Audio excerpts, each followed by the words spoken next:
It's not a sponsored stream, Dave. It's just a charity stream. There's no money. I'm not being sponsored to do this. This is just a charity stream.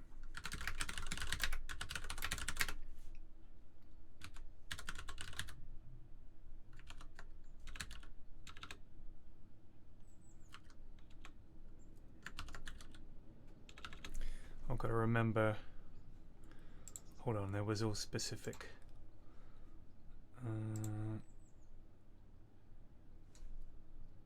Okay.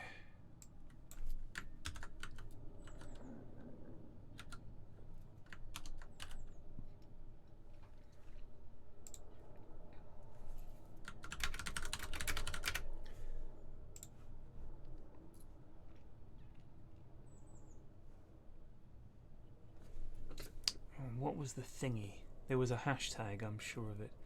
Hashtag gaming for good.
What's up? Alright, let's fire up Sherlock Holmes.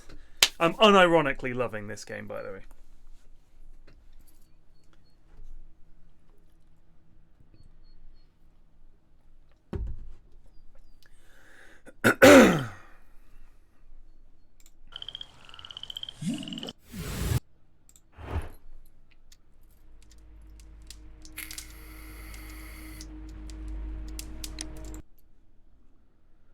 Oh yes, the murder at the bathhouse.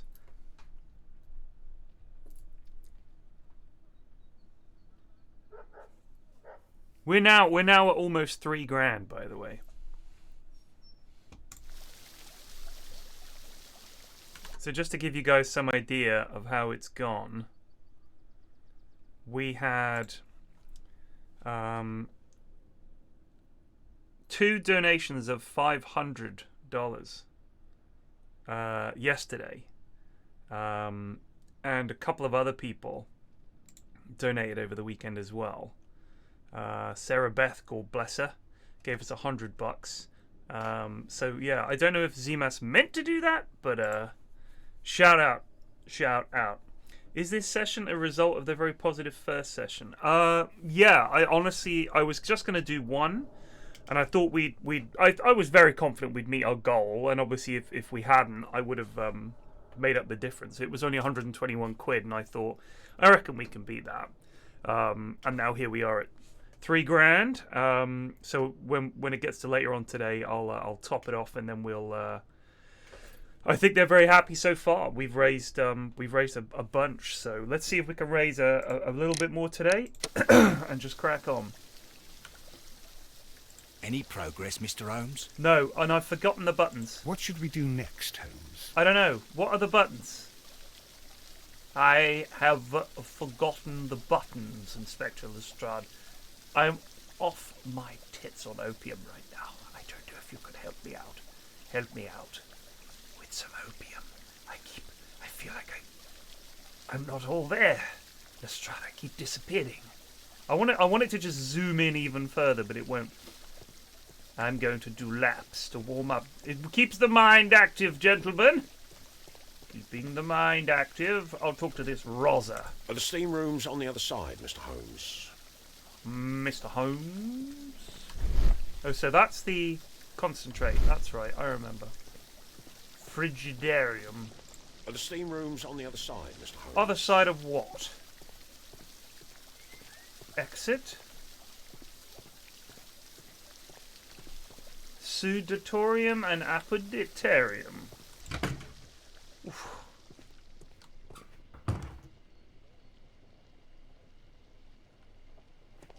These clothes belong to one of the suspects from the steam room. Is this a Descent into Madness stream? If you haven't seen this game, it gets a little crazy. Clothes belonging to one of the suspects. Oh yeah, so there was a dead body and 3 lads in there at the same time, wasn't it? Expensive clothes belonging to one of the men from the steam room. What's that? Like a candle.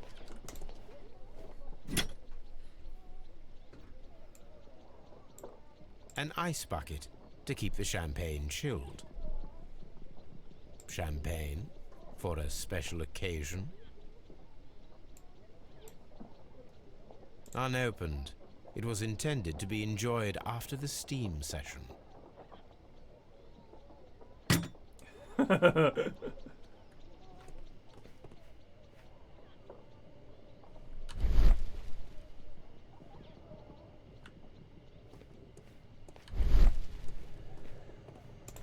Three sets of clothes. Hello, chaps.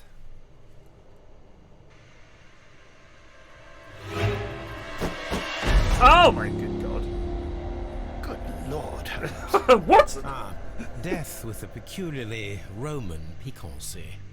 Like the one you almost had an hour ago. Let us forget about that. Watson just right there. I say I'm shot! Jesus, Watson. Scared the Jesus out of me. Let's have a check of the body. Crikey. There was only one hit from the weapon. It pierced the right eye straight through to the brain. Death would have been instantaneous. A skilled shot. The wound should not have bled so profusely. This pool is rather large. Normally if you die instantaneously, the thing is your heart stops and the blood doesn't keep pumping out. Do you know what I mean? I hope so, Psycho. I hope so. It's you lot doing it. Some dirt or earth. I'll take a sample.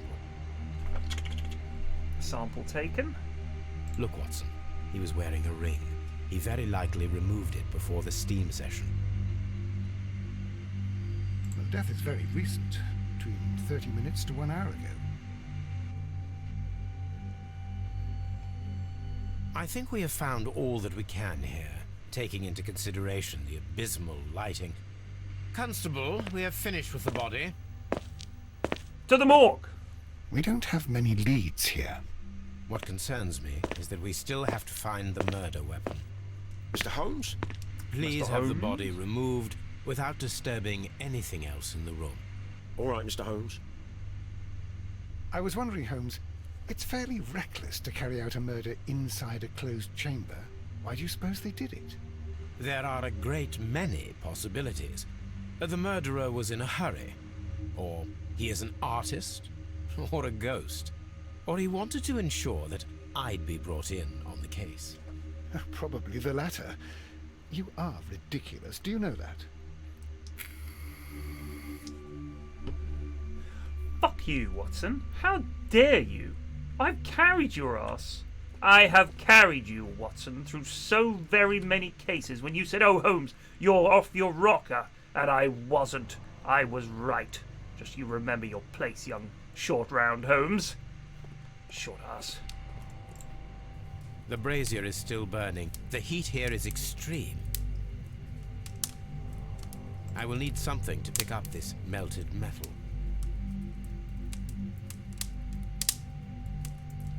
It is too hot. I cannot reach into it.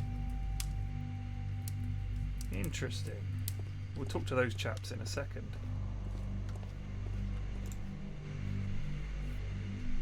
I should check this blood sample at Baker Street. What's that? What's that? Looks like there's a little thing in the blood.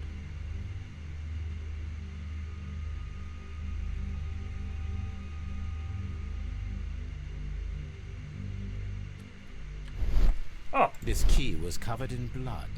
I should ask Phillips about it. interesting.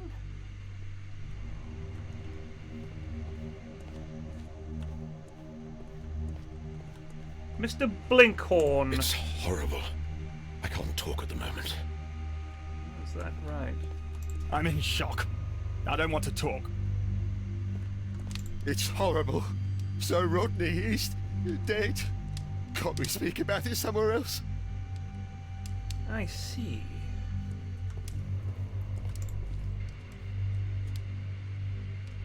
G. Newell and Sons, steam specialists, Seattle. Watson, WA. pick up this melted metal. Watson, pick it up. Holmes. With the steam on, I'm unable to see even a few feet away.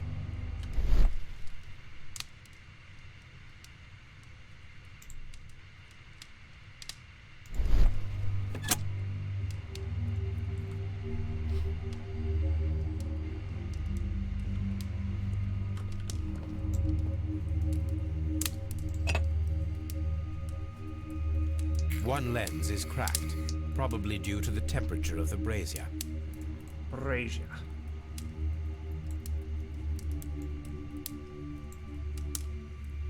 These lenses are for myopia.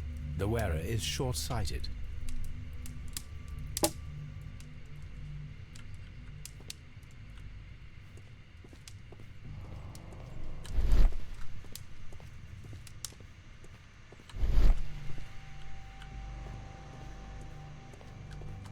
Mr. Holmes? Mr. Holmes. We'll have to come back with a thing for picking up things.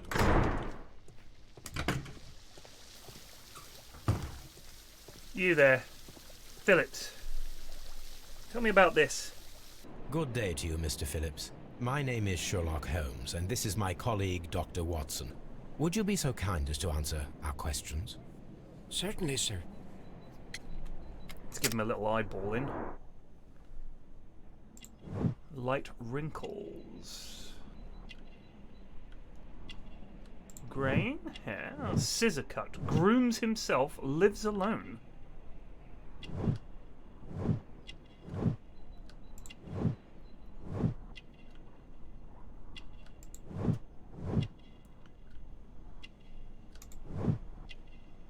Manchester City.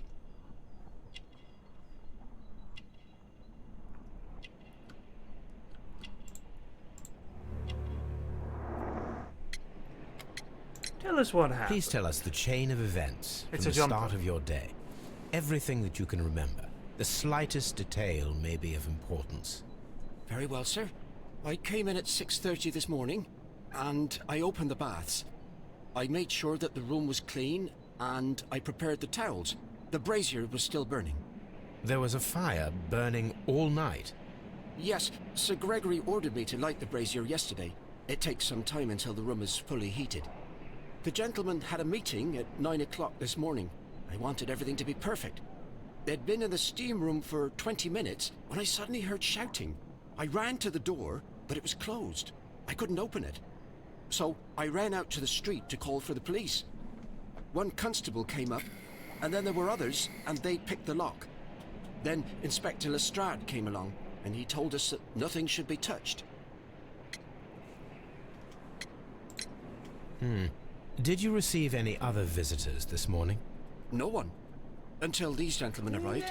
Sir Gregory was the first. Coffee cup And then, noodle just while we were resubbed for discussing work 21 details, months. Thank you. Sir Rodney and Mr. Blinkhorn arrived, and Mr. Garrow followed. What happened after that? I waited until they'd all entered the steam room, then I returned to the hall. The changing room door was open, so I should hear if they needed anything. You would have heard if someone had entered or left the steam room. Certainly, sir. These doors make a lot of noise. Who brought the champagne? There is a bottle of champagne on ice in the changing room. Do you have any idea who left it there? There is? Are you quite certain? I didn't pay any attention. Do you believe that it's important? How many people have keys to the steam room? We have just the one key for now, which Sir Gregory gave to me. So, this morning you opened the steam room, and then? I put the key inside my desk, but when they called, I couldn't find it. It had disappeared. I don't know where it is. Did you leave the baths at any time or receive any visitors? No, sir. I did not. But you have a telegram. You are not telling the truth, Mr. Phillips. You left your work this morning, and you went to the post office, where you dispatched a telegram at around 7:30. But how could you... No, The telegram was for someone in Manchester. Mr. Holmes, it's I left the Leans baths in. at 7:20. My sister wrote to me yesterday, and she needed a reply, or our mother is unwell. I was away for 20 minutes, and I closed the baths on my way out.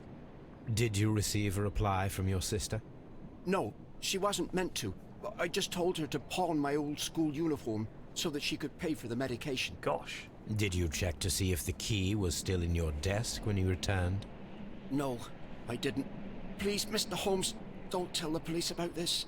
Sir Gregory would give me the sack. I need this job. I see. I'm going to tell Lestrade straight away. Inspector Lestrade! He left his desk. Mr. Holmes, I should like to take the suspects to the yard. You can interrogate them there. Any objections? Zero Moo just resubbed for 32 months. Watson, throttle this man. None, Lestrade.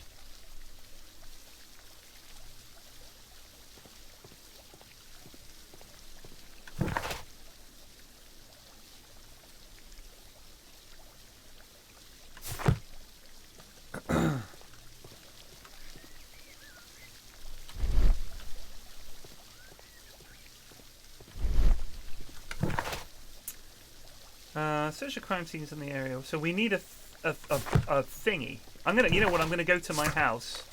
I bet I've got like tongs, fireplace tongs. I'll yoink those, and we'll go and get the thing out of the brazier.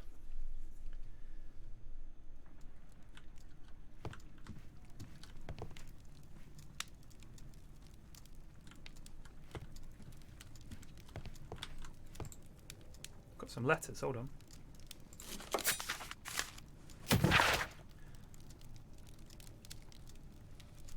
Oh, look at this. Caracal is now serving the British Empire. In other news, a train has mysteriously disappeared. I see. That's how I keep my faith.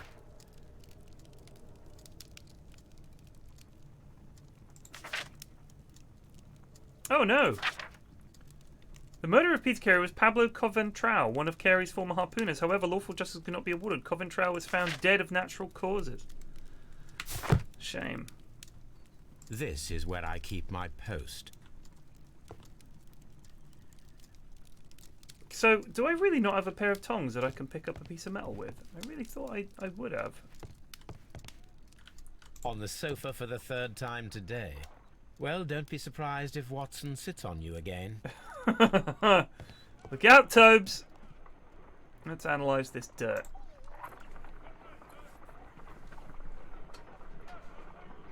I let the guy go and blamed it on the guy who was already dead. I don't remember that at all.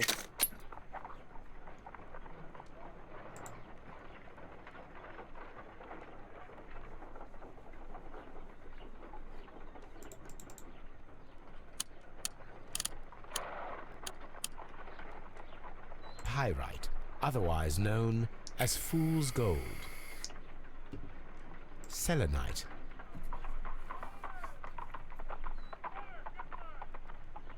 White clay particles. Interesting.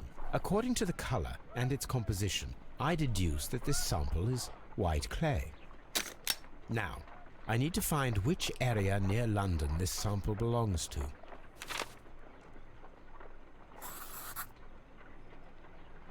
The sample of dirt belongs to the White London clay region, located near the city of St. Albans. Let's get this blood checked out. Let us analyze this blood sample. This blood has not coagulated well. It seems very liquid. That is strange. Let us see what is inside it. Hydrogen peroxide will bring any foreign matter to the surface. I must take a pipette and place several drops of hydrogen peroxide.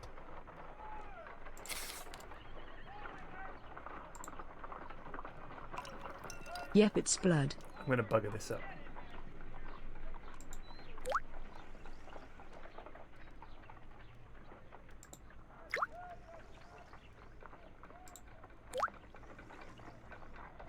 Water.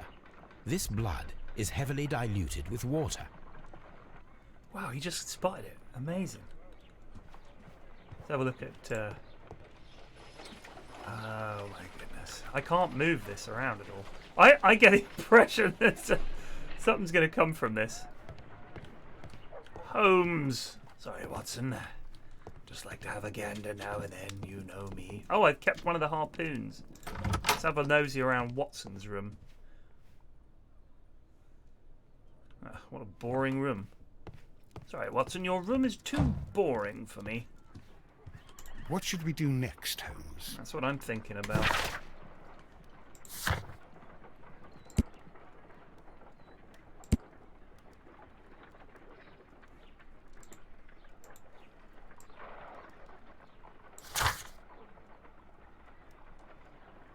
Maybe there's a thing to pick up the metal. You're right.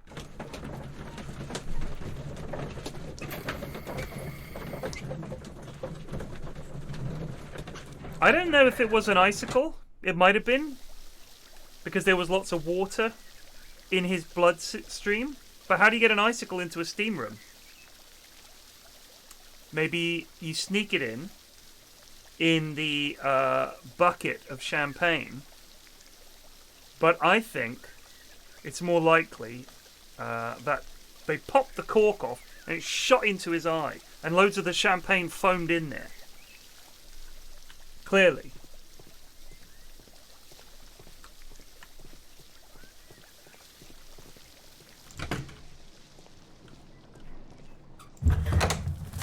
Sir Rodney Bentcliffe's office. Aha! Tongs. I will need these tongs. I will need these tongs. Tools used by archaeologists in their research.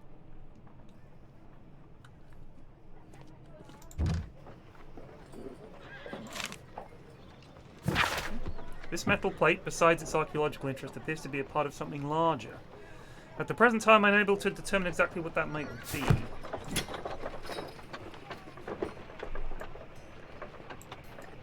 A shape has been cut in the plate. What should be done with it? I'll yoink that. Archaeological findings. Old clay pots with numbers inscribed upon them.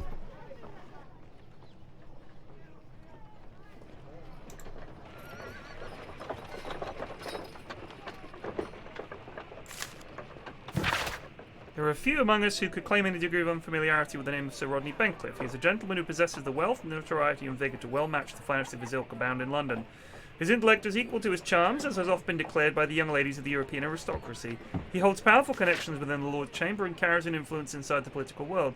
There are those who would call him unforgiving, authoritarian. We should rather say that Sir Rodney is determined and ambitious. His presence at any archaeological site can only mean success for all concerned. Miraculous reopening for the Strand Lane Roman baths. Excavation research. The research efforts were about to be halted when a saviour arrived in the form of Sir Rodney Bentcliffe. Sir Rodney has taken over immediate control of the excavation, claiming that the site holds the key to a great mystery. We pledge to update our readers with all of the exciting news as it develops. Fascinating. Dear friend, I wish to organise a press conference at the Strand Lane Baths next month. 1893 was a remarkable year for my work in Egypt, but now it's time to set my focus upon English archaeology, to shine the light on our national treasures and reveal them to the public. I would like to see as many journalists as possible in attendance to record this event, and record it favourably. If we treat them well enough, I should like to recall my old friendship with Lord Blackmore, and use the special funds of the Royal Archaeological Institute for this event. Signed, Sir Rodney Bentcliffe. I don't know if he's from the West Country or not, but I could imagine he would be. Archaeological findings. Old clay pots with numbers inscribed upon them. What's that?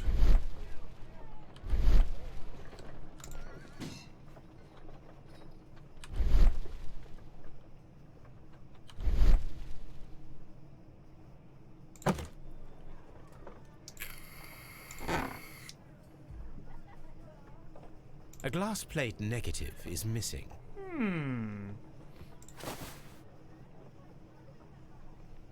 It is a glass plate negative of an Egyptian statue.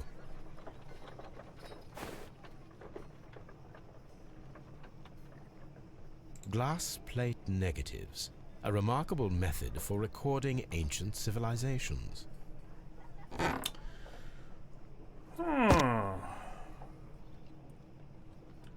Right, let's get our fucking tongs going here.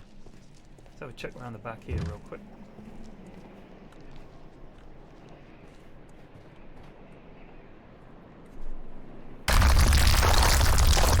Jinx!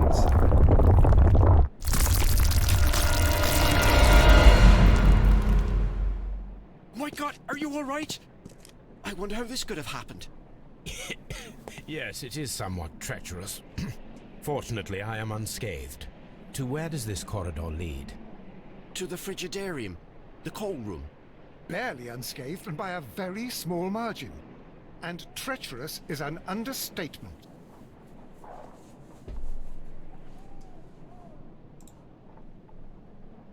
Those stones weigh tons. We won't move them. It does not matter. If our investigation requires it, we shall ask for them to be removed. What kind of steam room has collapsing ceilings? I would have liked it if a giant boulder turned up and Holmes had to run away from it. Right, tongs out.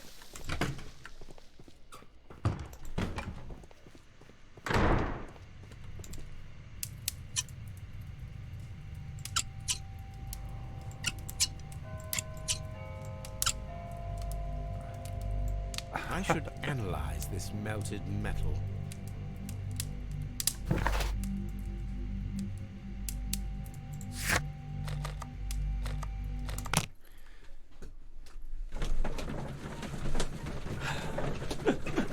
It's hard to know. There's no angle. Holmes just clattering away with the tongs. Watson, do you need a hand, Holmes? Yes. I mean, no, I'm fine. I bet this Moldy is Diamond lead. just resubbed for 36 months. This is a piece of metal taken from a brazier. It appears to be silver, but I need to be sure. Fair enough, Holmes. If it you know is silver, it will be possible to melt it, since silver's melting point is at around 900 degrees Celsius. Let us compare this sample with a silver penny by testing it with acid. If it changes color to match the result of a reaction with a silver coin, then it is silver. Okay, let's get a pipette, get some acid here. That's a satisfying little sound.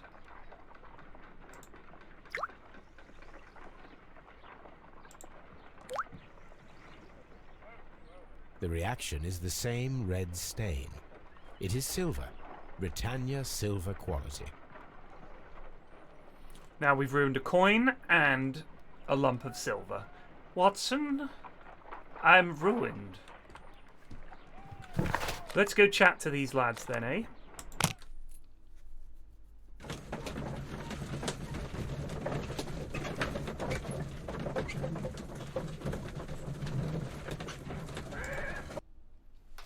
I wonder how many more cases there are. Oh, wait, we've gone to the wrong place. Watson, I meant Scotland Yard, Watson. I love the idea that Holmes is just off his tits. I'm a little bit... I'm kind of fucked up, Watson. Hello, drunkie. Got any opium? Oh, hello. Didn't I lock you up? Arrest this man! Arrest this sailor man! Smoking in a police station, honestly. Mr. Holmes? Mr. Holmes? Mr. Holmes? Right, possessions. This is Pitkin's belongings. There's 3 more after this one. An embroidered silk handkerchief. Mm-hmm. A fountain pen with solid gold trim. Sir Gregory Pitkin's visiting card. Visiting card. You pop round to see someone, leave them a card. When Garrow found Sir Rodney dead, he wiped the blood upon himself. Ah, the good stuff. A phial with herbs. Do you know what it is, my dear fellow? It's the St. John's wort flower, Holmes. It's commonly used as a drug against melancholia. However, an overdosage might lead to a rash or even hallucinations. Really?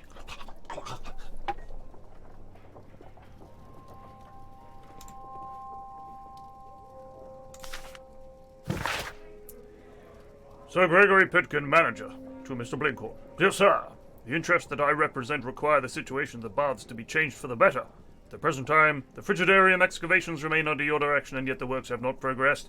You have failed to find anything of value. We are unable to make the frigidarium accessible to the public. The frigidarium is a valuable asset in the recreation of the Roman bath experience. I urge you to complete your work within the next 2 months. You have this remaining time to conclude your archaeological research and to find yourself another workplace. An ordinary pencil. Or is it, Holmes?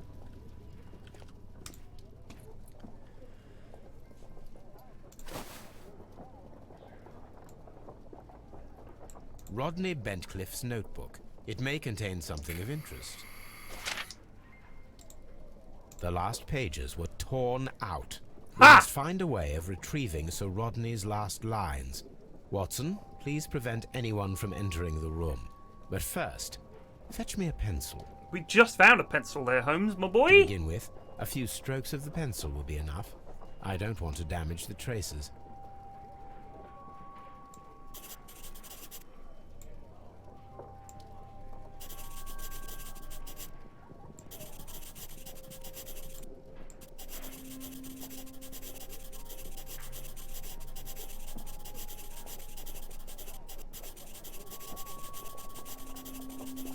Oh.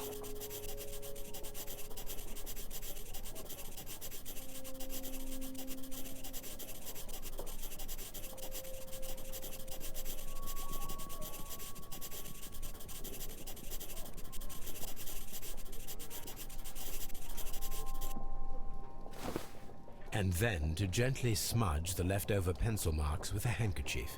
I'm sure that Watson won't mind if I use his.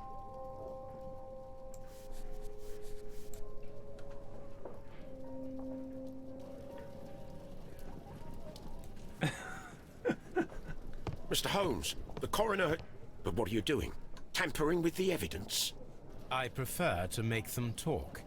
Today, I almost found it. This date will go down in history. Sir Rodney was about to make an outstanding discovery. Wonderful.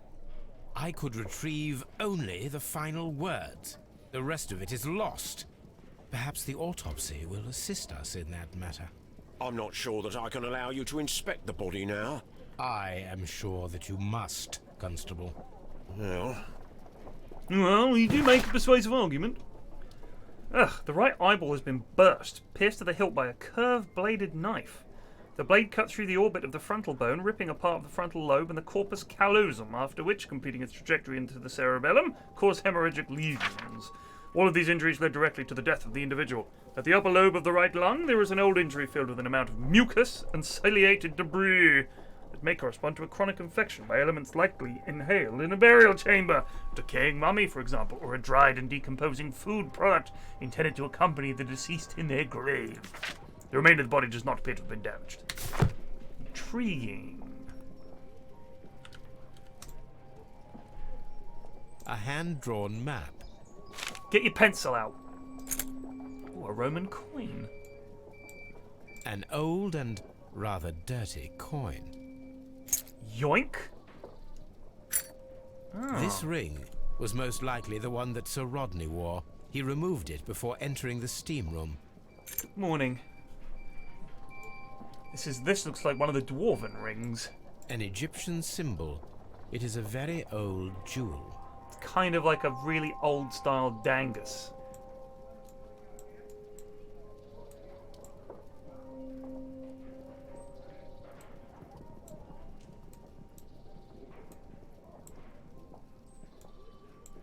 I see the join. This ring was repaired, and quite badly too, with silver. Why on earth would they wear such a ring? A very pertinent question. The damage to Hid, Face, and Geed takes a hell of a swing with a knife. Geez, the damage to Hid, Face, and Geed. Intriguing sentence.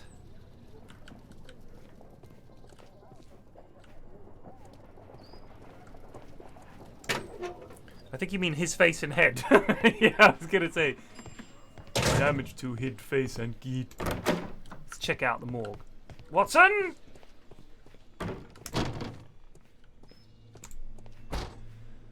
According to the coroner, there were no cardiac problems nor lung congestion, but there were traces of fungus, possibly contracted from the Egyptian tombs. The coroner observed no stomach nor liver disease, if we're to accept that Sir Rodney was an occasional drinker and 63 years of age. An unusual wound, inflicted by a curved knife, which resulted in instant death, as the coroner's report says. Oh! His butt. Some light bruising, caused by a rope. The bruising is in lines. They were caused by a rope around the waist. Sir Rodney was descending somewhere.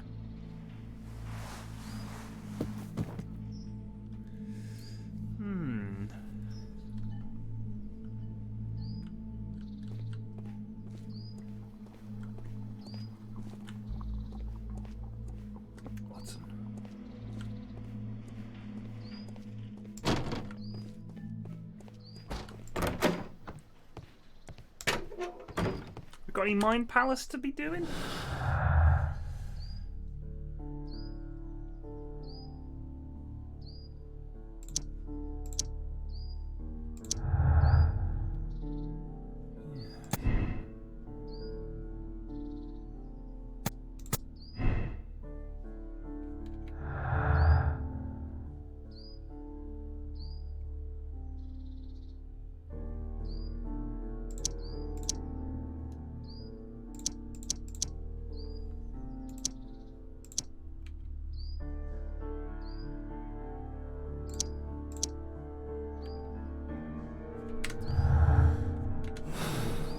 Think about that one. Right, let's chat to you first. Please escort this suspect for interrogation. Good day to you, sir. My name is Sherlock Holmes, and I am assisting the police with their investigation of the murder of Sir Rodney Bentcliffe. Would you mind if I asked you a few questions? Not at all, Mr. Holmes. My name is Percival Blinkhorn.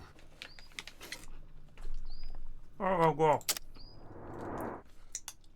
Let's have a good look at him.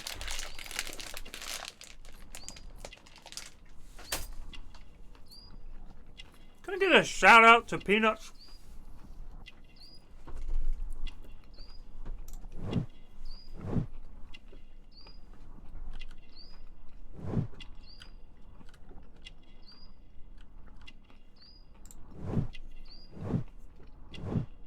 Not wealthy.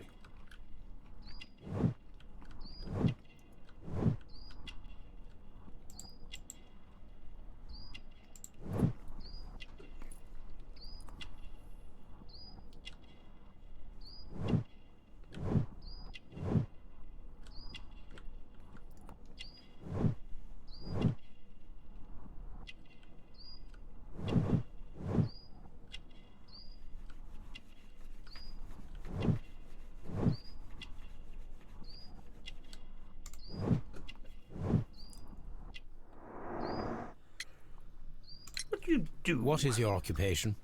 I'm an archaeologist, specializing in the Roman period. I'm working on several excavation sites at present, including the baths at Strand Lane.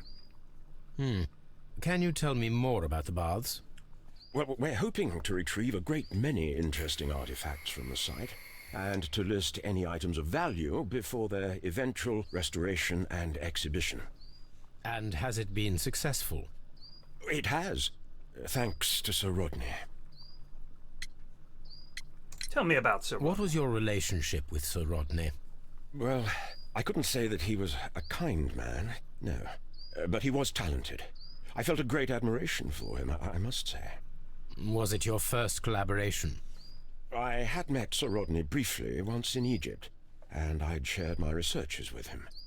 Surprisingly, my work did convince him to come here. He arrived only a couple of months ago. Surprisingly? Well, Sir Rodney was a cold man, and so very secretive too. But I learned so much from him. I can't believe that he's dead. What did you see? Can you tell me what you saw today? Well, we entered the steam room and we all went to sit down. The steam was particularly dense, and I didn't see anything much further after that. I just heard Mr. Garrow shouting, but we all ran for the door and bumped into each other. I was very alarmed by this point. What did you do? Well, the door was stuck, and with all the steam, it was quite frightening. I was barely able to see my own feet. Garrow was covered in blood. Do you believe that Garrow killed Sir Rodney? Oh, no. Garrow couldn't harm a fly. We discovered some melted silver in the brazier. Did you put it there? No. Silver, you say? No, I don't know how it got there. Interesting. Can you recall any recent event that would occur to you now as being a little strange? Well, yesterday we had a small argument. Is that all? No.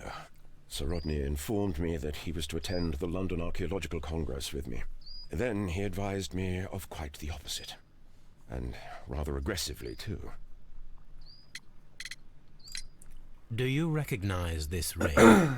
Certainly. It's the famous Aswan ring. Sir Rodney brought it back from his last campaign in Egypt. And he kept it for himself? Sir Rodney has had his own particular ideas of archaeology. Yeah, I'll say. What can you tell me about Garrow? Well, he always looks so sad. And he has been acting strangely lately. He complains about voices and visions. I will keep an eye on him because I'm worried. How well were your researchers progressing before Sir Rodney's arrival? Rather well. Really? Because according to Pitkin's letter... This letter reveals that Sir Gregory was prepared to put a stop to your work. Yes. But since Sir Rodney's arrival, he had calmed down. He allowed us to work. I'm not sure what they agreed on. What will happen now that Sir Rodney is dead? Well, I haven't thought about that. But if it's needed, I will fight to defend Sir Rodney's expectations. Like a drink Did beer. you place the bottle of champagne in the changing room? No, I did not. Interesting. Garrow? Please escort this You're up. suspect for interrogation.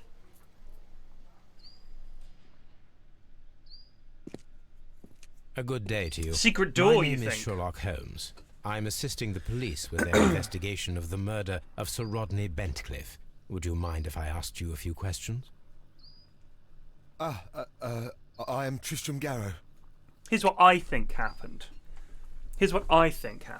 The dead lad told the other lad, found loads of stuff. Knowing his reputation of keeping things for himself, this lad killed him, and then he gets to keep the loot for himself. That's the dealio. Thick face, badly shaven. Oh, he's sweating. Good spot. I can't see that. Eye bags. No need to be mean about eye bags.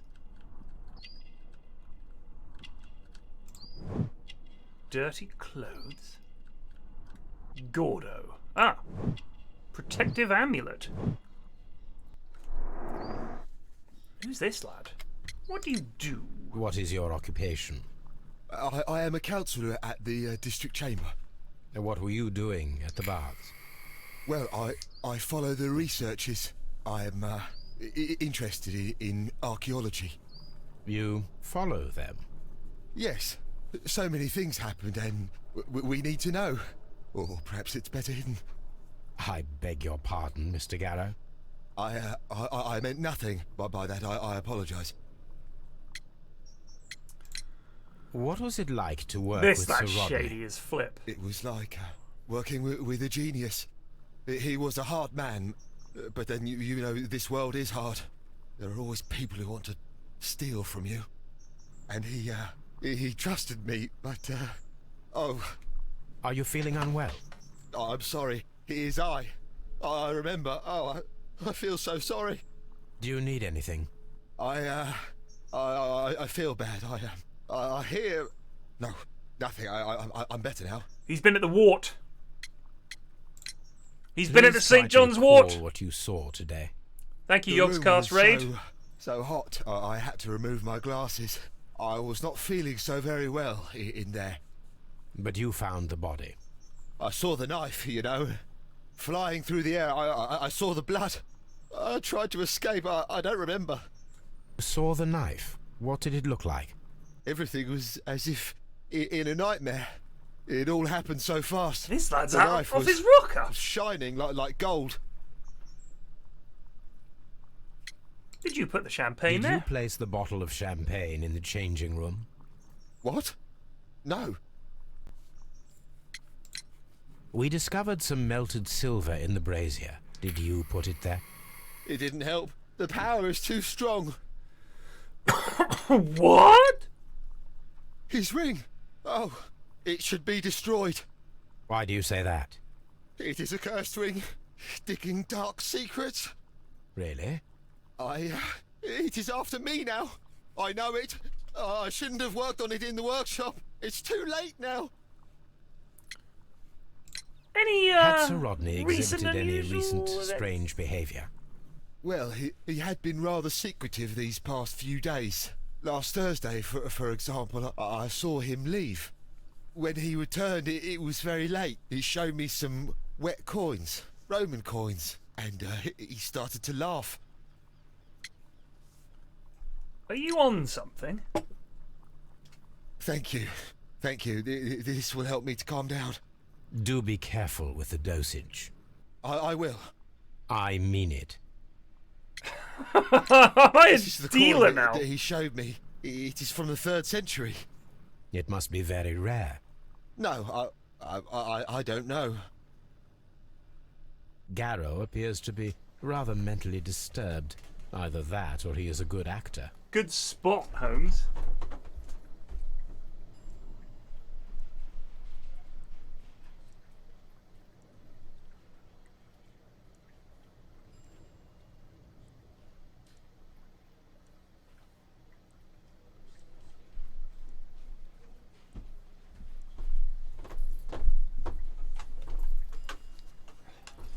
And finally, Please escort Pitkin. this suspect for interrogation. Good day to you, Sir Gregory. My name is Sherlock oh, look at this Holmes. shithead. I'm assisting the police with their investigation of the murder that took place this morning.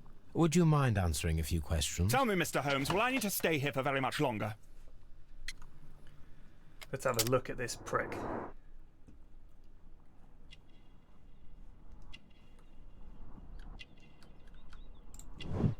Arrogant look, I'll say. Mouth shape, disdain.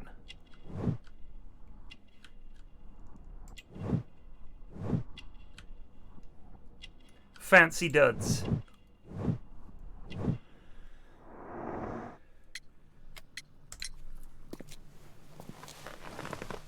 You are the manager of the baths, is that correct? Yes, I'm passionate about archaeology.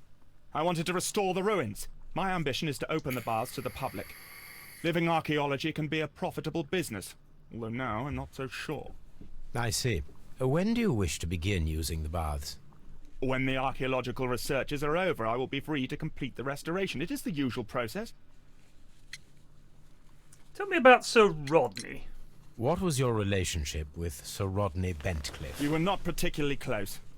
He had an unpleasant temperament. Suspicious, authoritarian, unkind. People possessed by genius may be forgiven for their nature, but not by me. Was he obstructive? Not at all. Everything he did led us to greater success.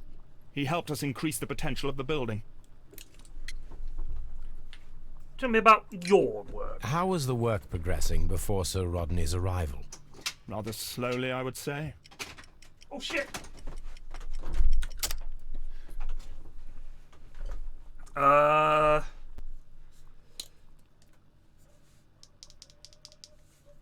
What about that Roman coin? Shit. I love this one. Choose the correct answer. How was the work? Rather slowly, I would say. What about that letter? Sir Gregory, could you please explain this letter? You expressed the wish to call off the research work at the baths. It was all about Blinkhorn. He was merrily digging away and taking very little care about it, ruining everything and finding nothing of any value. But the arrival of Sir Rodney changed your mind? Sir Rodney's work was extremely promising, and it was good for the bath's publicity. So yes, I changed my mind. Please tell me what happened this morning. The test that we performed this morning was a success. The steam was working well. But then, of course, that awful murder. What did you see? The steam was too thick to see anything. But ask Garrow. He saw the body first. Some melted silver was found inside the steam room brazier. Do you know where it came from? Silver? No. Had Sir Rodney exhibited any recent strange behavior? Look, I'm not a suspicious fellow, but I think that he had professional interests elsewhere that he did not wish us to know about. Why should you think that? Where? I have no idea. But after all, it was not my business. St. Albans. Are you aware that Mr. Garrow is under a form of medication? Garrow? No. But I never liked that parasite. Do you believe him to be capable of murder? Well, he did have blood on him. Does that make him a murderer? Did you bring a bottle of champagne to the baths? Absolutely not. Sir Rodney did, I think. Gotcha. Okay.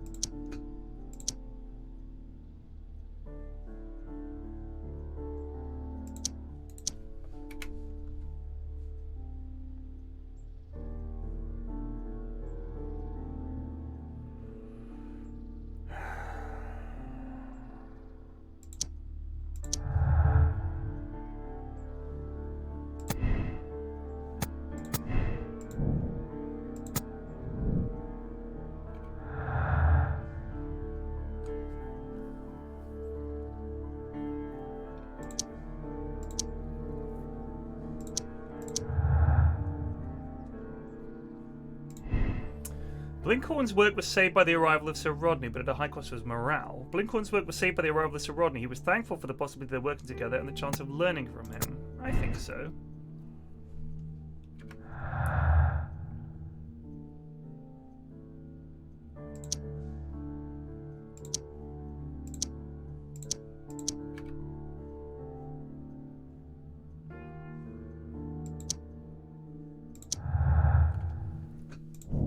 Why would Sir Rodney be hiding anything? Could his discovery be the motive for his crime? Oh. Find out where Sir Rodney was several days before his murder and uncover his precious secret. Will do.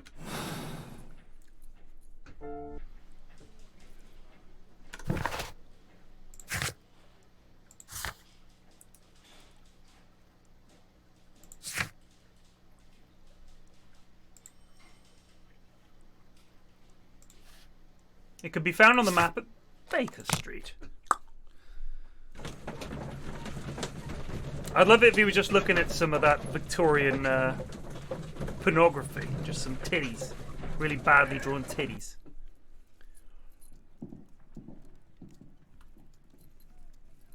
Map.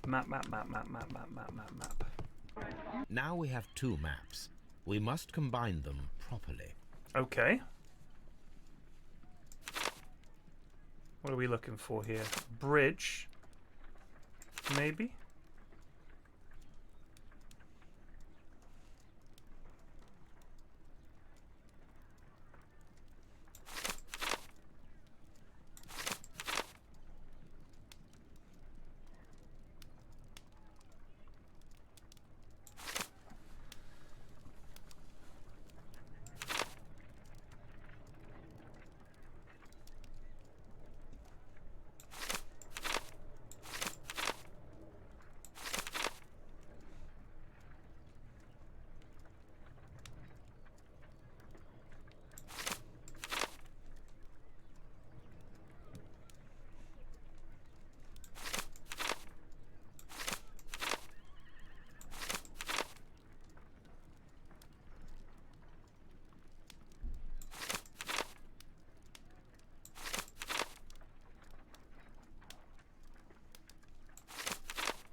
This is tricky.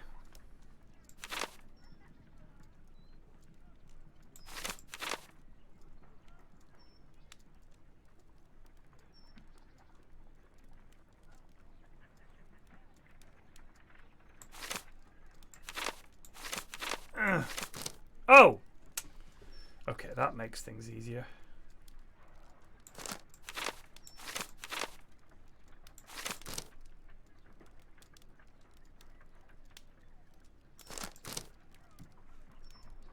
Aha! Watson, pack your bag. We are visiting a location in St. Albans marked on Sir Rodney's map. That wasn't bottom right, that was bottom middle. St. Albans!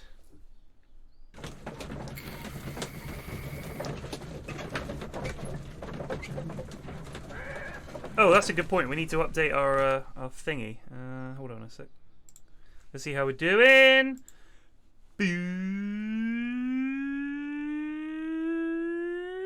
Nice! Awesome. That's over $3,000. Thank you to Anonymous, Psycho, Trogdor Burninator, Rob, Anonymous again, Max Grawl, R. Kyle, Rossi MC. Thank you very much. We are banging through this donations. They won't believe their eyes. Search the excavation.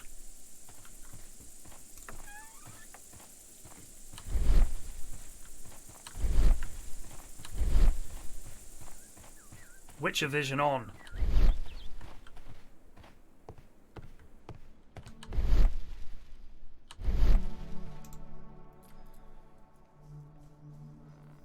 This is the map of the site. We are at the heart of an old Roman city. Followers of Mithras were covert, worshipping more conventional deities such as Juno or Neptune in their everyday lives. Mithras temples were usually found below the temples of other gods. Mithras followers often referred to their traditional deities to gain passage to the Mithraeum. The example of the Mithraeum of Dio in France is interesting, as the entrance was located beneath a carved statue of Diana. This entrance was possibly revealed by a clever stone and rope mechanism, which may never have been discovered if the water infiltration had not destroyed the mechanism, opening the way down to the Mithraeum. Mithraic temples can be found in Rome, Ostia, Numidia, Dalmatia, Britain, and along the Rhine/Danube frontier, while being somewhat less common in Greece, Egypt, and Syria. Mithras. Mithril silver. Metal cubes. Yoink. I'm just taking everything. The cult of Mithras was a mysterious religion practiced within the Roman Empire from around the 1st to the 4th century AD. The name of the Persian god Mithra, adapted by the Greeks as Mithras, was linked with a new and distinctive imagery. Worshippers of Mithras had a complex system of 7 grades of initiation with ritualistic meals.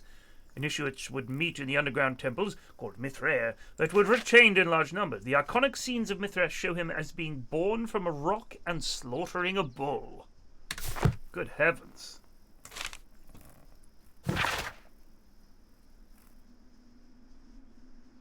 Sneak energy. I don't know what that is. Sounds like an energy drink. Is that an energy drink? I'll just check my emails real quick.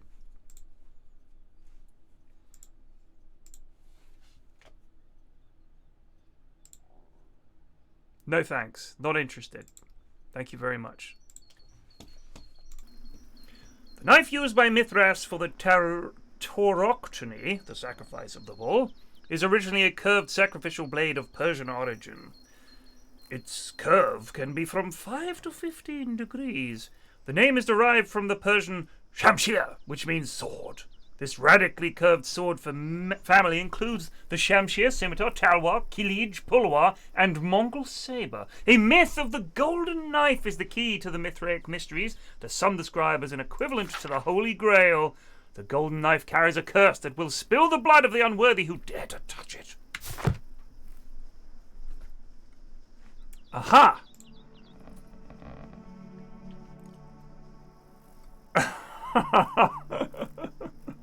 I know, Dave.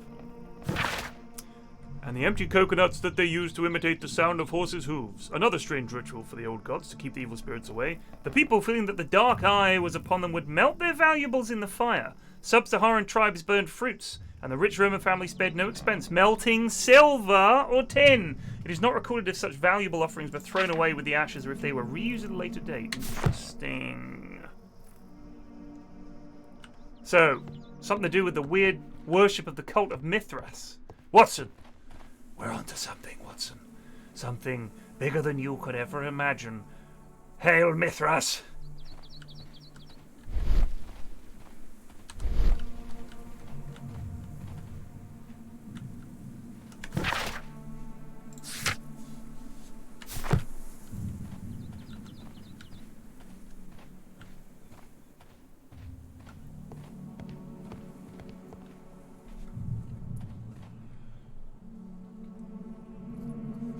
Gosh.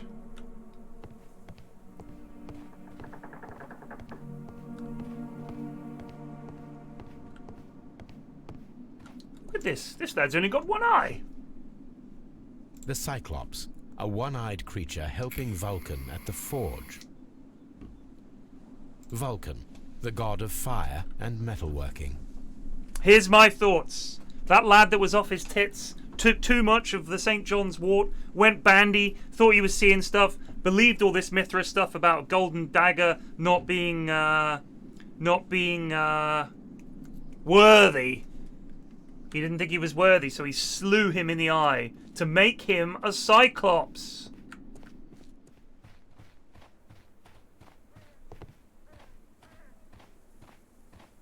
Crikey. Watson, get down there.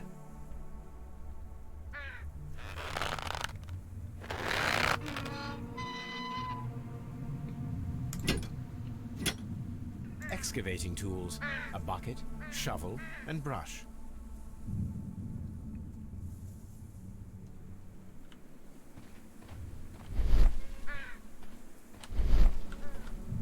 Watson, get down there. I don't need the ropes for now. Ugh, just take them. I don't want to have to come back here.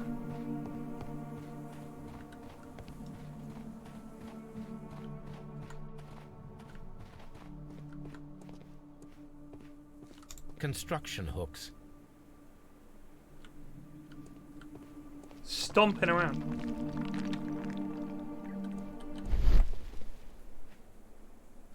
Just stomping around on top of this ancient mosaic. Look at me, Watson.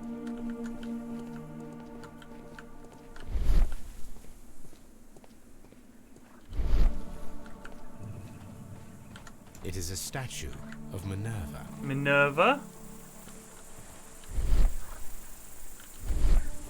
Blimey. Neptune, the god of the sea.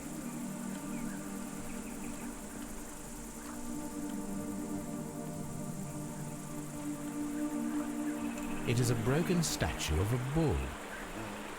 It's all in remarkable condition, Watson.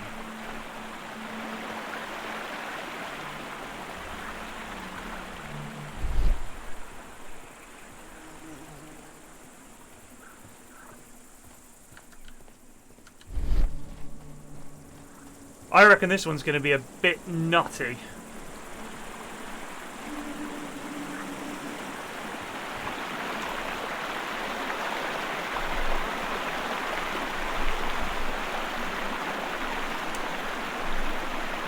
I'm not making a claim for Cyclops. I'm not saying they were real. Part of an old Roman city.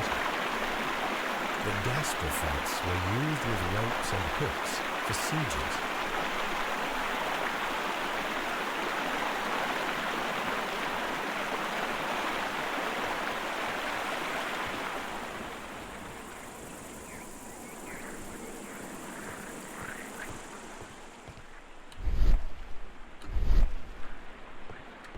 What? Yep. Well, they should better start. I'm gonna go tell the kids off real quick. What?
Bryony rated with 146 viewers.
Unbelievable.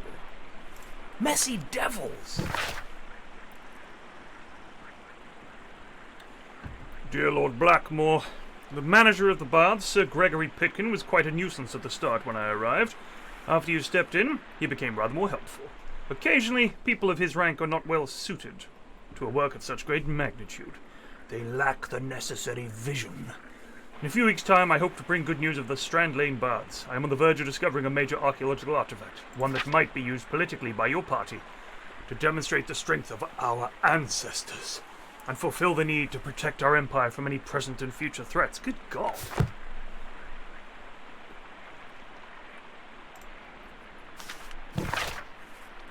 What's up? Got raided. Thank you very much. Who? By whom?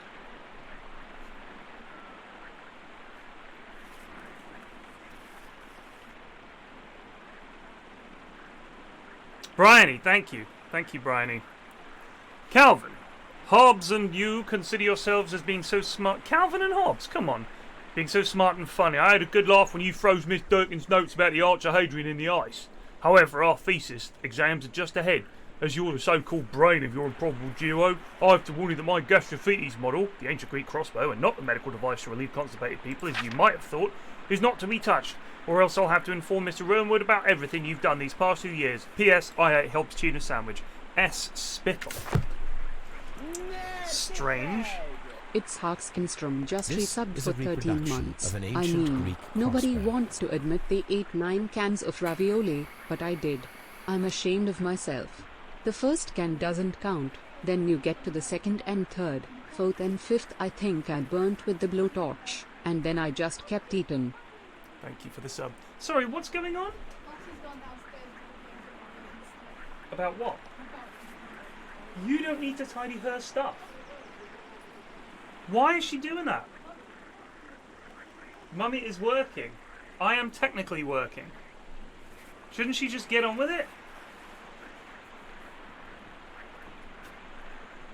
This is a reproduction of an ancient Greek crossbow.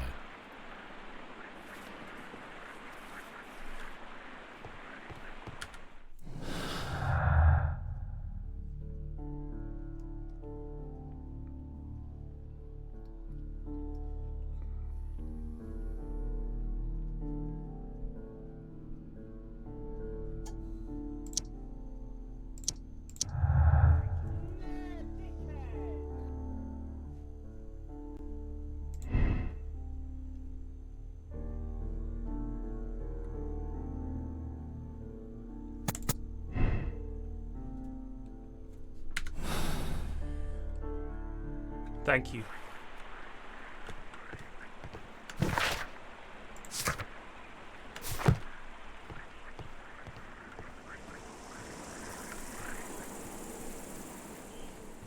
This railway is used to remove rubble from the site.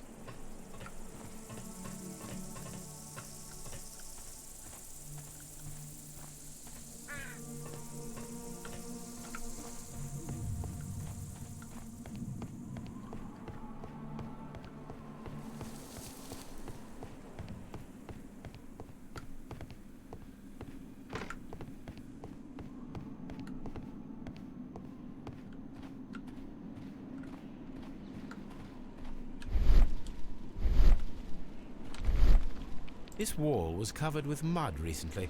What could be hidden here? Luckily, I brought my trowel.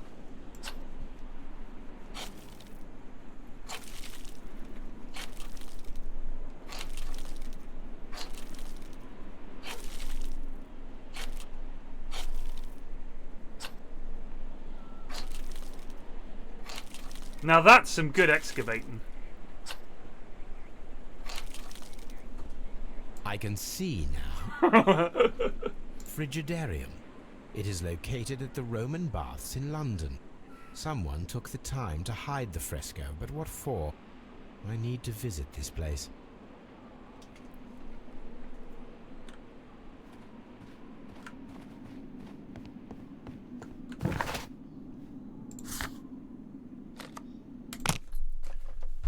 Just get the trowel out.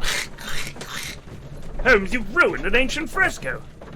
Yes, Watson, I have. And I do it again, and you can't stop me. Where's my wart? Where's my St. John's wort? Mr. Holmes, we've cleared the corridor to the Frigidarium. You can visit it now. Convenient. Thank you, Mr. Phillips. Quick dodo update. Let's have a goosey. We were at 3132. We're now at 3142. Thank you, Anonymous and Anonymous. Appreciated. Love a good Anonymous donor, me. Love it. To the Frigidarium. Etcha-pa! I'm just going to leg it down there in case it collapses again. At least I'll get inside. Hup!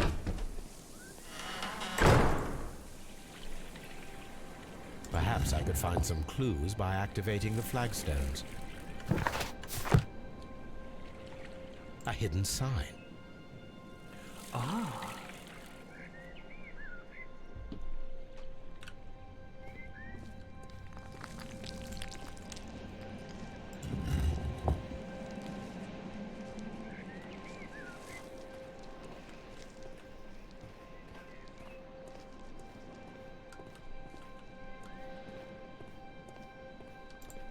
Jug.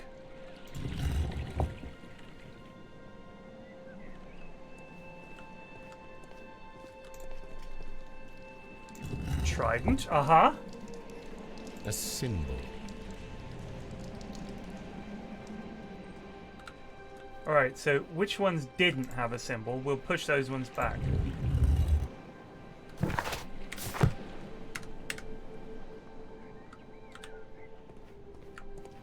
The spider didn't have a symbol either.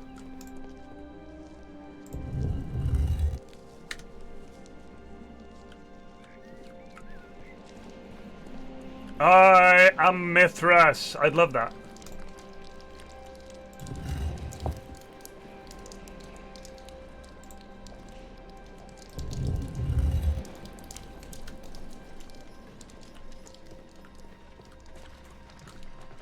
I believe Sir Rodney was jugged to death.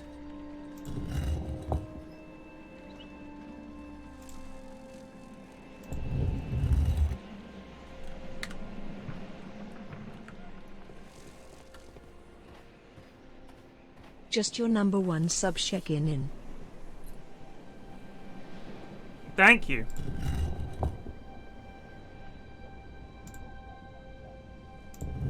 Push back. How do you push something back? I think you mean pull. A one-eyed face. This one's going to have a symbol. Bosh.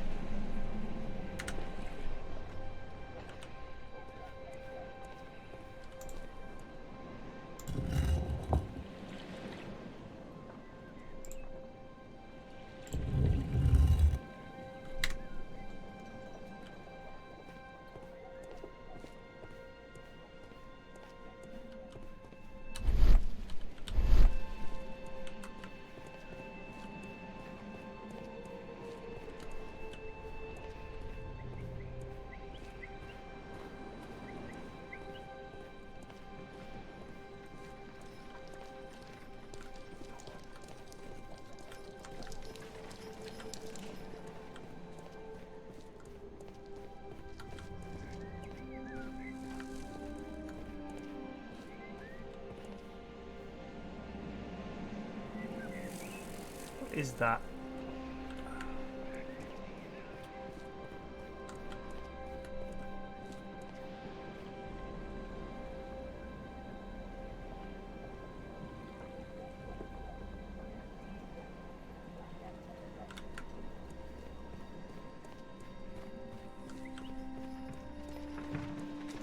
I think the symbols are telling you which ones to push in.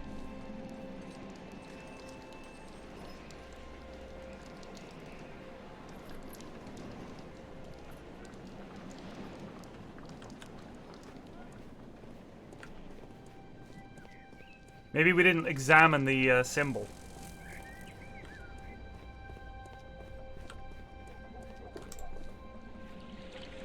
A hidden symbol. Now I have all the clues to help me find where these symbols are leading. All I need is imagination. Here we go.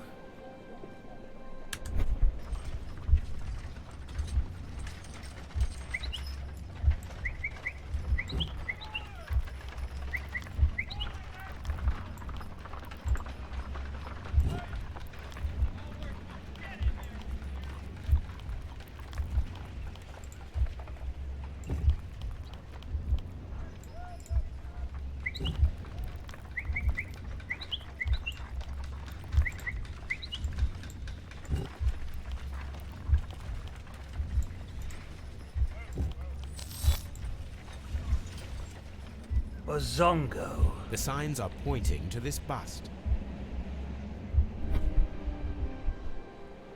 This one.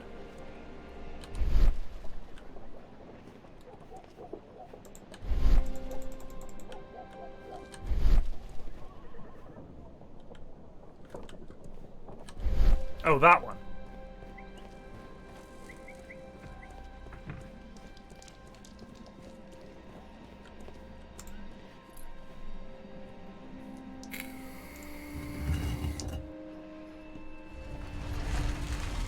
Oh, the old secret door.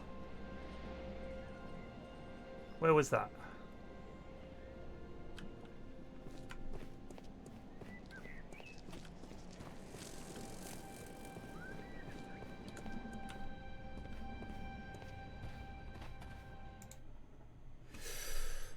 What if I have to fight a goblin down here? What is this place? Watson! I am unsure, Watson, but everything points to the fact that it was the last place visited by Sir Rodney Bentcliffe. We are approaching the end of this mystery.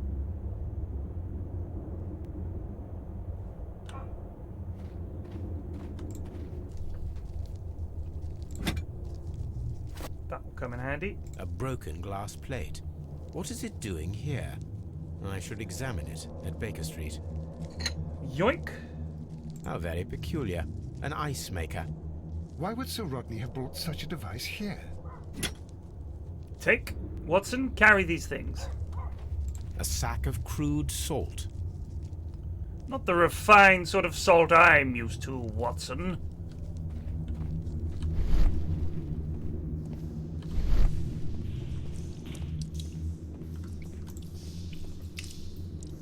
Mithras, the god, clothed in Anatolian costume and wearing a Phrygian cap, killing the bull.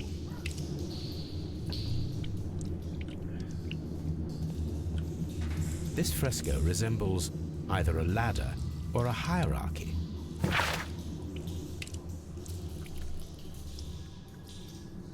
The final initiation step. Look! Dagger, hat, Das one just resubbed for 6 months. Other Was he things. making ice cream? Lol. He This may have fresco been. resembles either a ladder or a hierarchy.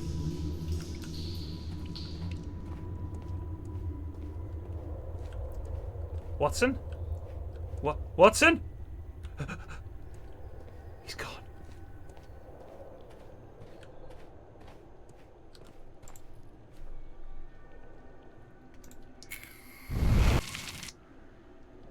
The fire casts a shadow upon the floor.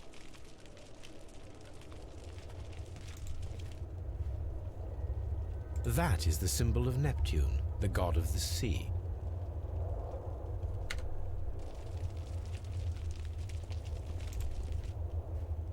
Yeah. The pillar collapsed a long time ago. Yep.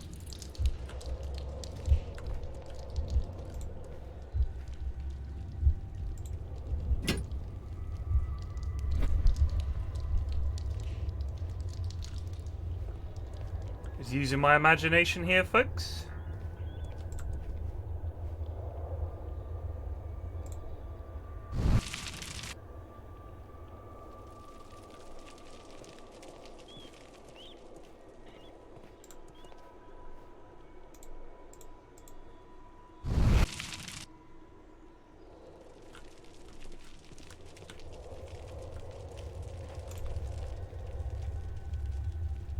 It resembles a bull. This shadow seems to represent a bridge. It is very similar to the face of Mithras. The shadows show us the way to go. We will find Mithras after Neptune, the bull, and the bridge.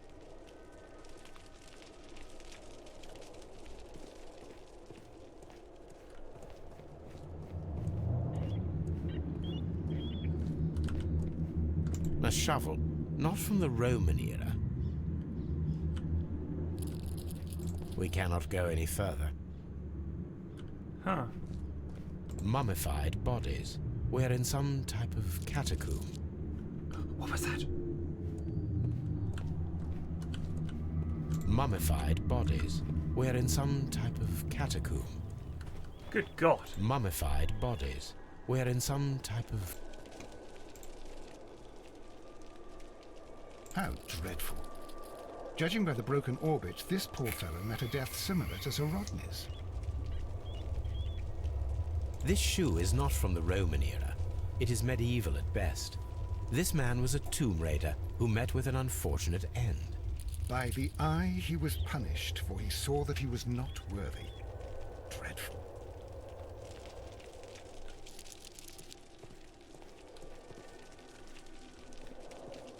Frightful. Watson? Watson? Is that you, Watson? Oh. Thank God.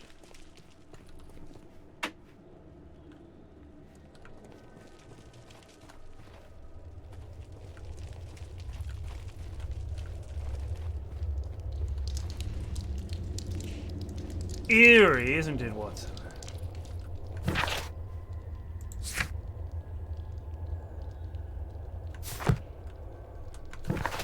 Watson, let's get out of here. To the St. Albans dig. Gather your party. If this was a D&D adventure, wouldn't be a bad one, would it? If you had to fight cultists of Mithras at various points. For Mithras! They'd shout. Who or what is Mithras? So it was Trident. Who holds a trident? Poseidon. Or Neptune? Neptune. So trident.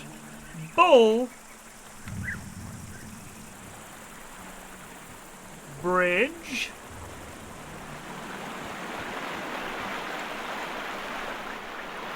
There, Watson. We should use these metal rings to help us reach the bridge point. There might be something behind these leaves. I'll have to find a way of getting there. Where was that rope? Yeah.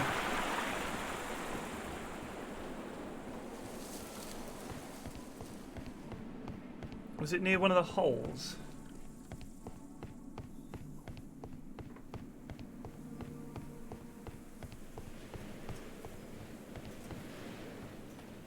There it is. Yoink. On some of these spikes, and I shall make a grapnel. Stand back, Watson. I'm an expert at this sort of thing. Bets on me nailing this first time.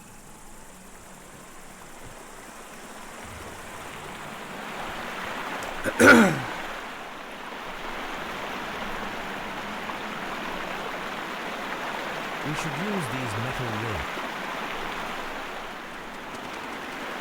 What was that, Watson?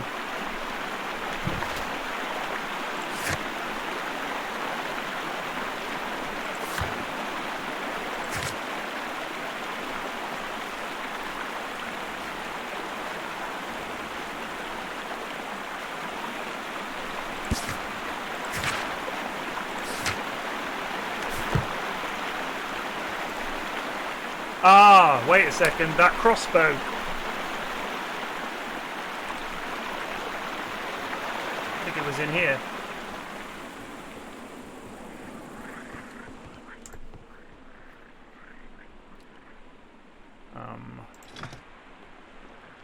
I should use the appropriate object here. Oh, Lord.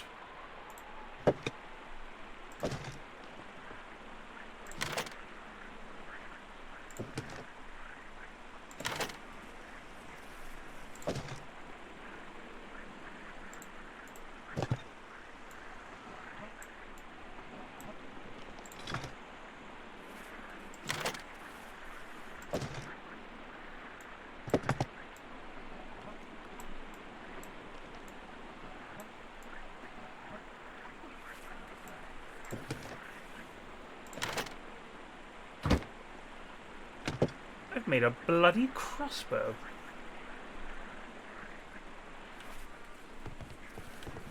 Watch this, Watson. What if you got one shot and if you messed it up, quest over?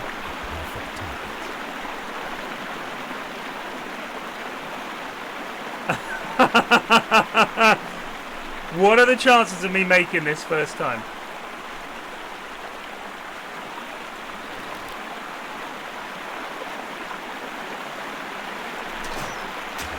This one is ready.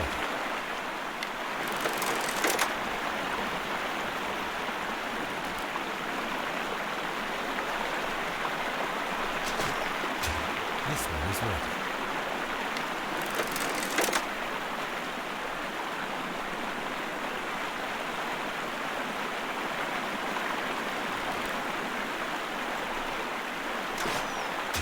The bridge is ready. Now I must cross it. That is how you do that! Skill! Pure skill!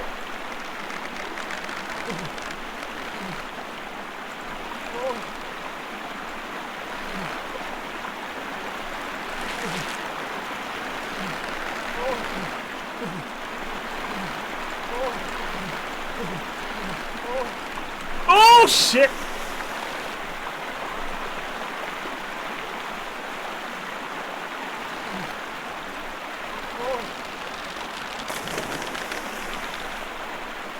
Get over there, Watson!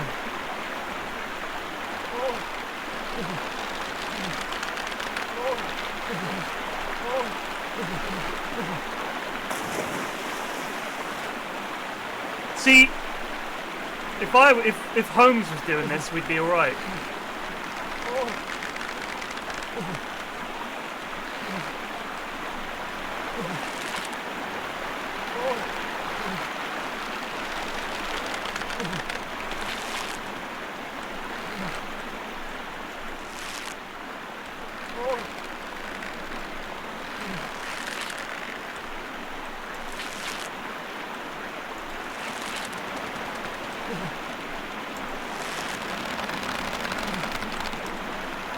Oh, shit off!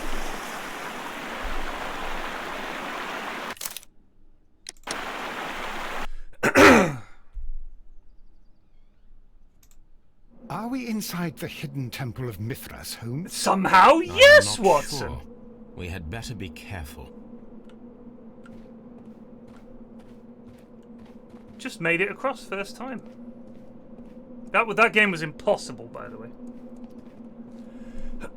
What if there's a fight situation down here? I saw this symbol in the tunnels underneath the Frigidarium.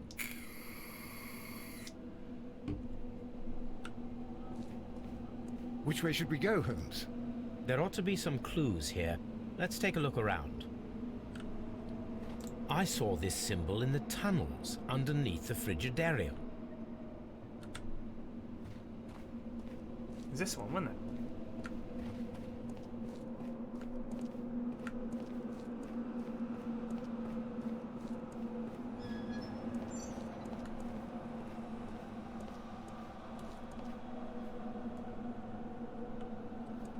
We lost, Watson.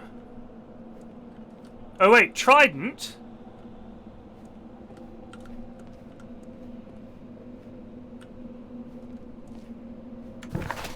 Oh, ooh, hold on a sec. Now, what was it? That. Then the bird or the cup?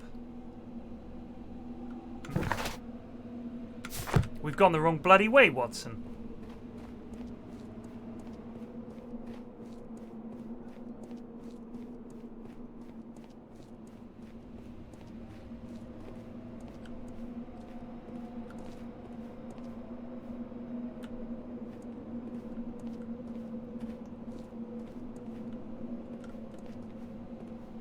Yes, out the way.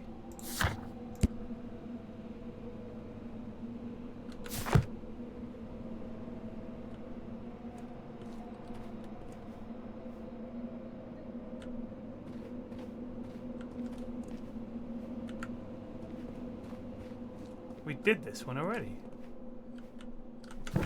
Wait a second, Watson. Hat, cup, dagger. Let's try that one. Where's the hat? Hat?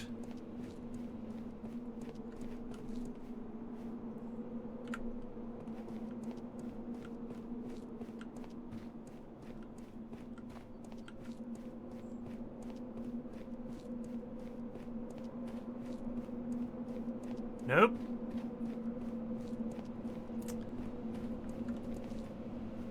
I saw this symbol in the tunnels underneath the Frigidarium.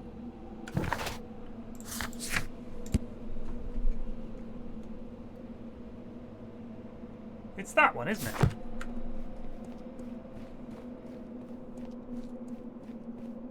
Maybe it just has to be one of the 3 symbols.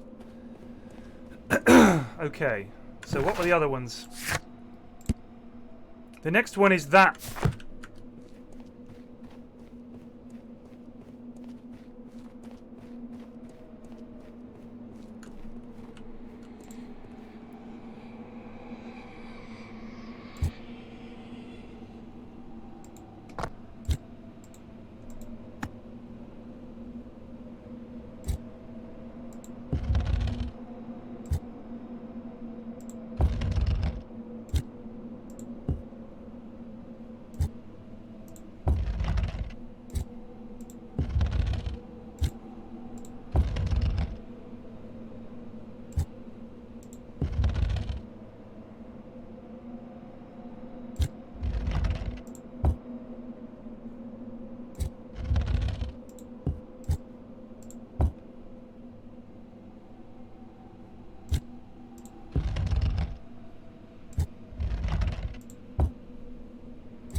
Okay, so bridge.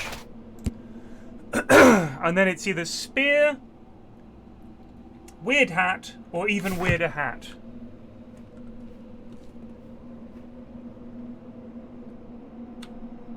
This way, Watson.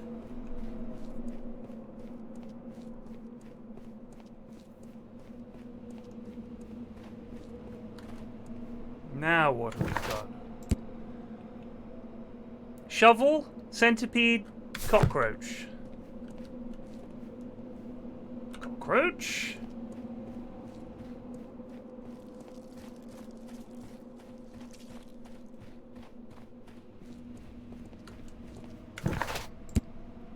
Okay, so now it's sword or starry sling thing.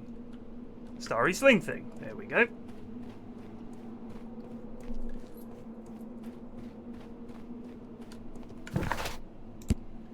And now it's torch, circle, or whip.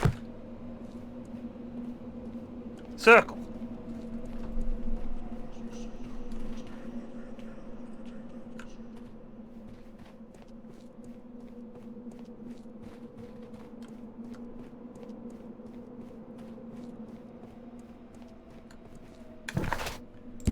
Okay, so now it's spear and shield, hat, or dagger. Hat!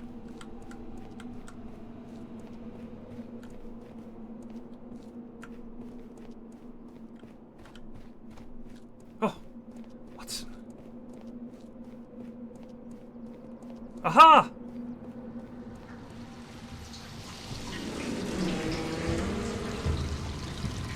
Jinx!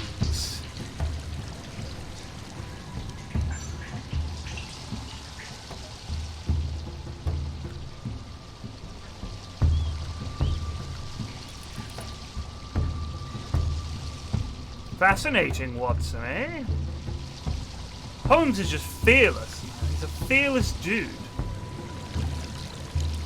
Look, it's the golden knife. But how to get it? Are we inside the hidden temple of Mithras, Holmes? No, Watson. Idiot. This lamp is not old. The oil is still fresh. Perhaps Sir Rodney passed by here. No, I do not think so. Remember, he went no further than the catacombs underneath the Frigidarium. The murderer left this lamp.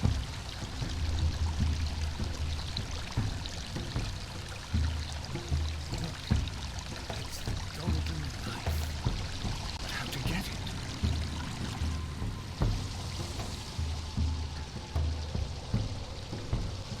How indeed, Watson. How indeed. I shall turn this lever.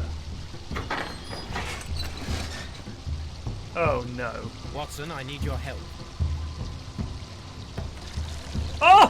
get to play as Watson.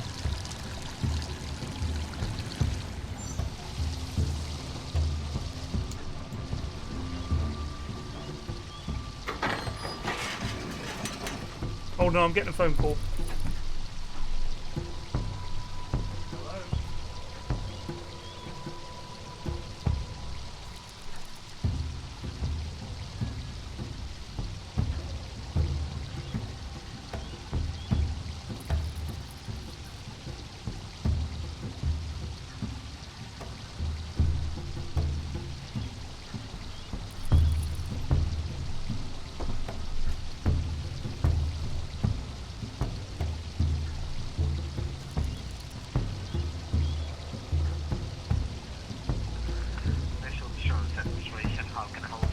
Yeah, can you tell me what fraud was committed with my national insurance number? I'm fascinated. I'm not gonna tell you. Bye. Twat! Get a real fucking job.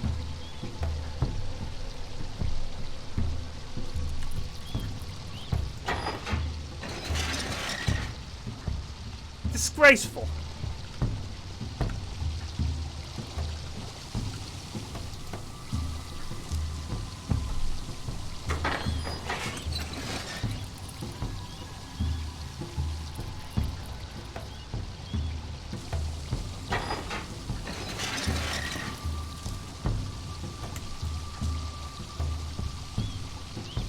Well, I'm not going to tell you.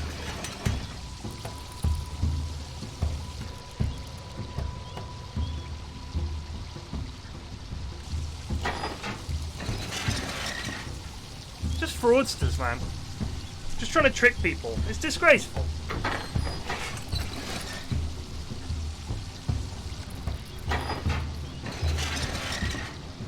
Sending Watson in.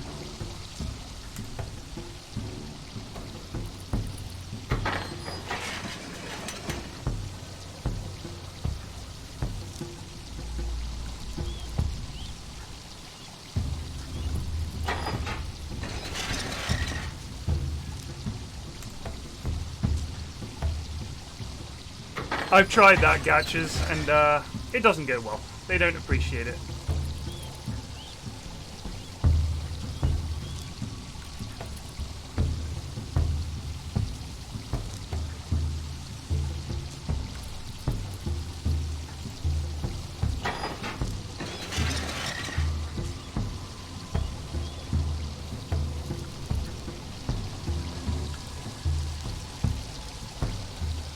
How the hell are we going to get Watson out of there?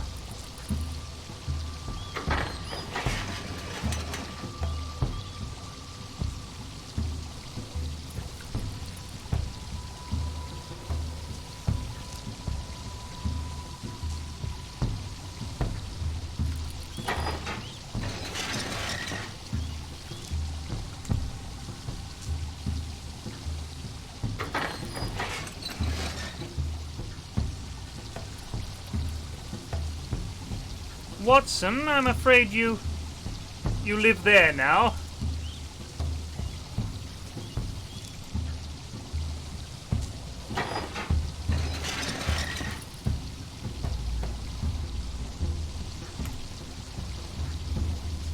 That's the thing, I feel bad, because that could be my mum or someone, you know what I mean?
Watson, Watson! I think we... Oh.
This is awkward.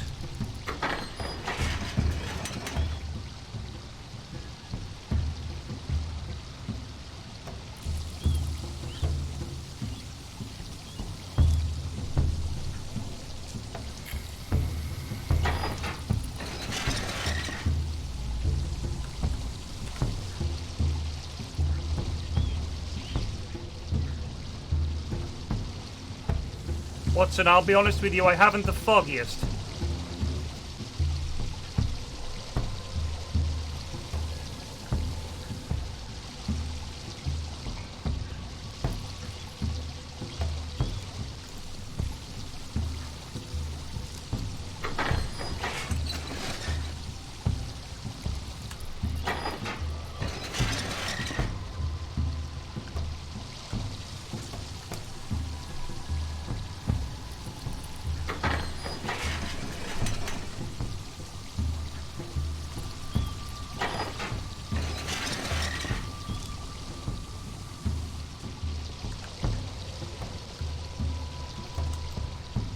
Okay, hold on a sec.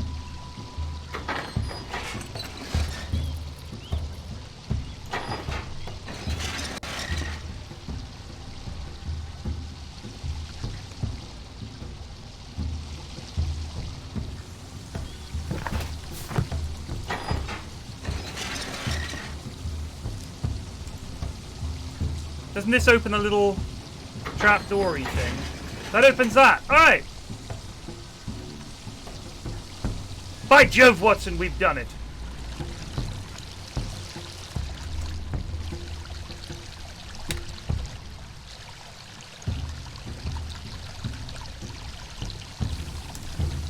The golden knife. Now I must kill Watson. A long-lost relic has resurfaced.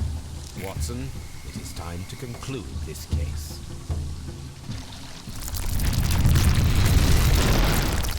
Excellent. Now, we should find another way of getting out of here.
Now then, how do I get Watson out of there?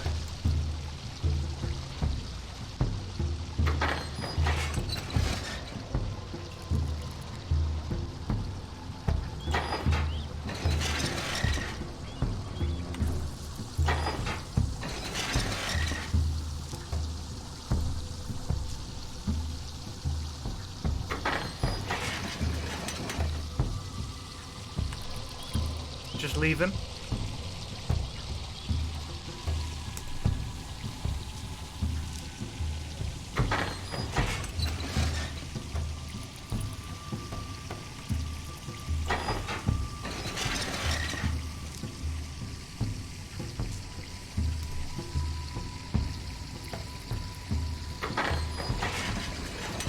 Right, we don't need that one.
Is this the one for the hidden door?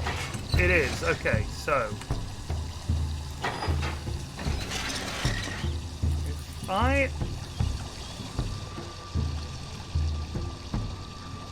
I open this one,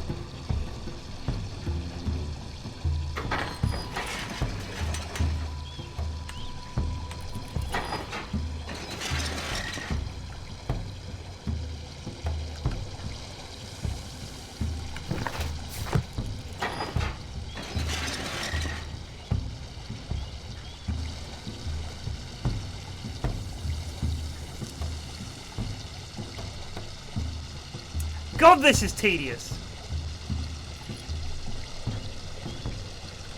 I reckon he needs to come over here with us for this one. Oh no, that doesn't work.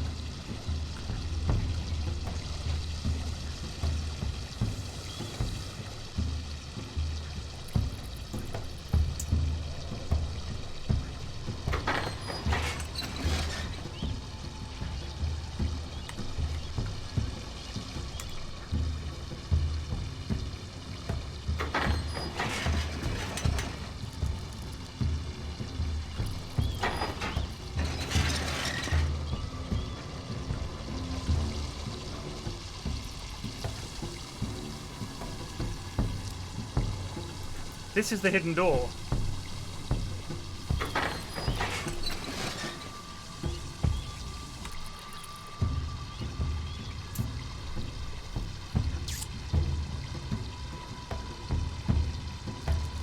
The middle one lets Watson out.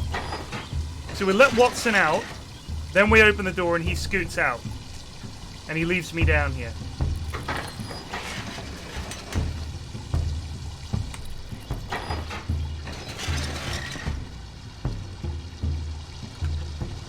You go up there, and then we open the hidden door, and Watson escapes, and we just, Holmes says, "Don't worry about me, Watson. I've got plenty of opium."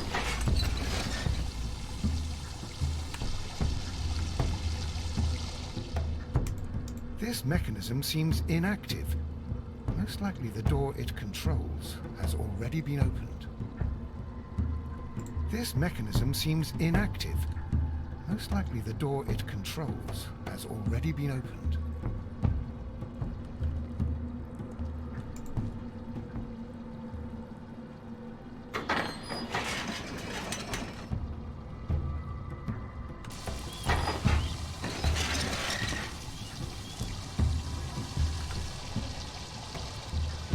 Aha!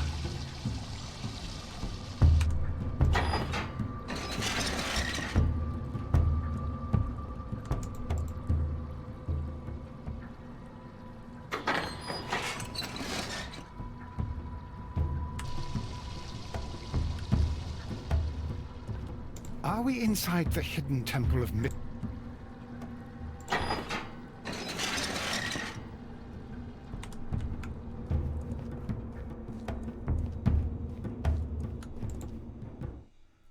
Phew.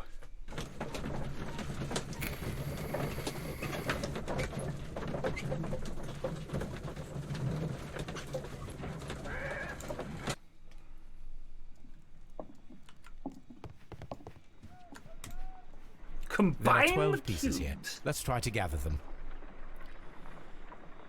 Oh, come on.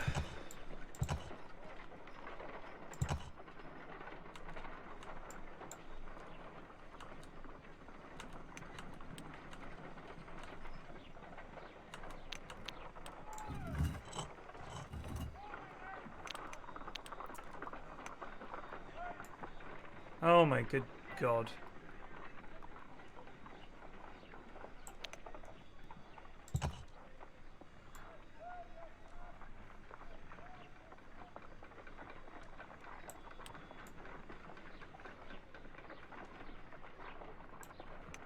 I will count this piece as a starting point. I will count this piece as a starting point. Right you are.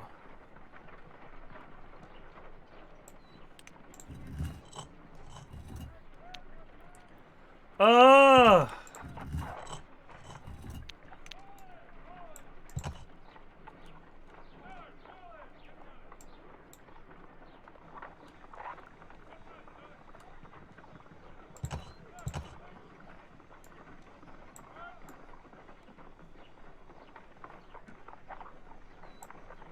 Oh my God, guys, this is going to take so long.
Not enjoying this puzzle, Scotty?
hello.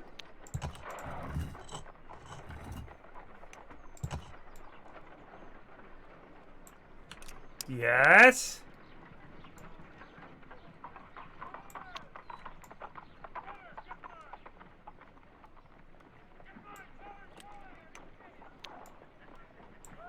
Aha.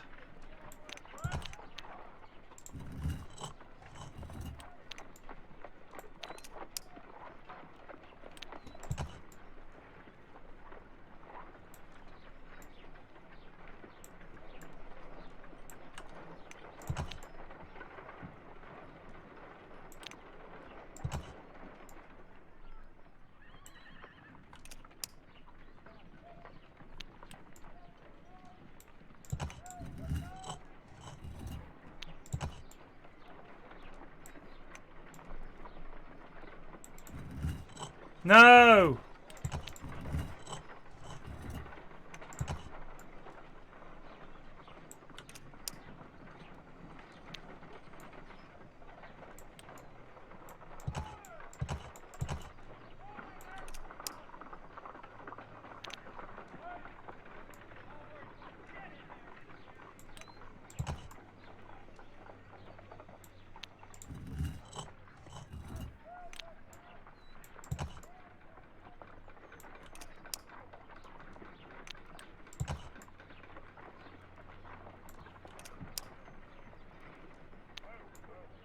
Having fun yet, Watson?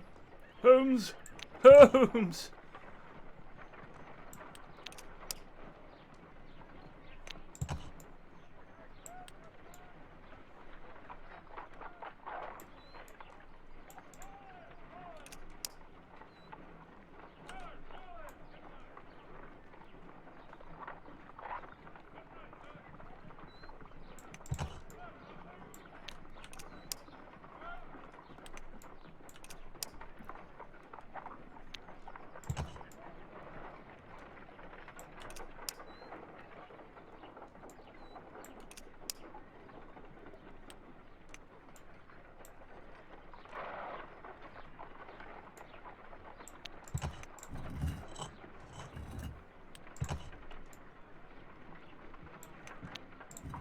No!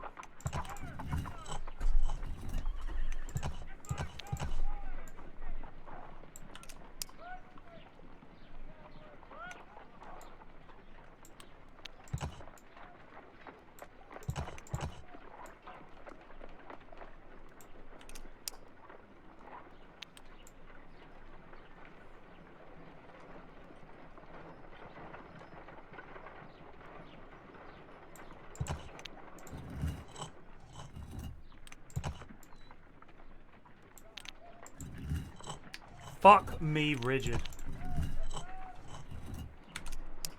Oh! It is a mold, and it is ready for casting. The mold is prepared for casting. We just need to fill it with certain material. Sir Rodney has made a reconstruction of the mythical golden knife. He seemed unafraid of maledictions, and yet... Half a glass of water should be enough to create a plaster solution.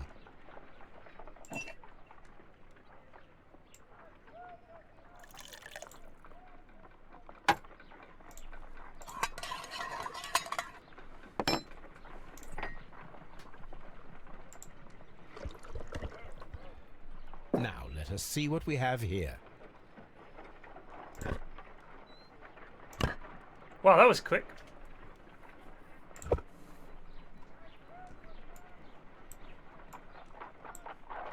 This knife is very similar to that described by the coroner as the weapon that killed Sir Rodney.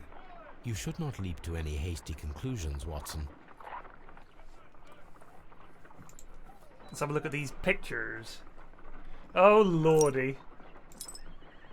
Alright, edges first.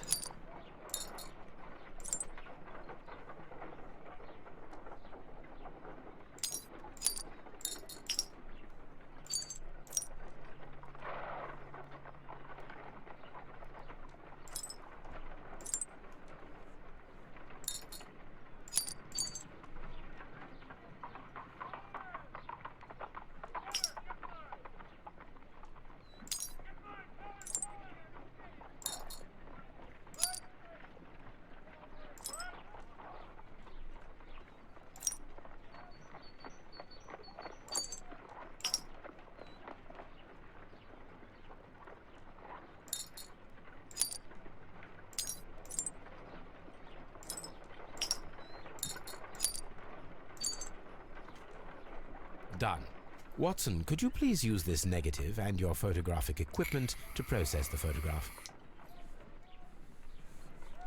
This case has been annoying. Lots of Thank puzzles. you, Watson. Now I must use reagents to develop the It's just photograph. this kind of shit. Which reagent shall we use?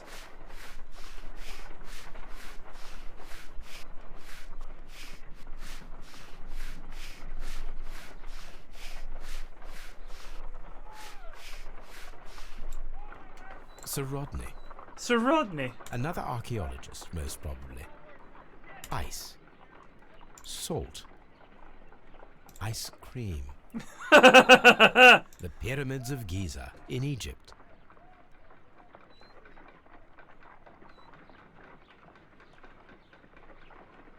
Ice cream in the desert. We are indebted to the Romans who developed the technique. So that's it. Salt and crushed ice may help to create ice cream. No!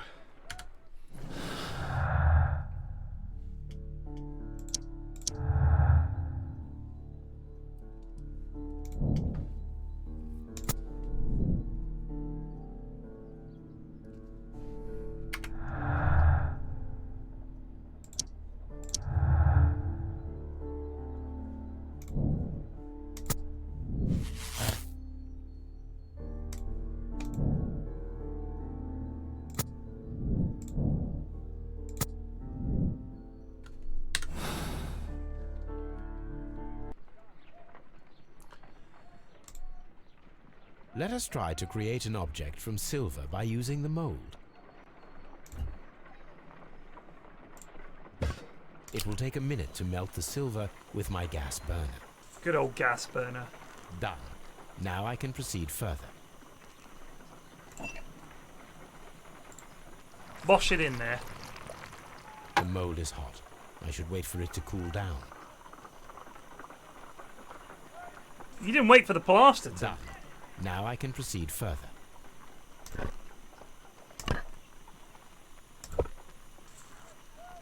A homemade silver knife.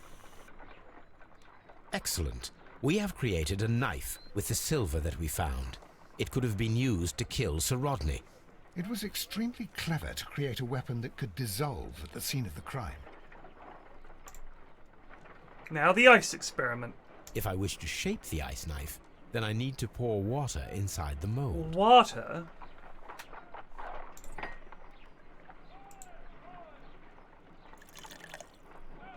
Ice, salt, and then the mixing.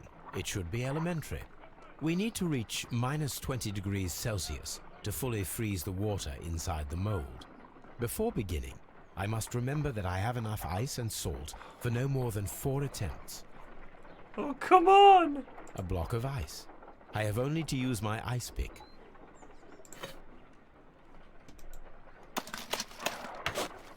Holmes, look. The temperature is reducing. A block of ice. I have only to use my ice pick. Ice, salt, and then the mixing. It should be elementary. We need to reach -20 degrees Celsius to fully freeze the water inside the mold.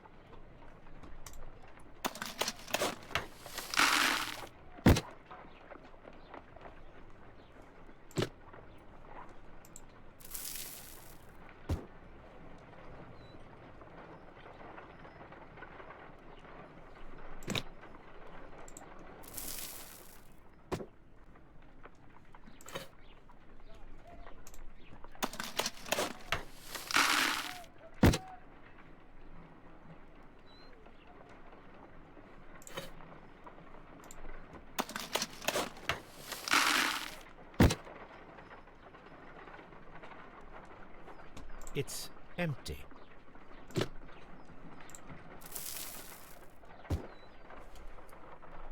You've buggered it, Watson.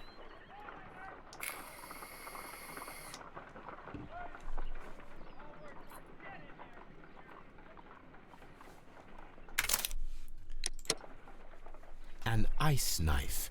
A surprising and yet a very brilliant idea. It's the perfect weapon.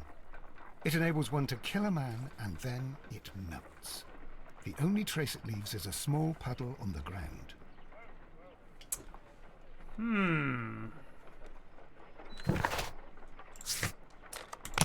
Let's go have a look at the baths again in case we missed anything.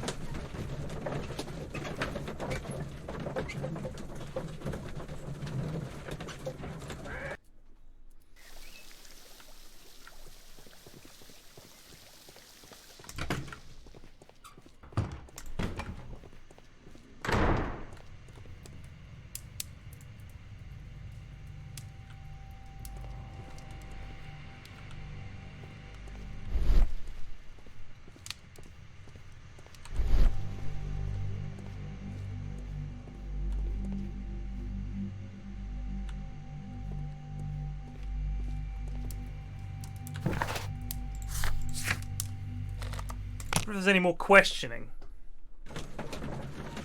The blood did have water in it. But then how do you explain the silver in the brazier?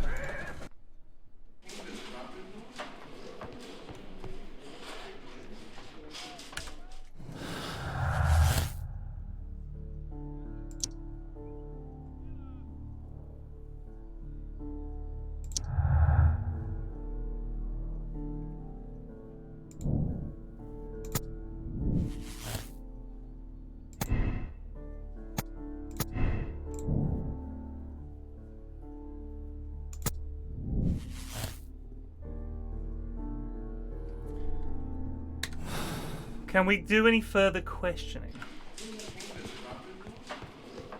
See if Blinkhorn has anything to say. Please escort this suspect for interrogation. We're going to give Blinkhorn the rummaging of a lifetime. Tell me about What can you Mithras. tell me about Mithras? Oh, so much. It was the core of our work. Why do you ask? Were you seeking the golden knife? I see you are an amateur. Yes, the golden knife was our grail. It is said that it bears the only text explaining the ritual of the cult of Mithras. I understand. I read something about immortality. A myth. The knife would provide immortality only to the worthy one, and yet it is cursed, and it would kill you if you are not initiated. Did you expect to find the golden knife at the baths? Well, Sir Rodney thought that it might be there. Did you observe the knife representations there? They are so extraordinary, and we had hoped that... It is a tragedy that he has passed away, taking all of his secrets with him. As soon as I've been released, I will continue Sir Rodney's researches in his memory.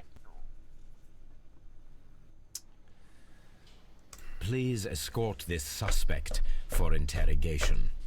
Ice to see you. Beads of sweat. The paintings in the baths are focused on Mithras, I understand. Yes, they are what make this place remarkable. And that is why Sir Rodney came here? He believed that the golden knife, which is an ancient ritual item, was hidden somewhere around the baths. I admit that it would be wonderful if it were true. And you are not concerned by the reputation of this artifact? You mean the curse? Before someone is dead, it is a blessing. After they are dead, well, then it becomes a curse. He makes a good point. Let's talk to that loony. Please escort this suspect. Garrow's gonna crumble. Slaps knife on table. Have you ever seen one of these? Perhaps you could explain the cult of Mithras to me. No, there is nothing to say. We are not the worthy ones. But Sir Rodney believed that he was? He was wrong. I have visions. The golden knife, the mummy. Oh, it's all my fault. Calm down, Mr. Garrow. Garrow going bandy.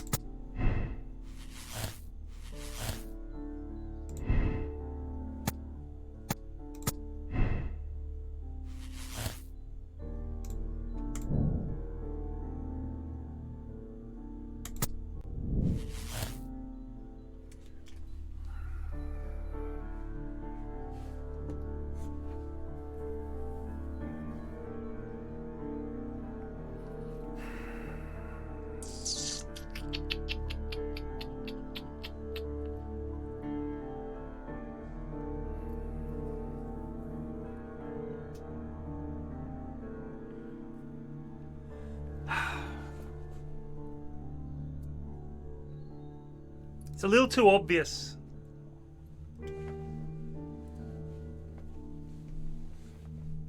I mean, here's my problem with the whole ice knife thing. There was that lump of silver in the brazier. And the lump of silver perfectly fit the mold. Now, the thing is, Blinkhorn knew all the clues. He knew about the golden knife and all the rest of it. Yeah, I ain't buying Garrow. I reckon it's this one. I reckon it's Blinkhorn. But I also think it was...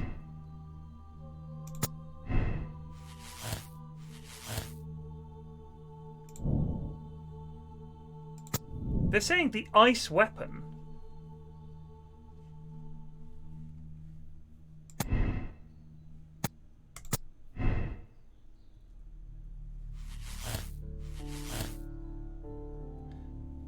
Silver might have been... I don't know, the silver might have been something else. That's the thing. Also, if the ice knife was hidden in the champagne bucket was outside, right?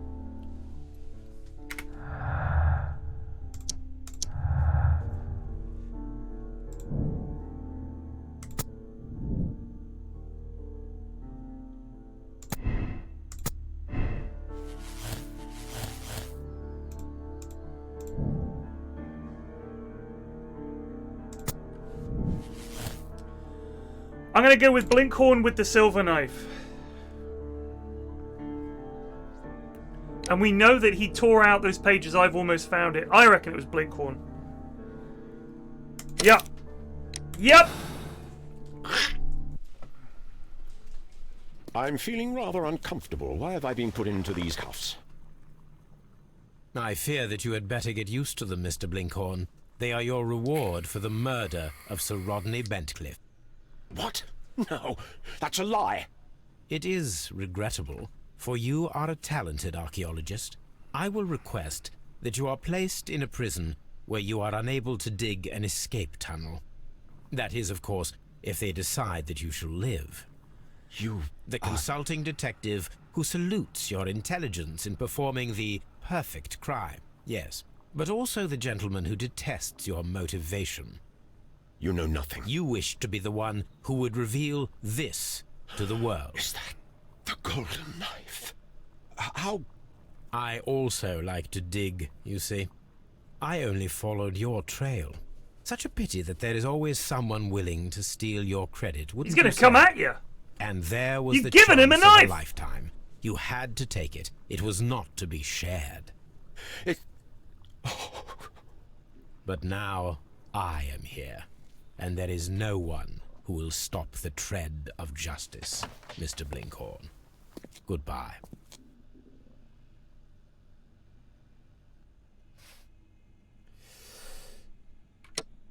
No! It wasn't Blinkhorn with the silver knife.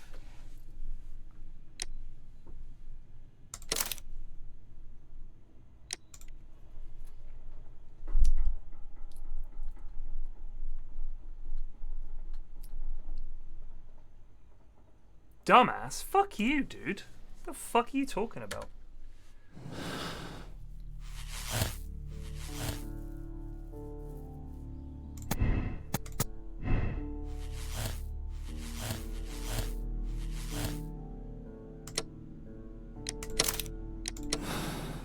Let's see if we're right this time. I'm feeling...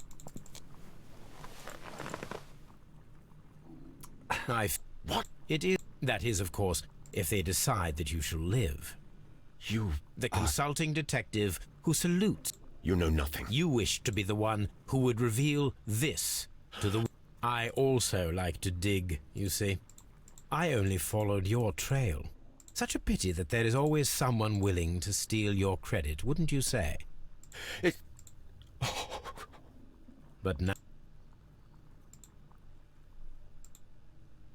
I'm skipping the dialogue, so it's still got to do the actions for some reason. I wonder if we were wrong again. Maybe it wasn't Blinkhorn at all. It was Blinkhorn with the ice knife. Boom. We were close. You know what, I'll be honest with you. I think it was kind of... There wasn't really much of a clue that it was one or the other. Like, the silver being there and we could make a knife. It was like, how are you... There's no other evidence to point to the fact that it was, like, one thing or the other. The Abbey Grange affair. The water in the blood could have been the steam. Into your clothes and come. That was even one of the options they offered you. I'll wait for you in the sitting room. I've just received a note from Inspector Lestrade. A letter from the suburbs. He is in need of my presence. Lestrade? Whenever he has asked for my assistance, it has always turned out to be entirely justified. I fancy that every one of his cases has found its way into your collection. Yes, they all seem worthy of... However, I regret your fatal habit of looking at everything from the point of view of a story instead of a scientific exercise. Holmes, you... I beg your pardon, I digress. It would be much better to examine this letter than to try to convince you.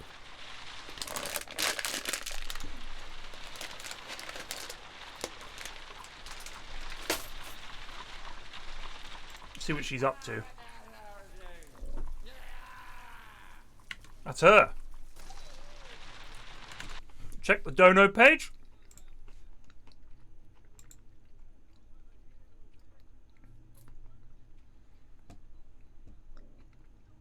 Boom. Thank you, Hardcore Ginger, Dan Owens, Ollie B, and then anonymized, various anonymized. Thank you very much. Getting a Subway for lunch.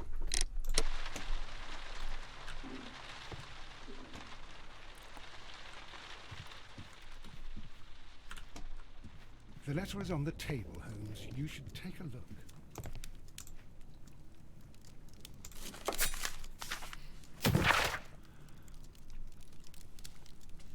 Oh, that's all about the death of...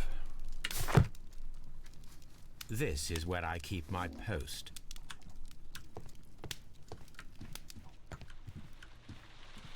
On the table. Which table? The letter is on the table, Holmes. You should take a look. Yeah, which table, son?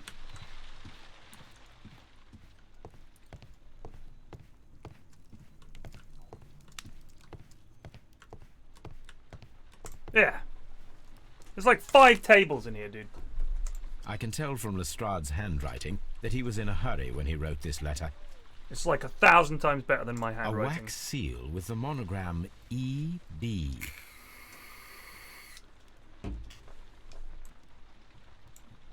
The Brackenstall family coat of arms. My dear Mr. Holmes, I should be very glad of your immediate assistance in what promises to be a most remarkable case. It is something quite in your line. Except for releasing the lady, I will see that everything is kept exactly as I found it, but I beg you not to lose an instant, as it is difficult to leave Sir Eustace there. Yours faithfully, Inspector Lestrade. So, what is it, Holmes? Promising, as always. It appears to be a case of murder. Do you believe that Sir Eustace is dead? I should say so. Lestrade wouldn't have sent for me for less. His writing shows considerable agitation, and he is not an emotional man. These people belong to high society. The quality of the writing paper, the EB monogram, their coat of arms. The crime was committed before midnight. Holmes, how can you possibly tell? Well, it is all thanks to Lestrade. He wrote his letter at 3:30 in the morning. Imagine the chain of events before that. The local police had to be called in. Scotland Yard was notified. Lestrade himself had to make haste there, and finally compose the letter he sent to me. All of that makes for a fair night's work. It makes sense. Lestrade also speaks of the woman he released. That seems to indicate that she had been held somewhere during the crime. Much time has been wasted. Let us find a cab and go to Abbey Grange immediately. I live in hope of an interesting morning. How does he get money? How does Sherlock Holmes get the money?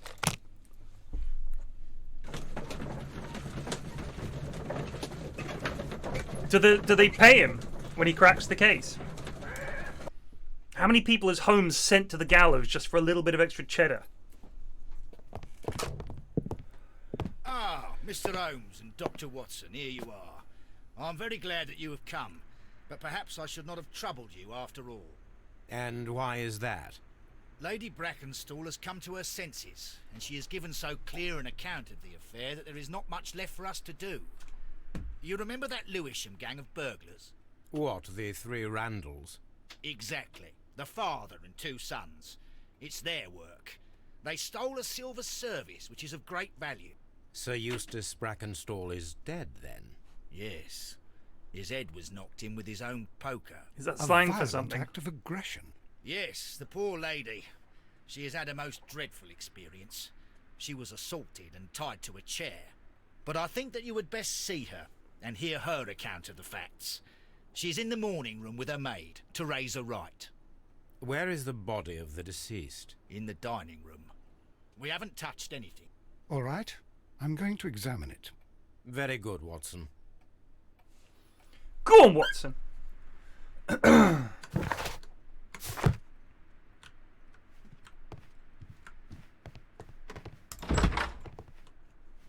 Here we go. Ladies, allow me to introduce myself. My name is Sherlock Holmes. I'm assisting Inspector Lestrade in this investigation.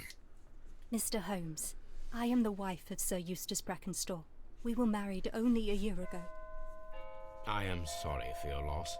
Please accept my deepest condolences.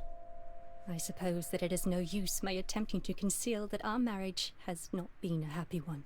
I fear that all would tell you that, even if I were to attempt to deny it.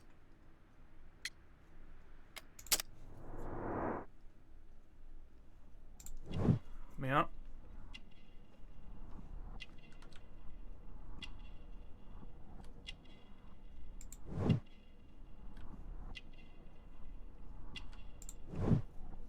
Gold brooch, kangaroo and an emu. Perhaps a dingo stole her baby. Elegant dress? Old bruises, oh dear.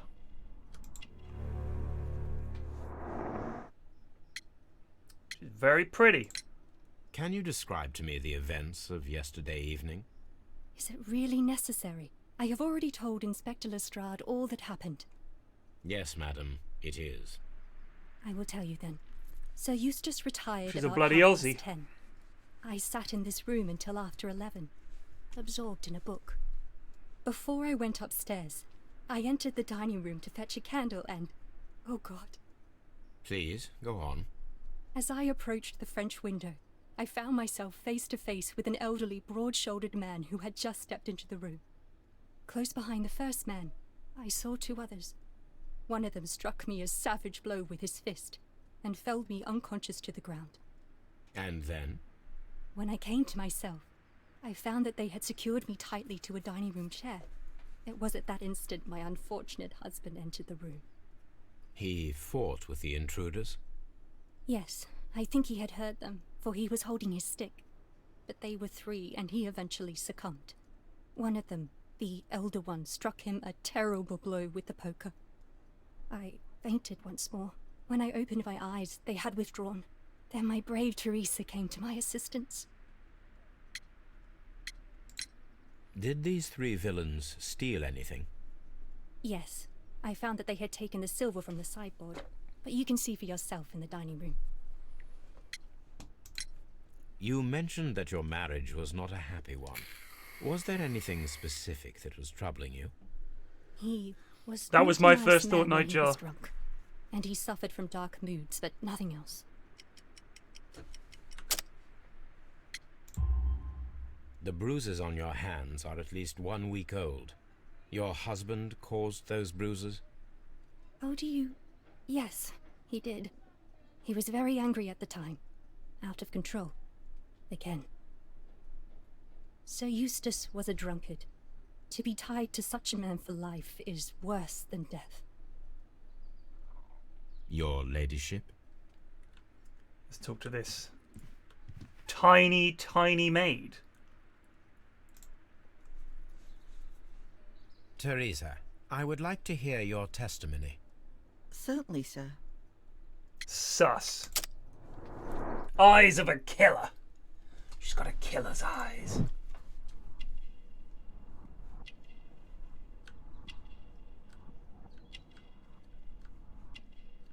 Oh.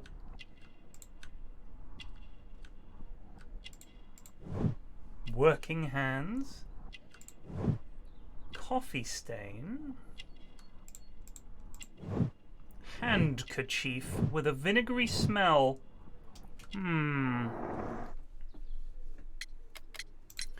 As I sat by my bedroom window, I saw 3 men in the moonlight down by the lodge gate. Huh. But I thought nothing of it at the time. Oh, if I'd known... We found our Aussie! And then? I went to bed, and it was more than an hour after that I heard my mistress scream. And down I ran, to find her tied to the chair and him on the floor with his head smashed. That's all I know. Prediction. That's not her servant, that's her mum. Exactly. That's her mum. And she was so sick of seeing her daughter getting knocked about by that old bastard. And then they invented the story. And they sold the silver with the intention of fleeing back to Australia.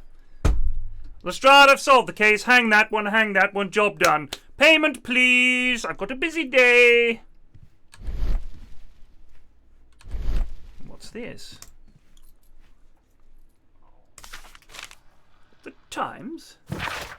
Family business booming. The Randall gang is back. Less than a fortnight ago, this infamous family of burglars, the Randalls as they're known, made their reappearance by way of a brutal but successful intrusion into one of the wealthier homes in Sydenham. The police are already on their trail. However, the details of the crime have been kept confidential, including that of the name of the victim. A witness was able to provide a precise description of all 3 men in this, which surely give the police a chance to complete the profile of this family of delinquents. We would take the liberty of reminding our esteemed readers about the highly dangerous band and to provide the full description as it is available at this moment. The gang has been in business for some considerable time, being a family of 3, a father and 2 of his sons, the elder, Jack Randall. I have a friend whose dad's name is Jack Randall, that's quite funny. Is a man in his 40s and already grey-haired, while of average height and build. Being the mastermind behind the burglaries, he retains control over his sons, both of whom are close in age but very different in appearance. The first son, William Randall, is tall and broad-shouldered with a small, disproportionate head. The younger brother, Melvin Randall, is of a somewhat weaker constitution and is as skinny as a rake. The gang is wanted not only for their frequent thefts and break-ins, but for the exceptionally brutal pirate career they enjoyed before returning to England. Be alert and may your valuables stay safe. Now note, William Randall is the son and he's tall and broad-shouldered. Jack Randall is a man in his 40s, average height and build. The description of the Randall gang provided by Lady Brackenstall is identical to the one in the Times article. Hold on a moment.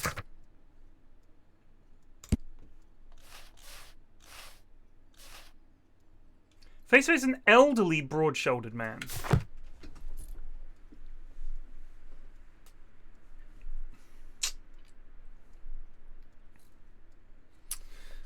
I'm just a little suspect.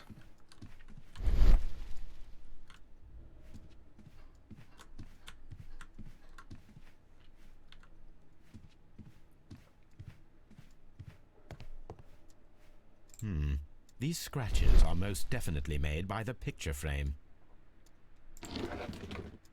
This is Sir Eustace's safe. There may be something important inside. I must ask Lady Brackenstall to open it.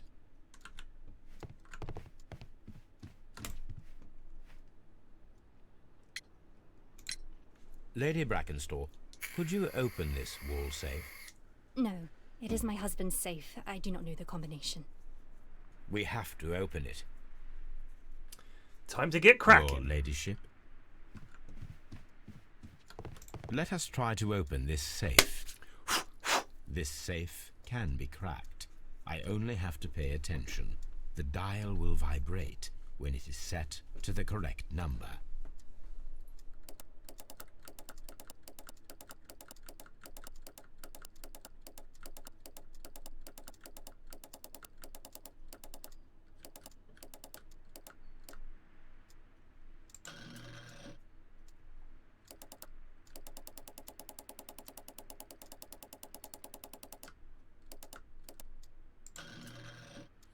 Terrible safe security.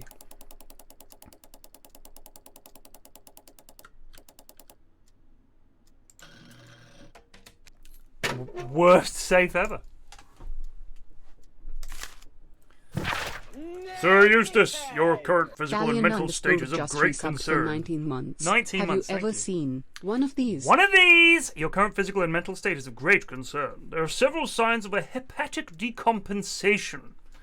That is not a made-up thing, I assure you. The last time that we met, your eyes were bloodshot and your skin was tinged with yellow.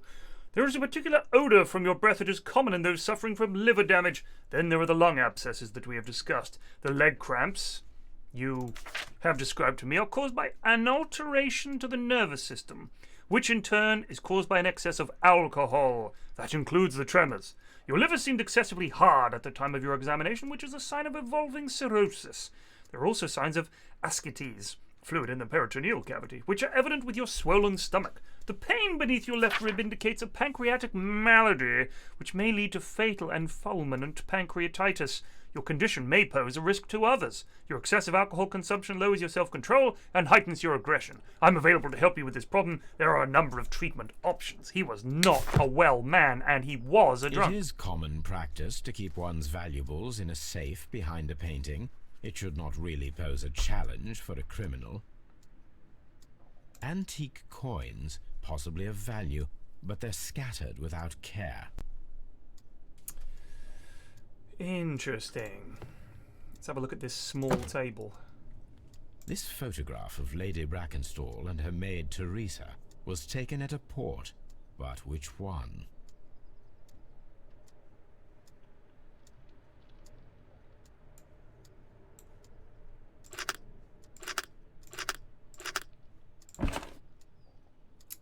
So the lady and her maid came from Australia a year and a half ago on this ship.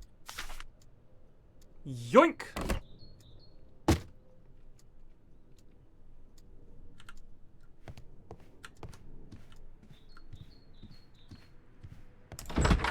Watson, we're going to Adelaide. Where's Watson? Sir Warthen Brackenstall. He looked a bugger, didn't he? He looked an absolute bugger.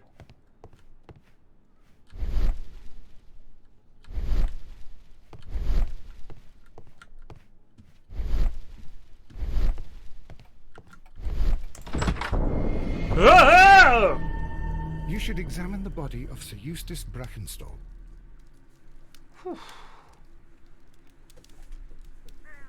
I agree, Nightjar, but I don't think they're lesbians. I think they're mother and daughter. But they might be lesbians. Lesbian murderers. Thelma and Louise.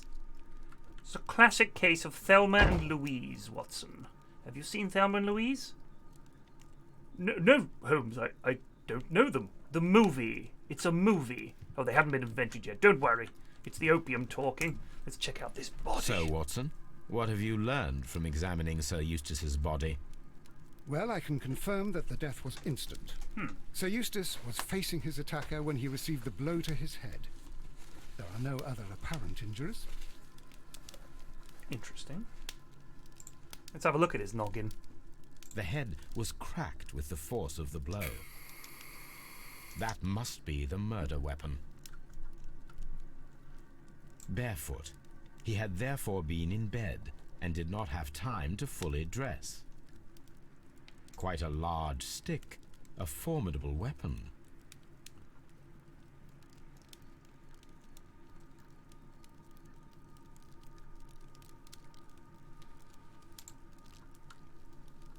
It is covered in blood. Sir Eustace might have struck his head upon it while falling from the blow. That is one possible explanation. Also, not being funny, but if you strike someone with a poker, there'll be a lot of splatter. I watched The Staircase. A fur trader's cabin.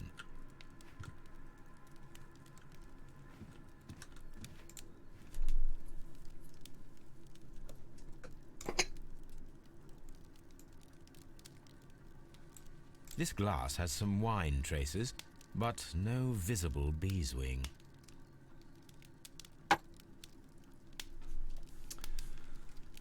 What's a beeswing?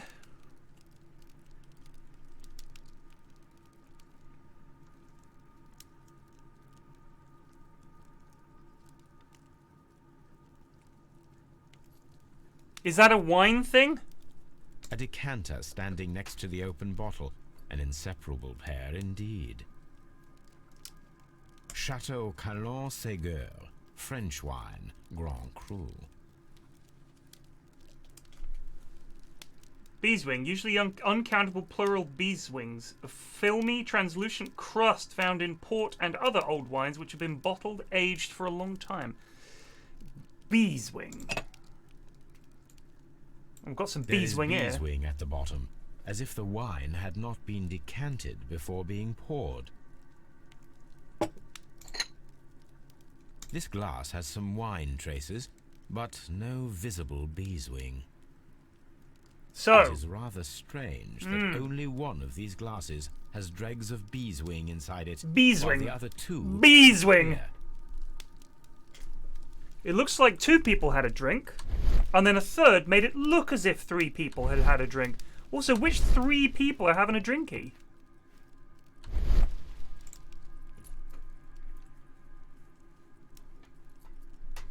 These wine bottles are expensive, and mostly from France. This candlestick is valuable.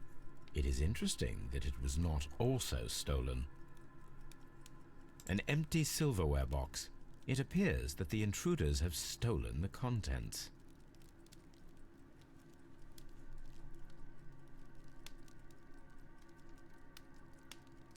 A bottle of wine is missing here. The criminals did not thoroughly ransack the house. They only took a little silverware.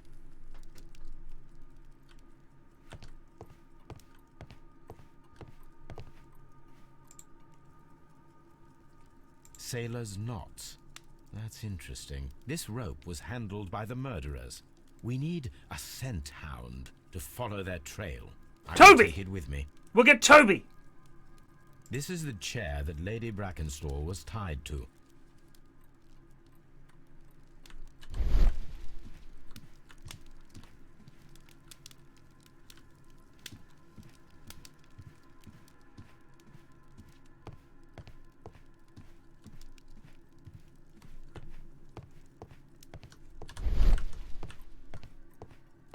This door leads to the upstairs bedrooms. Apparently the criminals did not venture there. A deer hunt. A deer hunt.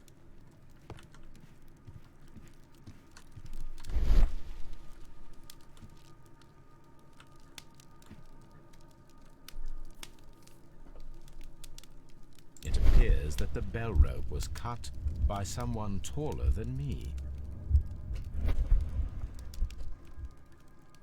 That is a good point.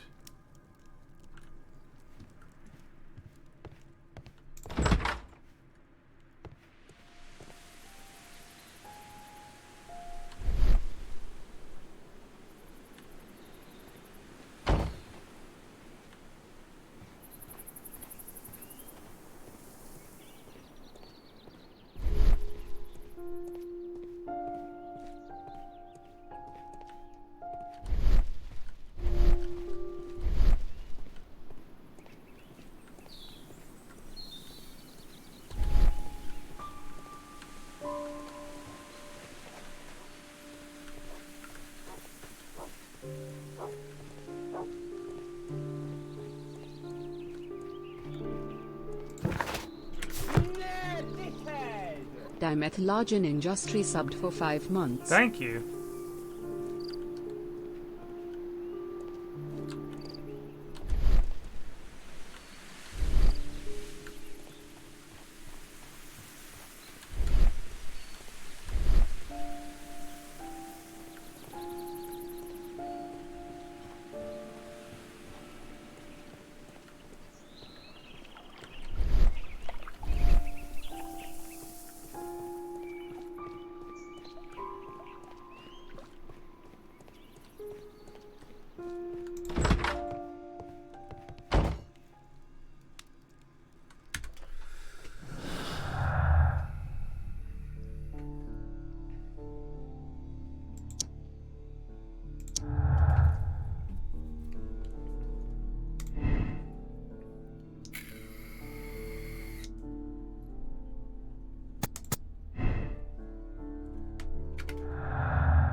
Violent behaviour and from Australia.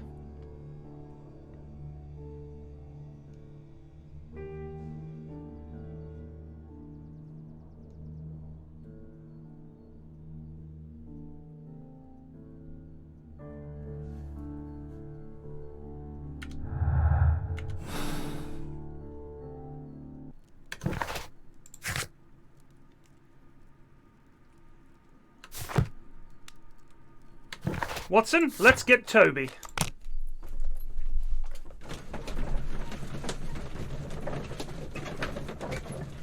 It's true the Randalls did have a pirate in their ranks.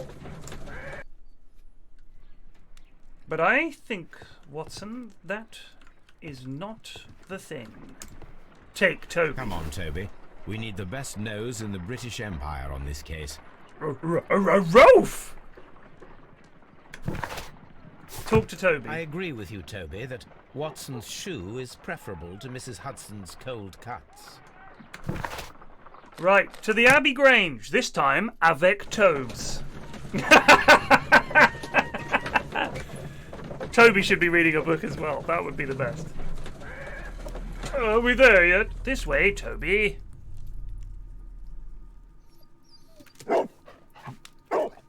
Search, Toby.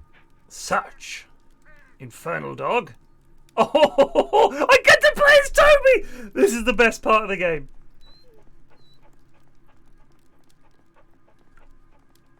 That's Toby running.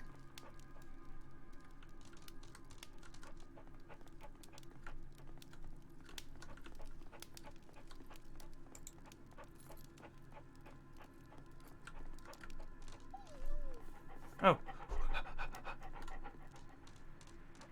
I wonder if this is how dogs see. Woof woof! Scuttle scuttle! Go on, Tobes. Sluggish. This is Toby running. I'm holding down shift for all I'm worth. Can we just have a Toby game?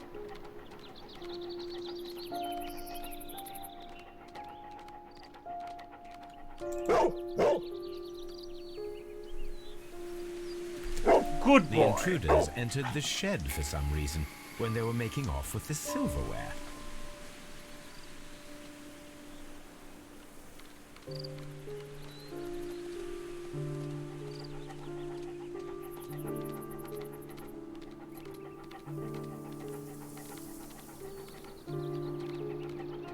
He should get distracted by a bug. Press F to sniff.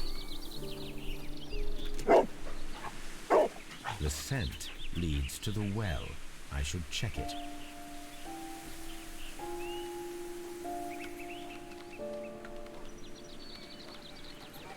Honestly, why hasn't Toby come with us before? He's more useful than Watson.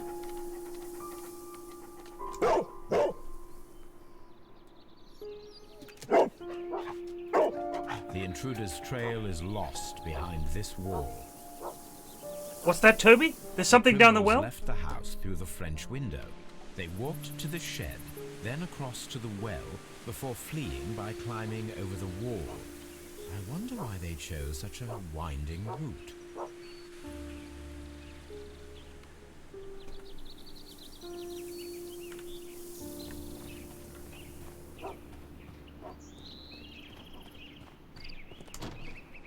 Let's have a nosy in this here shed.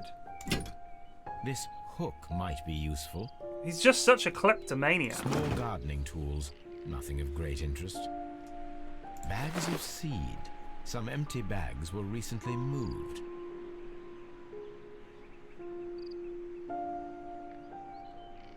This old suitcase sounds hollow. It must be empty. Intriguing. I'll get this hook.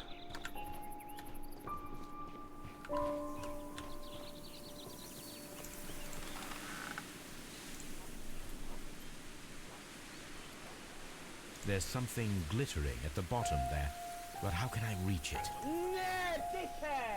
Marcus Campus 85 just resubbed for 13 months. Thank you.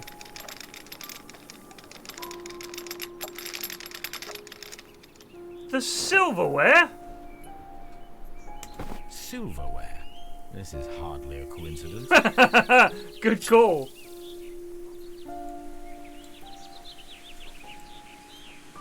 The Brackenstall coat of arms. It appears that we have found the stolen silverware.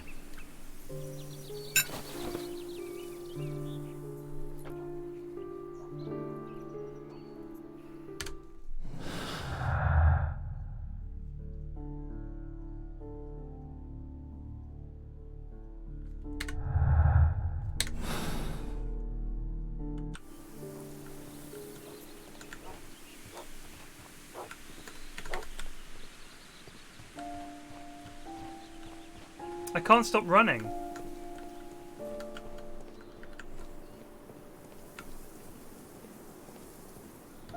It's reversed it, so now I just run all the time.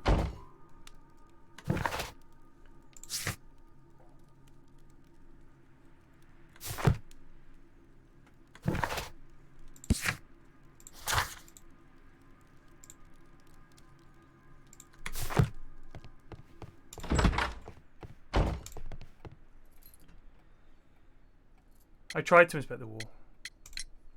Inspector, I have recovered the stolen silverware. You are a wizard, Mr. Holmes. And where is it? In the garden well. Excuse me? Unique, isn't it?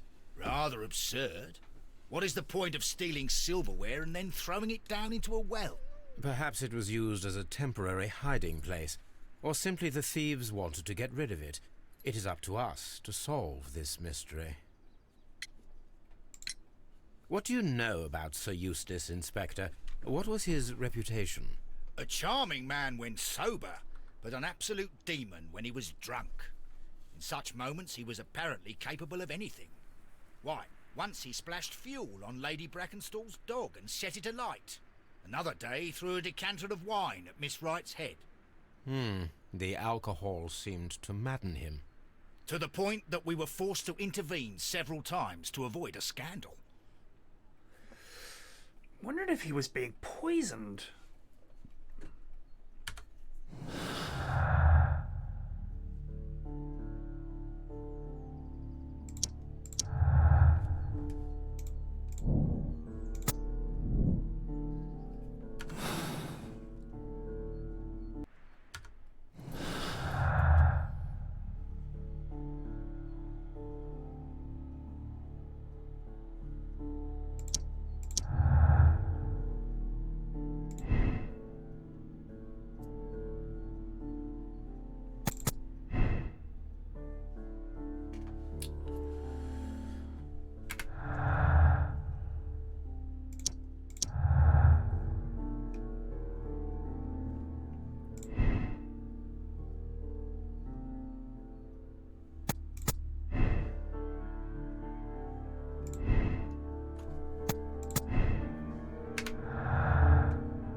We're just running everywhere now.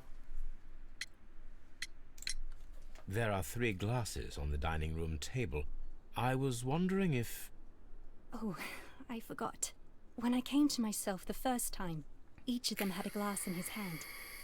They might have been a father and his 2 sons. They talked together in whispers, and then they left. Bullshit! We found your silverware, Lady Brackenstall. It had not been taken very far. Is that true?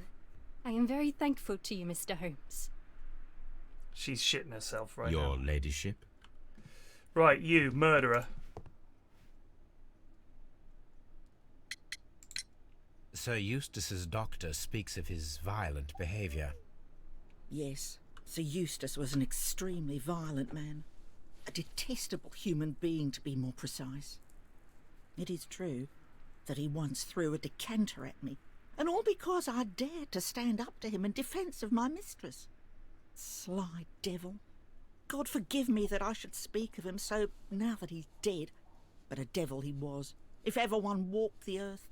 We met him only 18 months ago. She'd only just arrived in London. Yes, it was her first voyage. She'd never been from home before.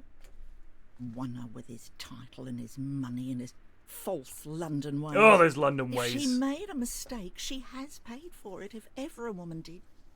She doesn't have any friends here, so it was especially hard for her. We found your mistress's silverware. Oh, that's good news. You really are as clever as they say. Indeed. Yeah! Yeah!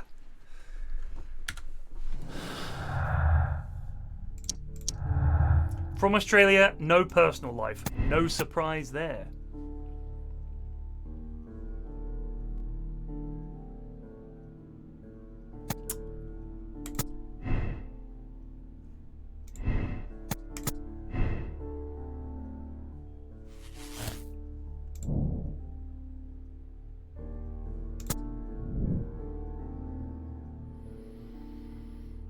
Yep. Yep.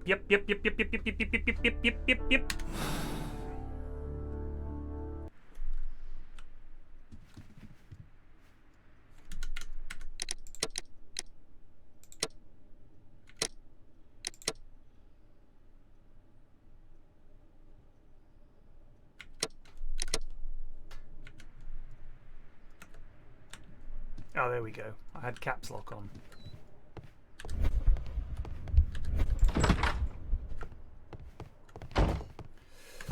Well, crikey.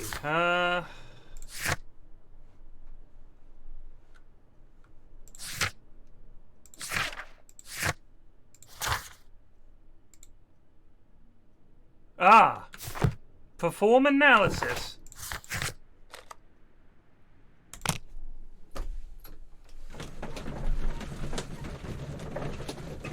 I mean, if the Randalls were pirates and vagabonds, there's every chance they're Australian.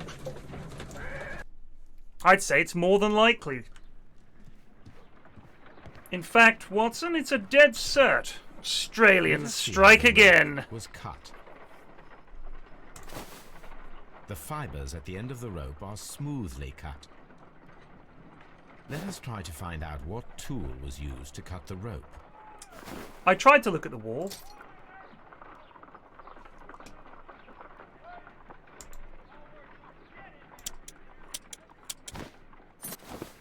The fibers from this cut appear to be different.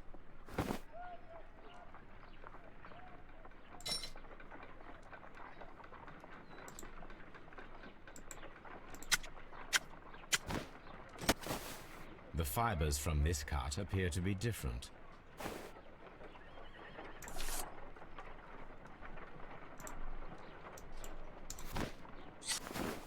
If I cut the rope with a knife, it matches the original.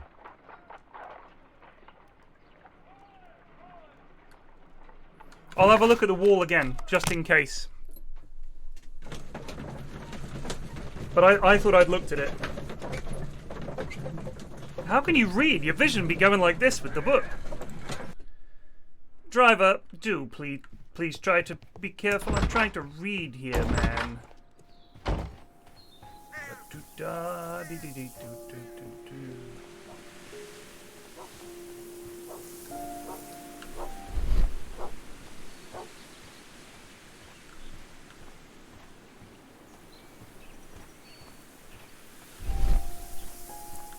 The intruder's trail is lost behind this wall.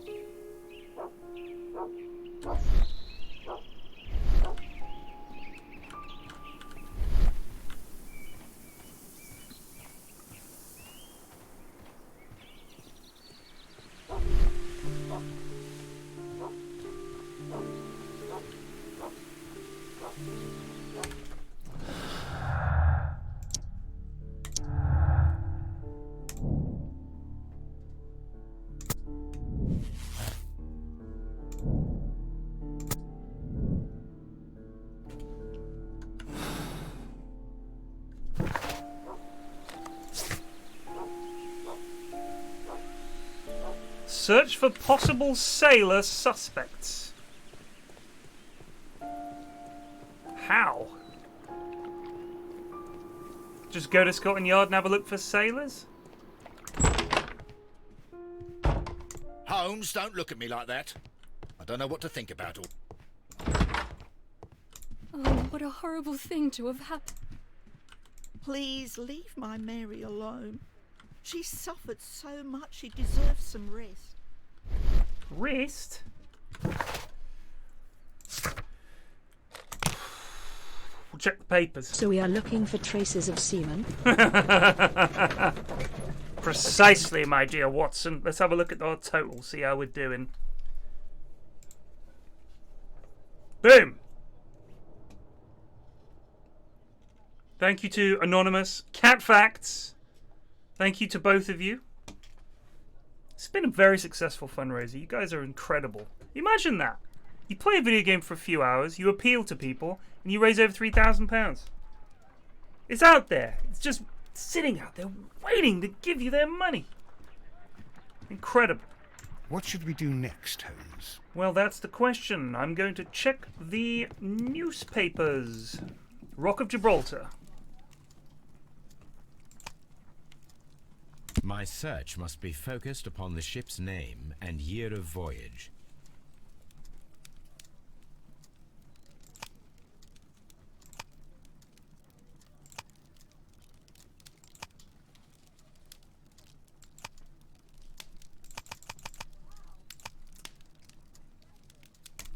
Boom. We raised the money like you asked. Will you let our families go? No. The Rock of Gibraltar, a bulk carrier from the Adelaide, Southampton, London line, Cunard Building, James Street, London, has returned from a 6-month voyage through India, New Zealand and Australia. The ship brought to England Miss Mary Fraser, the heiress of the Fraser family, owning land and tin mines in Australia. This reportedly beautiful young lady is presently engaged to Sir Eustace Brackenstall, one of the wealthiest gentlemen in Kent.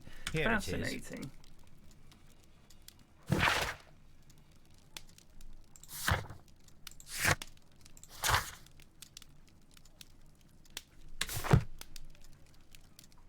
The shipping company, the Adelaide, Southampton, London line, and its address.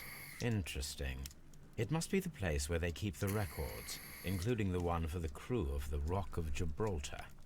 I think that if you pretend you're from Scotland Yard, they'll give it to you without any problems. Watson, you devil! But I have another solution. Aha! I'll call in the specialist. Wiggins!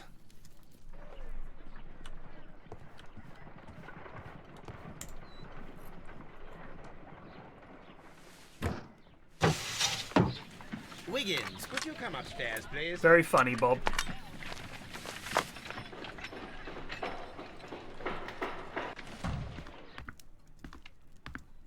At your service, Mr. Holmes. I need a register, my young friend. If you could borrow it, there will be half a guinea for every one of you. I need the crew list of the Rock of Gibraltar in 1893, and their current employment. I'm straight on it, Mr. Holmes. Do you really think they'll find it, Holmes? My secret police is better than the Yard in many ways. Here it is, Mr. Holmes.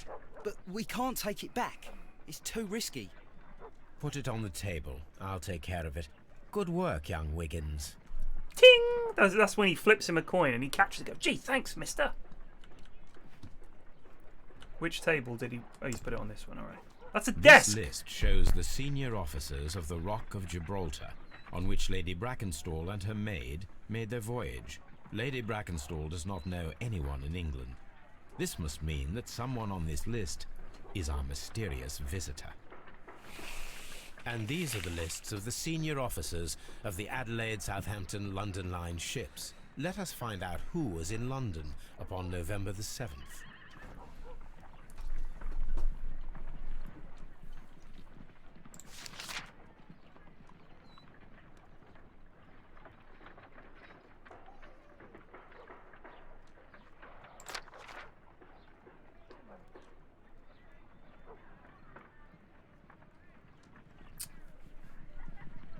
Could be these lads.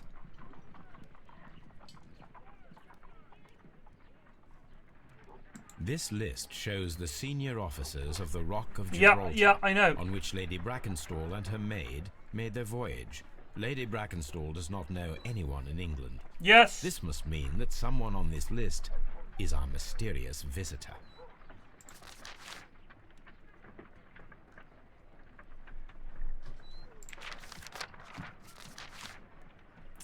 They departed November 10th.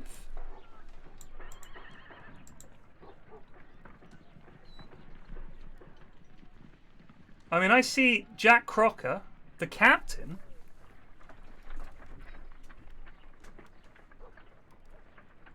Mr. Jack Crocker was in London upon the date of the crime, and he is due to depart in 2 days. Exclamation mark, indeed.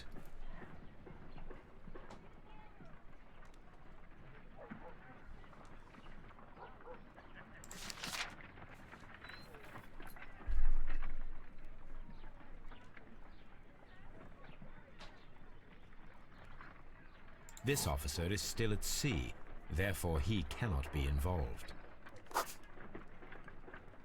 His name is Charlie Chill.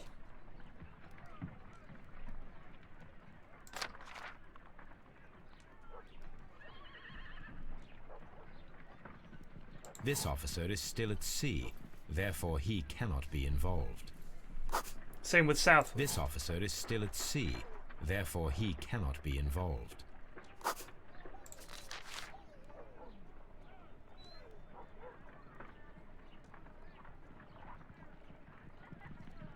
This officer was on a ship that sailed half a month ago. He wasn't in London at the time of the crime. This officer was on a ship that sailed half a month ago. He wasn't in London at the time of the crime.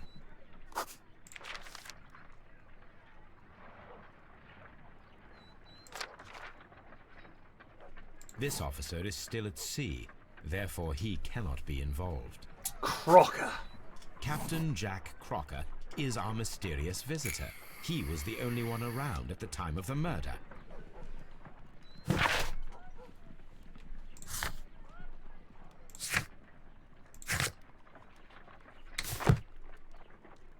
How shall I call him? Crocker.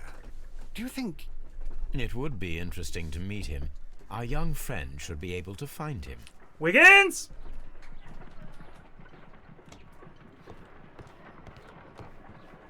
Oh, Wiggins! Wiggins! Wiggins! Wiggins, could you find a way to bring this Captain Crocker here to us? Here? Holmes, that could be dangerous. No problem, Mr. Holmes. Good lad. You're not a complete PU55Y like Watson here. Mr. Holmes, I was informed that you were looking for me, and I'd like to know why. Yes, it is important that we talk. You will soon understand why. Let's have a look at him. Steely gaze of a sailor. Clear look. Honest. Magnificent beard.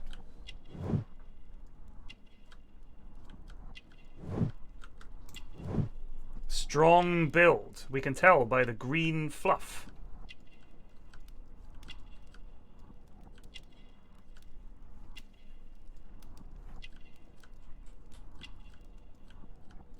Yeah, good crotch shot there. Very nice.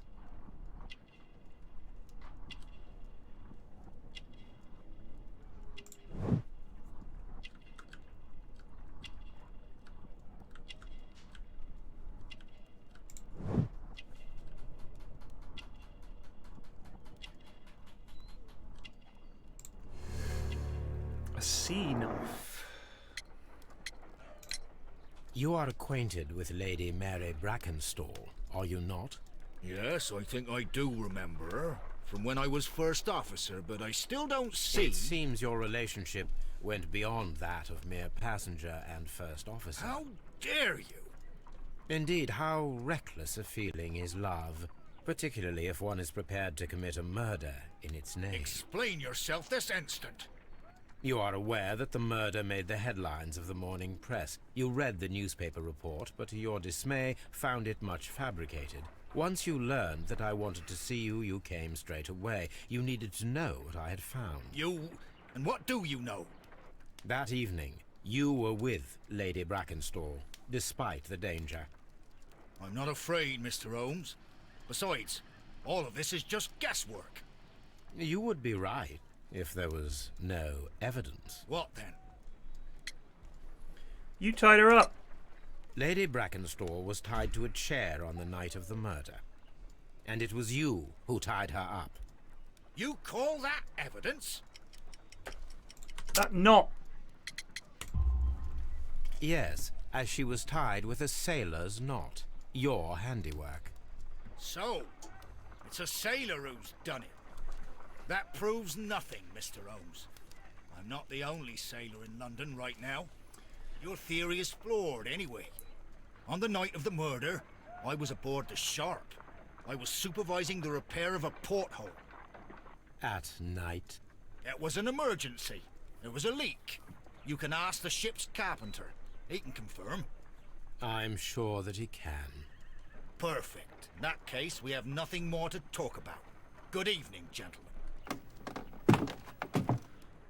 Big lad! Holmes, what should we do now? Would you like to check his alibi? No. There is no doubt that these men will testify in his favor, and there will be no way to check. So, what then? We give up. We sell the silver and we move to France. With what we have. We have all the puzzle pieces. Now I understand why you dissected the bell rope.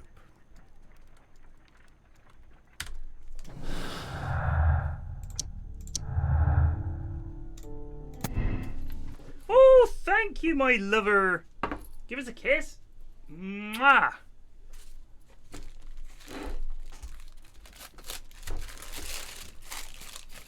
Oh, it's chill breeze today.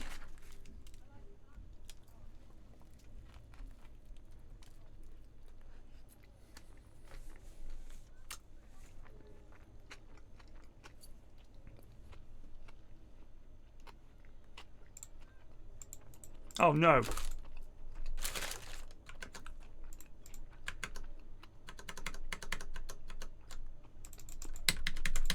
That's bloody crash.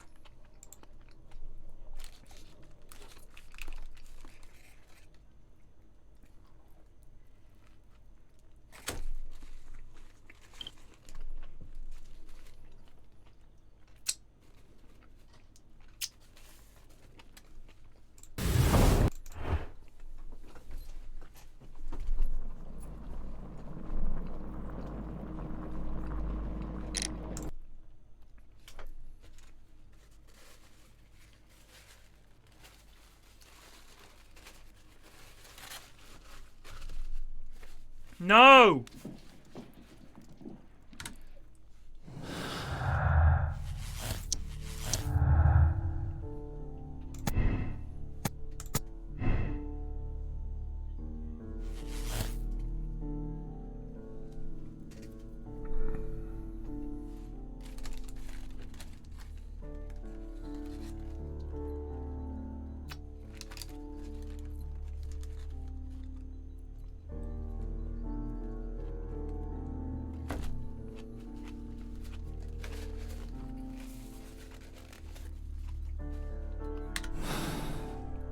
Can't be that simple, can it?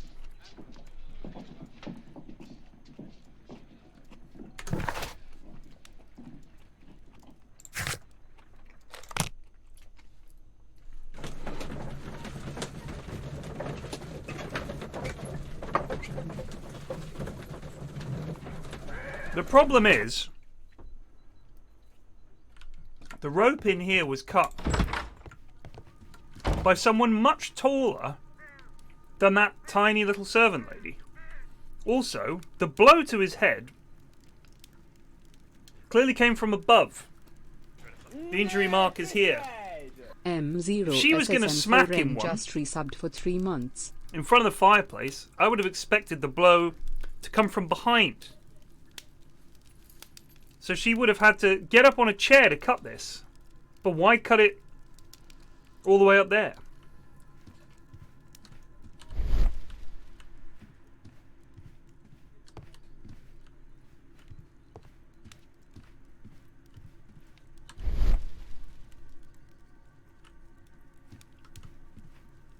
It just seems unlikely.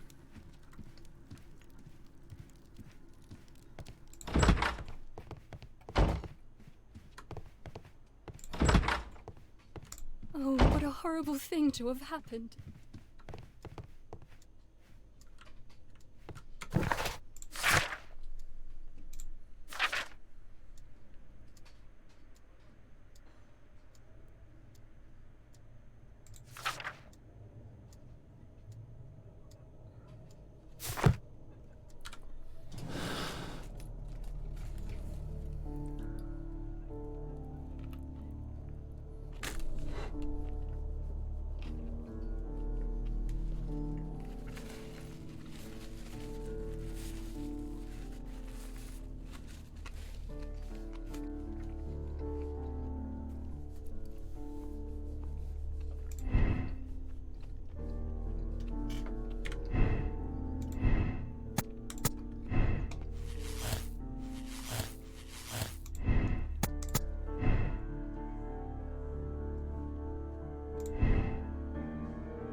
No way.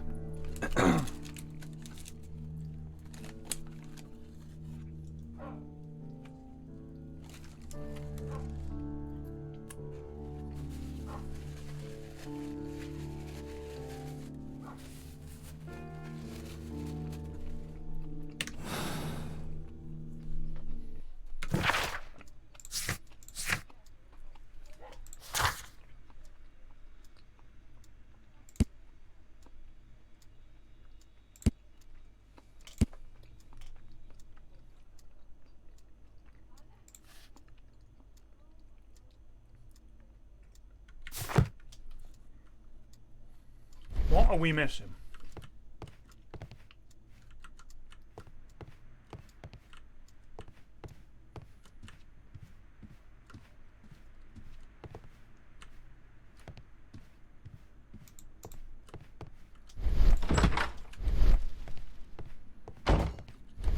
Lord Brigham Brackenstall. Lord Ramsay Brackenstall.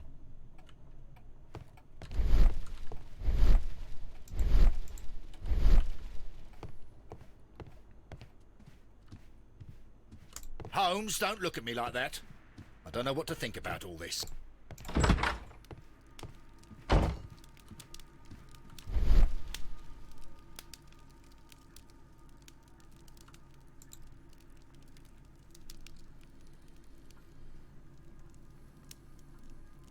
It appears that the bell rope was cut by someone taller than me. Sailor was a big lad.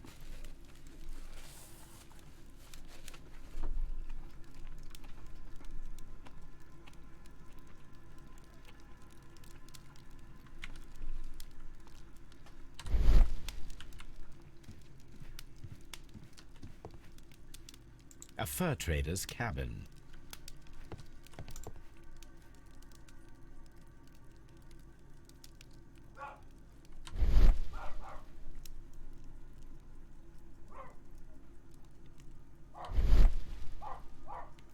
This is the chair that Lady Brackenstall was tied to.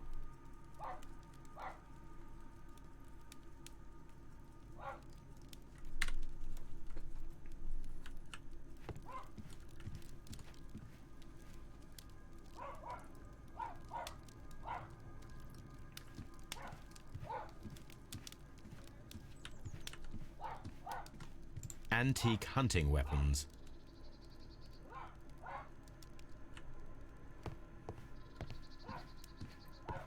It can't have been a robbery. Nothing was nicked.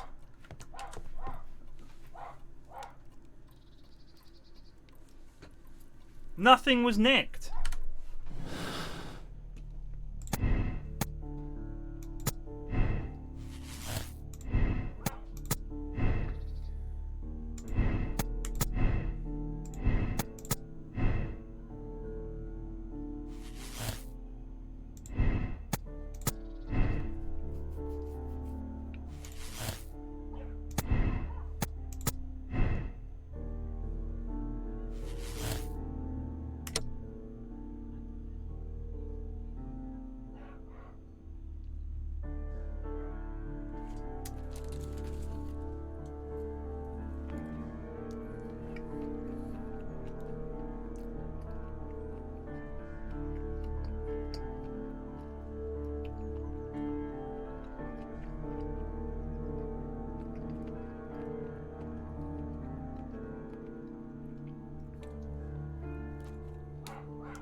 Well,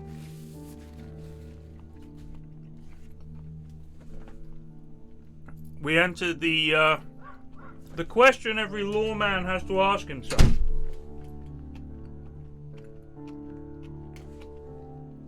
Am I here as an agent of the law? Or am I here as an agent of justice?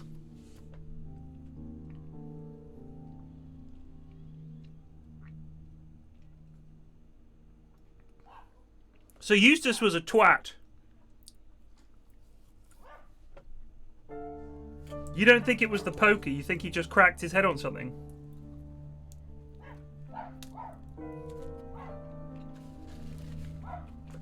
Here's the question. If he just fell and hit his head... Let's have a look, hold on. Mike_row_biologist just resubbed for 13 months.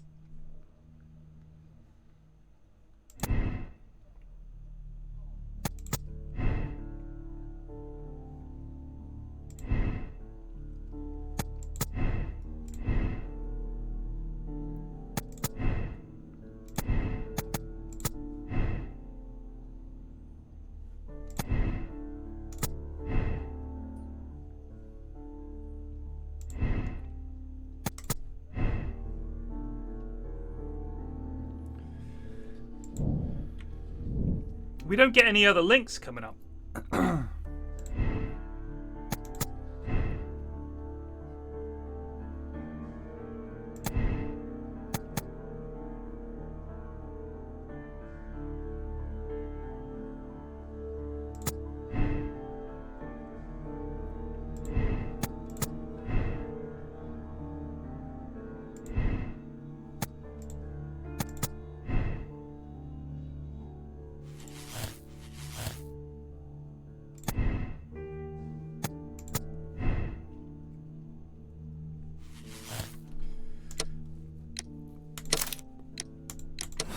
I'm gonna let him off.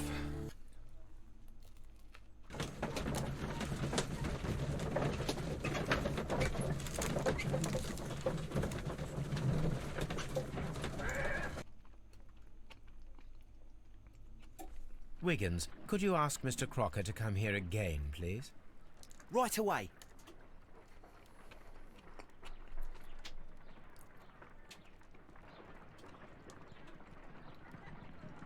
Why did you make me come here again, Mr. Holmes? It is over. I know that it was you who killed Sir Eustace Brackenstall. What? I know, because of the height at which the rope was cut. The knife used was a sea knife. The knots were sailor's knots, and not least the sheer force that was put behind the killing blow.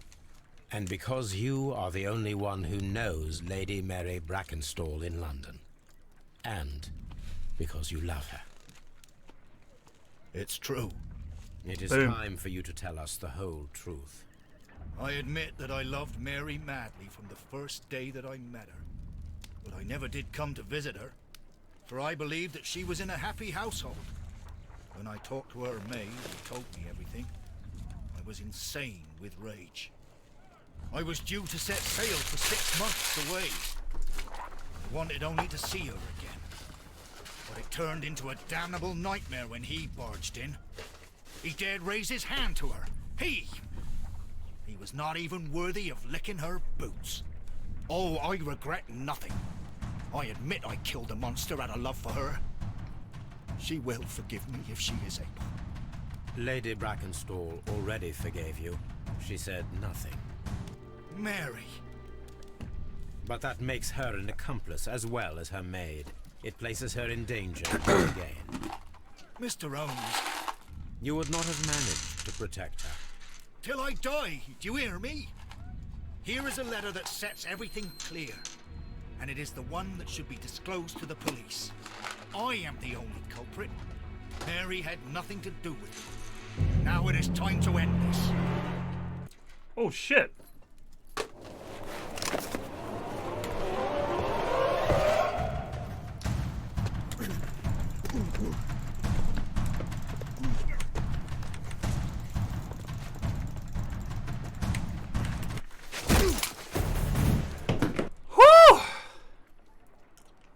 Please forgive me, Captain Crocker.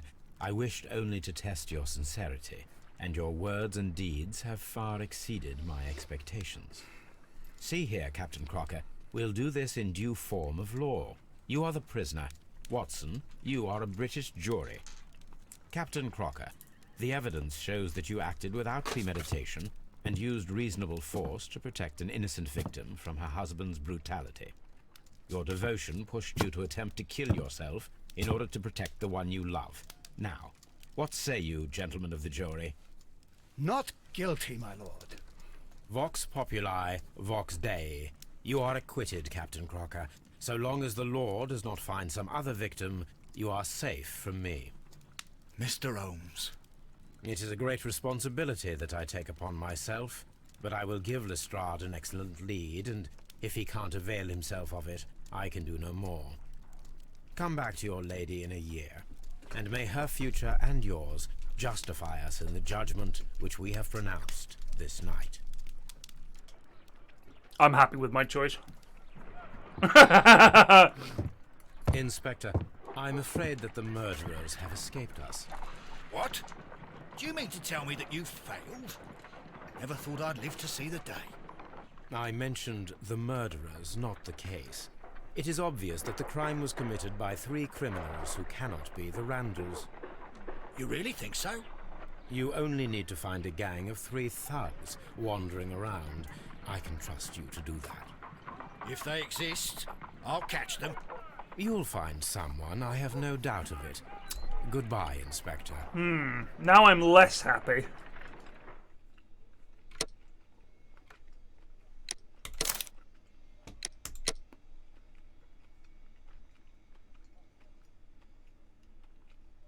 Wow.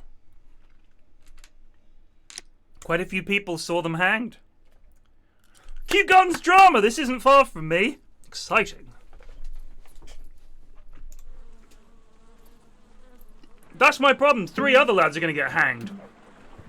Holmes, for heaven's sake, whatever's going on? Oh, hello, Watson. You're early. Did you kill all of your patients? What? Holmes, where have all these wretched bees come from? I increased the temperature of the room so as to prevent them from hibernating. I needed to take a sample of honey. But it worked, Watson. We will have honey all year round. Ridiculous and dangerous. They're domestic bees, Apis mellifera, such industrious workers. Anyway, Watson, I am sorry, but I must leave you. I'm in rather a hurry. You have a new case? Yes, but nothing as thrilling as this experiment. A theft of plants at the Royal Botanic Gardens in Kew. I'm helping a minister who's an old friend of mine. You can join me if you like. Well, I'll admit that I'd far rather accompany you than remain alone here with these workers of yours. Besides, you'll need a helping hand with the flowers you're intending to bring back. Just Watson, bees. However did you guess? For the great Sherlock Holmes to bother with the theft of plants. Come on, admit that you're planning to spoil your little bees with some rare pollens. Since when did I become so transparent? Let us go. They're going to eat Toby. Or Toby's going to eat the bees.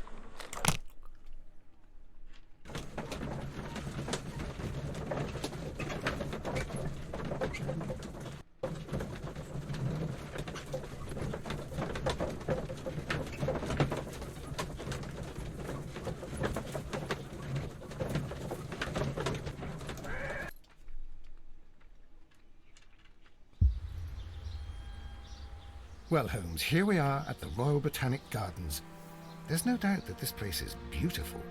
But are you really intent on investigating the theft of the plants? Yes, of course. So that looks like the Palm House at Kew. Oh. But it doesn't look like that around it. Don't touch anything else, is that clear? Just go and get a bucket of fertilizer.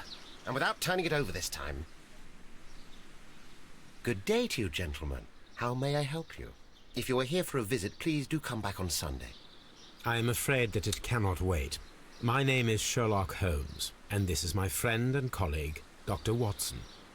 We are investigating the theft of plants that took place here 5 days ago. A remarkable collection, I believe. So you're the one in charge, eh? A small favour for a friend. Now, to whom do I have the pleasure of speaking?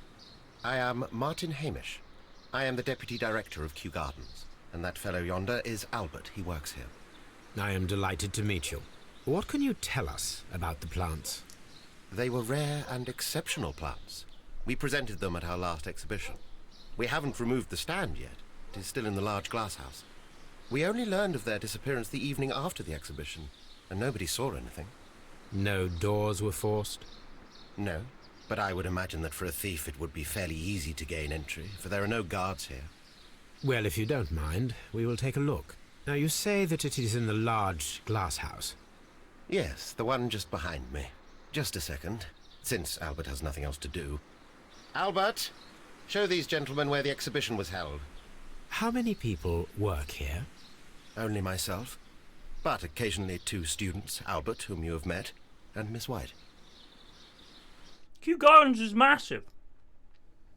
There's like 50 people working there, easy. This is the place where the stolen plants were exhibited. Thank you. Is there something the matter? Yes, there is. All right, the plants were valuable and rare, but it seems to me that the tragedy that took place here only 2 days ago has been entirely forgotten already. What tragedy are you referring to? The director of Kew Gardens, Mr. Montague Dunn, he died here just 2 days ago. We're very sorry. We were not aware. The two of you were good friends? He was my father. Oh dear. Our condolences.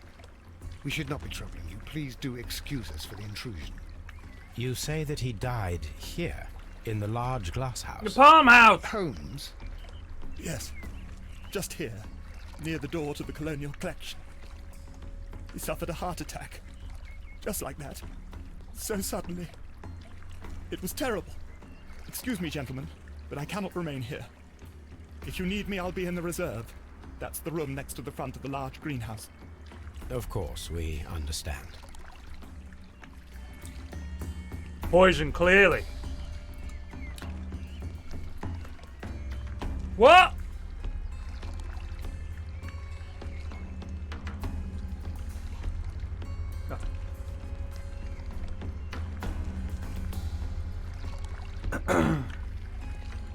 The plants were here. All of them were stolen. Do not touch. Here's what happened.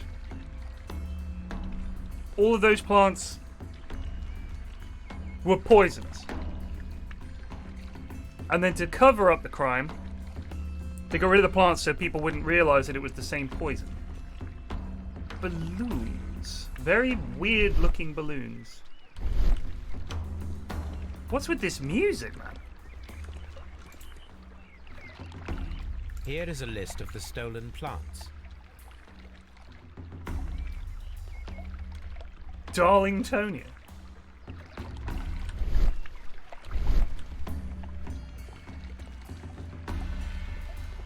These trees, with their roots in water, must originate from Louisiana. Ah, yes, the bayou. I remember our visit in the case of the Awakened. According to Albert, this is where his father, Montague Dunn, was found dead.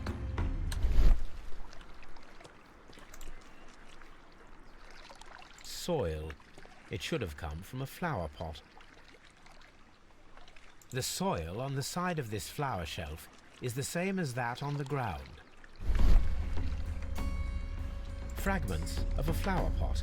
It fell down here. Out the way, Watson, for Pete's sake. This pot was broken fairly recently. A flower pot recently fell down from these shelves and was misplaced.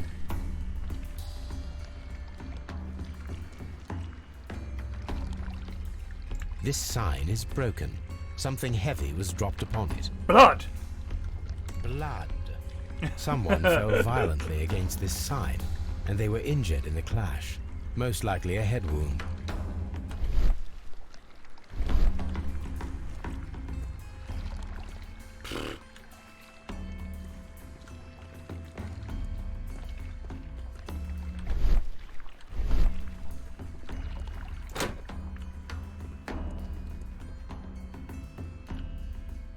Water Lily Greenhouse. Waterway to have a good time.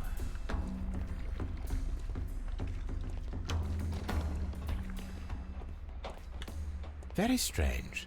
Half of the colonial collection is absent. These windows were perfectly cleaned.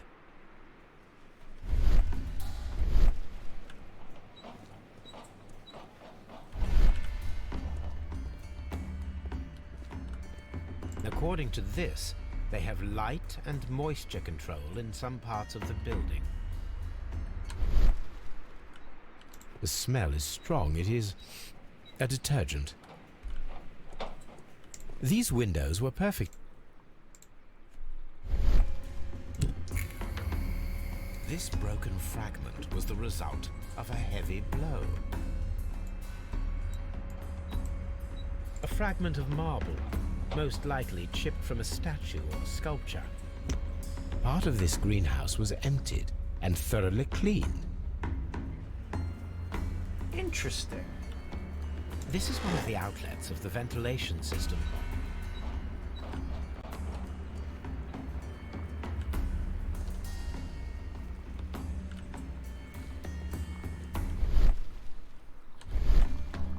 Interesting.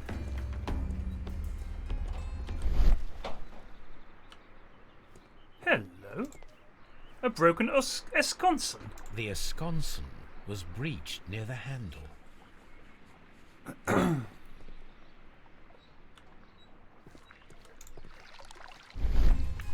The traces are thinner in some places.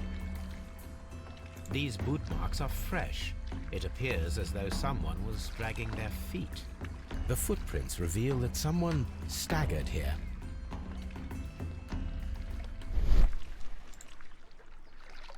The door was smashed at shoulder height. This door handle is new. It was recently changed. The door was forced from the inside of the Colonial Collection Room. The handle was changed afterwards. All the clues around here are quite suspicious. I need my imagination to make sense of it all. Imagination!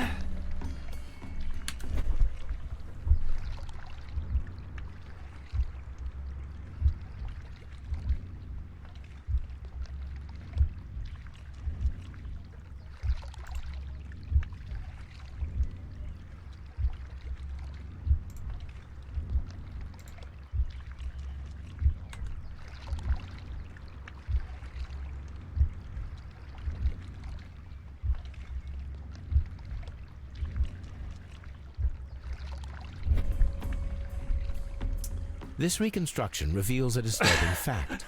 Montague Dunn damaged the door of the Colonial Collection Room. He was in a panic, or the door was locked. Was it an accident, or a murder then? Wait a moment. Wait a moment. The climate controls. I wonder if they cleaned the windows, left detergent on the ground, racked up the temperature. That results in some reaction with the detergent. They had the vent shut. It's claustrophobic. Oh, the detergent. Cracks the door open to try and escape. Someone racked up the old temperature, I bet. These plants come from all the territories of the British Empire. I wonder what Holmes's opinion of the British Empire was. Of course, Watson. You can't trust these people with a country of their own. You know, was that his attitude? Surely he's too intelligent for something like that. Maybe not.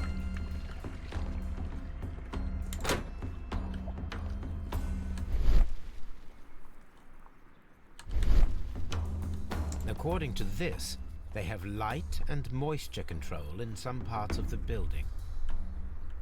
Well, you say it's not AC, but it's clearly something. According to this, they have light and moisture control in some parts of the building.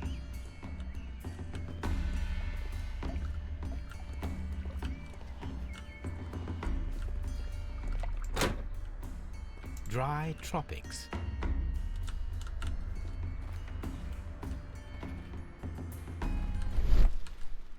have a look at some of the clues we've got so far. Hold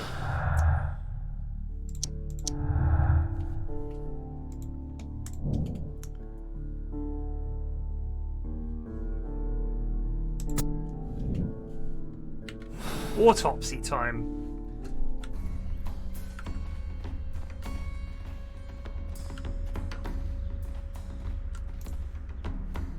These flower pots are beautiful.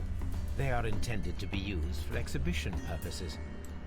The symbol is not from Kew Gardens. Interesting.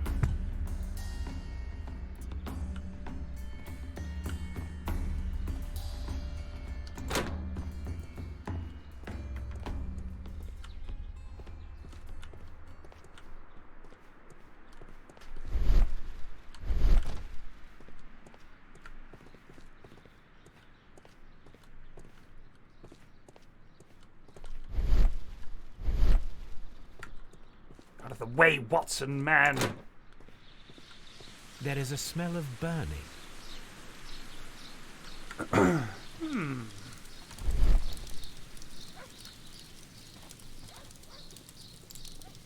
Something there.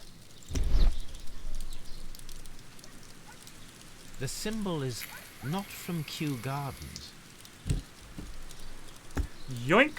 A broom handle was half burned. The remains of a picture frame. Ooh! Someone set it alight, but it did not burn. A protective mask.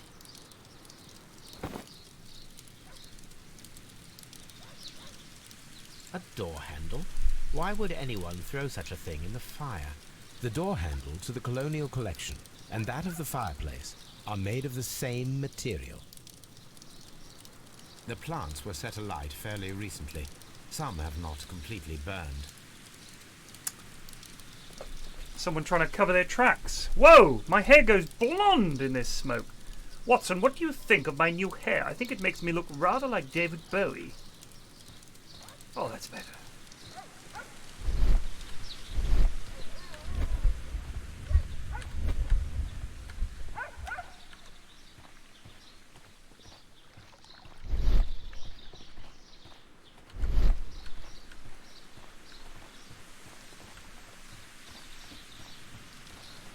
Blasted Watson!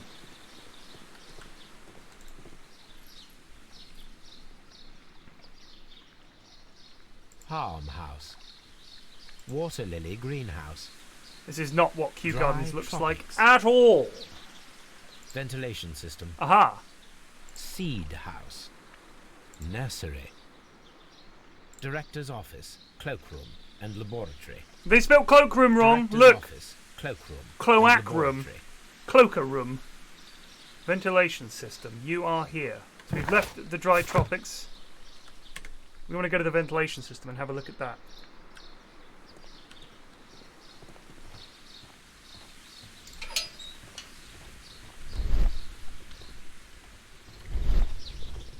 A ventilation system. It should regulate the temperature of the staff buildings. A ventilation system. It should regulate the temperature of the staff buildings.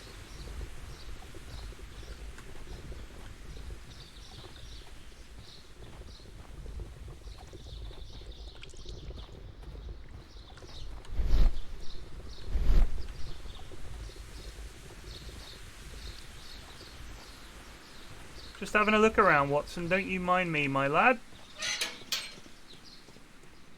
Locked. Blasted Watson. Get out of the way. Devil. Watson, you devil!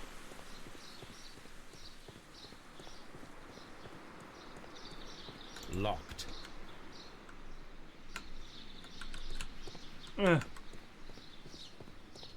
Locked. Alright, okay. Let's go to Scotland Yard and do this here autopsy. How do I spell cloakroom? C-L-O-A-K-R-O-O-M.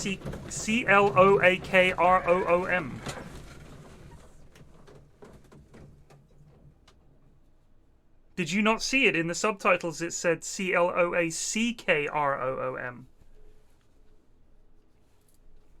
I can go back and prove it to you if you're really bored. I asked Inspector Lestrade to take Montague Dunn's body to Scotland Yard. It's ready for autopsy then. Here we go.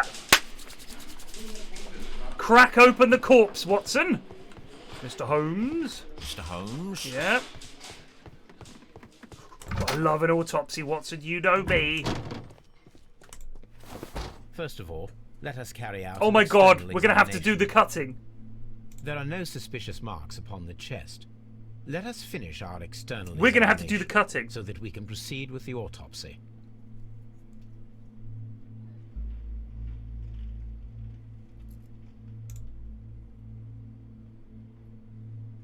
The air from the lungs carries a faint floral aroma. What? And sniffing his breath. And the pupil of the How? eye appear quite normal. He's been dead for 3 days. I'm not going to pause the game. I'm sorry, brother. There is an injury to the skull, most probably caused by the fall in the water lily greenhouse.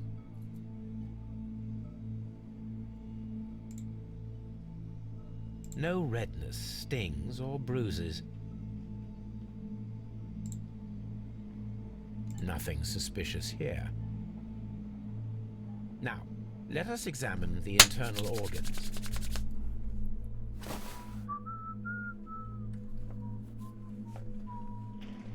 Oh, I thought they'd be like a mini. Oh, God, Watson, what have you done?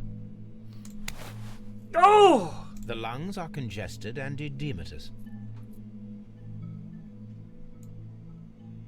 Oh. The tissue on the inferior lobe of the right lung is damaged, most probably caused by toxins from an unknown plant. That's a leap. The heart's blood vessels show no pathological signs.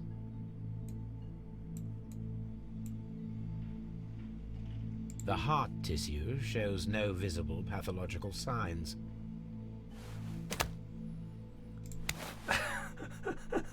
The liver is enlarged.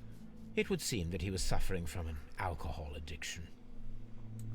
They love banging on about drinking. The liver tissue is brown. There are no visible pathological signs. Liver's a whopper, isn't it? Your liver is a big bad boy. The stomach tissues show no visible pathological signs.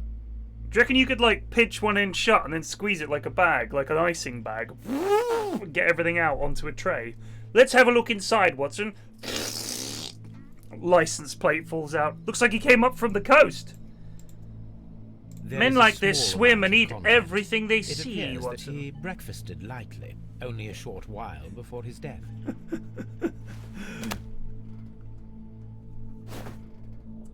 Tidy him up. My suspicions have been substantiated. Montague Dunn, the director of Kew Gardens, died from poisoning. How Plant ironic. Poisoning, to be Killed more by the very exact. plants he sought to preserve. Yes, it is murder. You should inform Lestrade. Yes, but do remember, Watson, that I discovered the murder. The challenge is mine. The challenge, Holmes? We need to locate that deadly plant. Such a perfect murder appeals to me. Murder of any kind appeals to you. Is that all we need to do? No. We also have the people working at Kew Gardens. Martin Hamish and the son of the victim, Albert Dunn. And also Miss White, of whom we spoke with Mr. Hamish. Should we bring them all here for interrogation? Yes, why not? No. A few innocuous questions at Kew will suffice, as well as a discreet delve into their personal affairs. Here we go. Yes, Watson. It is time now to open the doors. Even those in the staff building. I suppose that is necessary. Lock-picking We should minigame. also be concerned with the victim himself. After all, we don't know very much about Montague Dunn. You're enjoying this already, aren't you? More than a little. Ooh, you devil, Holmes. Can't stay mad at him, though. Let's have a quick check of our progress.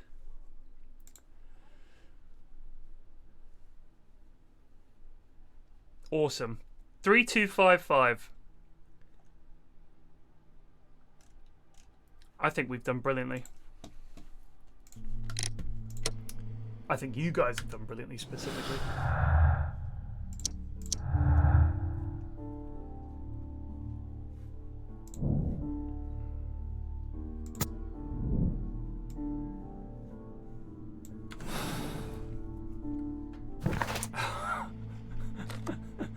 Jesus, Bob.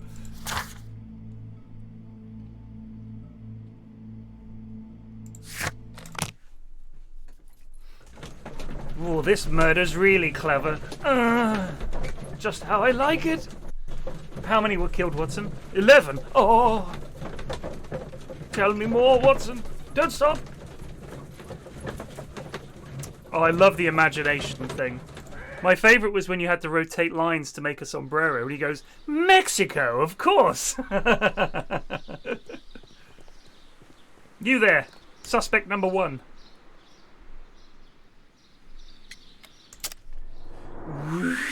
Let's have a good look at this lad. Weird glasses.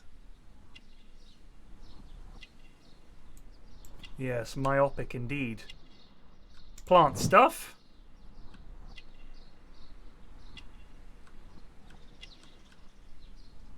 Gardener's hands. Oh, unmarried. Gardener's hands. Gardener's hands. We strike again. Mr. Hamish, can you explain to us what happened to the colonial collection? It seems somewhat depleted. But, most likely maintenance work, tidying up. Bollocks. You're not sure, then? But you're the deputy director. Come on, man. Well, I am busy. I cannot be everywhere at once. Come on, man. You're the deputy director. And there's been a murder. Albert told us about the tragic death of Mr. Dunn, the late director of Kew Gardens. Tragic indeed. His heart attack was quite unexpected.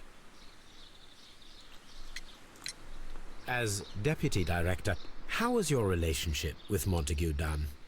To be honest with you, Mr. Holmes, it could have been better. You see, every Tuesday he would carry out his inspection of the gardens, but it was solely to make an impression. Great pretense that he cared at all. He would give out absurd orders, ignoring anyone else's opinion. He would then disappear for the rest of the week. He was what some might call a man of action. I'd say rather he was overzealous and chaotic. So after all, it was no wonder, perhaps, that he ended up like that, if you take into consideration his kind of lifestyle. All right, buddy. Tell me more about his lifestyle. You mentioned that Mr. Dunn led a particular lifestyle. Well, it's no secret that he enjoyed, celebrating, shall we say. He was a member of the London Smart Set. He was famous for it. That and... he had an eye for the ladies, to put it mildly, Mr. Holmes. He sounds like a lad. An absolute lad. Mr. Hamish, can you tell us who holds the keys to the locked greenhouses? That would be Albert, Mr. Dunn's son. Yes, Albert keeps all the keys, and one can only imagine why. What do you mean? Well, he was never interested in Kew Gardens before, and now all of a sudden he is trying to act as if he owns the place. I think he wants to take over the management here. He'd do better to leave that to me. He has no experience. No, none at all. Tell me, Mr. Hamish, do you grow the more deadly variety? He does look of like plant Mandy here? Patinkin. You mean insectivorous? Yes, but nothing larger than that. Thank you, Mr. Hamish. We shall continue our investigation. Yes, you better back up, bitch. Locked. Locked. Watson, I'm stuck.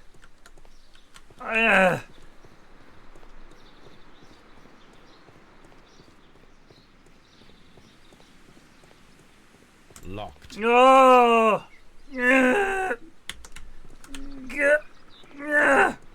Turning around in this game is really tedious and slow. Aha!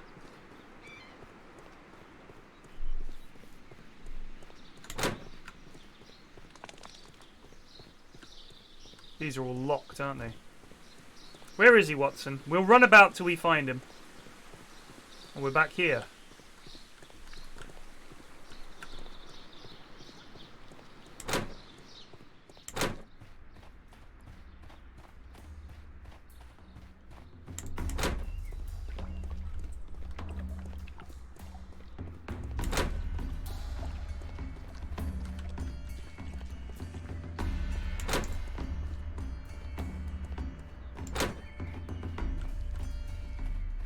Where is this lad?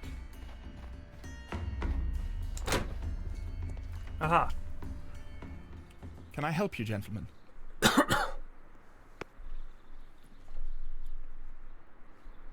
Huh! Oh, yes.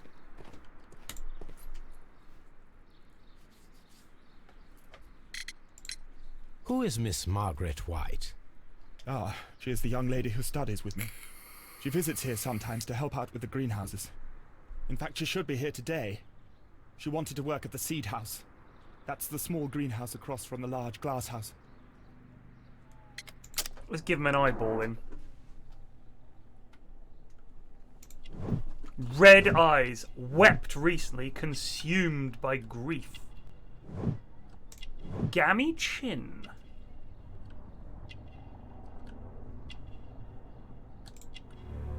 Clean hands. No gardener he.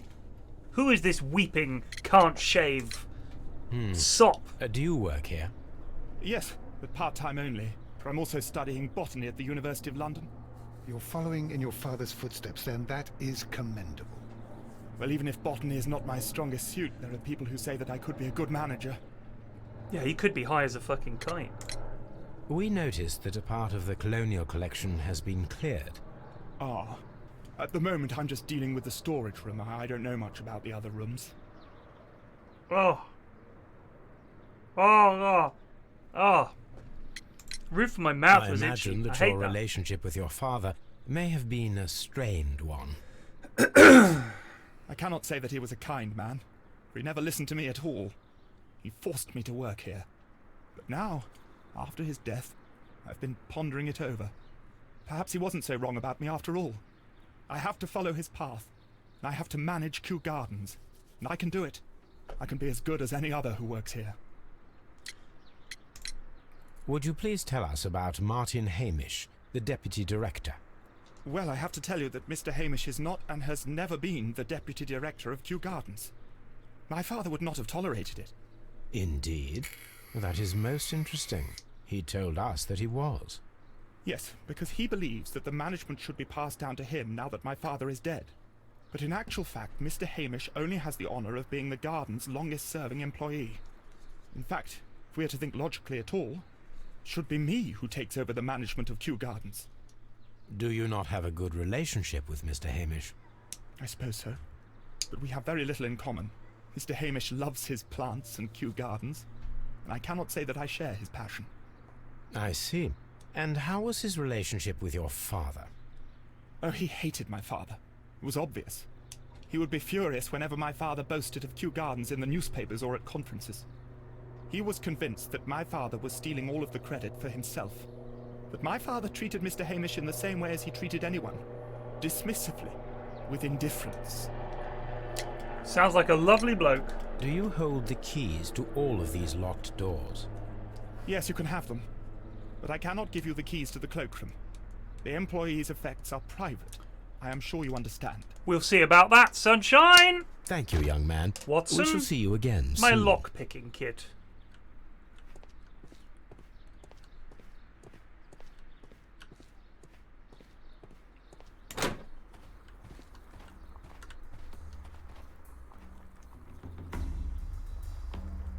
Is that your stomach, Watson? Disgusting.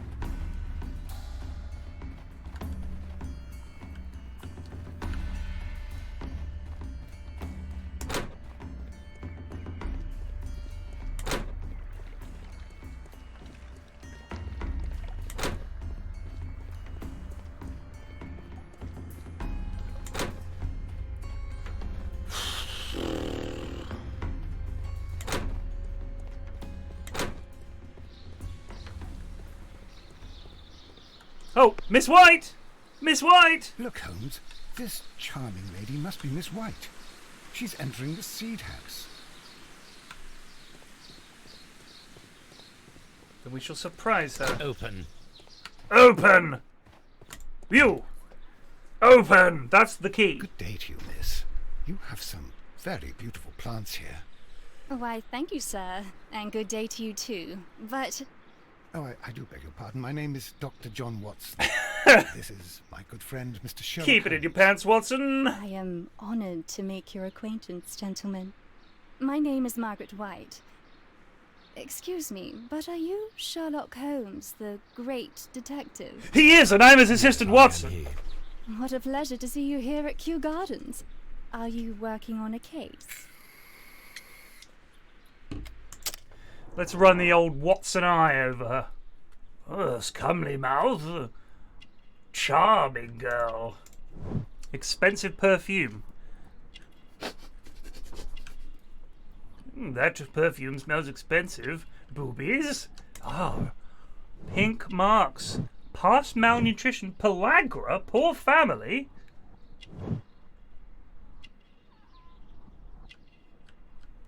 Boobies? What have we missed? Oh, probably something on her clobber.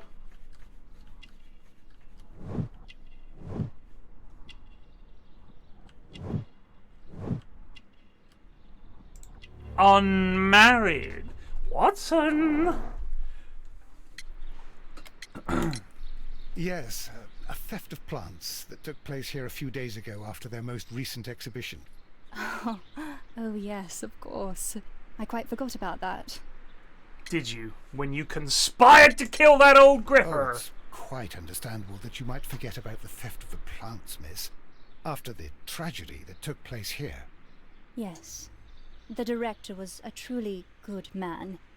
It is such a terrible misfortune. Lie. Would you happen to know why part of the colonial collection was cleared? No, I have never been there. Do you work here? Part-time only. I am a biology student at the London University. I attend the same classes as the son of Mr. Montague Dunn. That is how I found my chance to work here for part of my thesis, you see. It is a great honor. How well did you know Mr. Montague Dunn? He was a master, a great leader. I saw him almost as a spiritual father. He had an exceptional nature? Oh yes, indeed. He was always so active and so optimistic. Oh yeah. And very nice to me. Although he could behave harshly towards his son. Bang! Why so? He loved his son dearly and wanted the very best for him. It made him extremely demanding. Albert, who is naturally shy, suffered because of it. How did you get in? Most of the doors in Kew Gardens are locked. Do you have a key to this room? Oh, yes. Albert gave me a set of duplicate keys. He agreed I might carry out my studies without disturbing him. It is only temporary. Thank you, miss. None of the 3 people who work at Kew Gardens know why half of the colonial collection was cleared. So, someone is lying. It is obvious.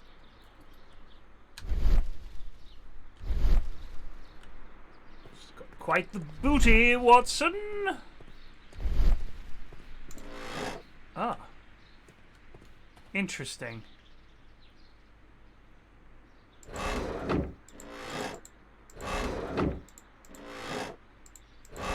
I love that noise.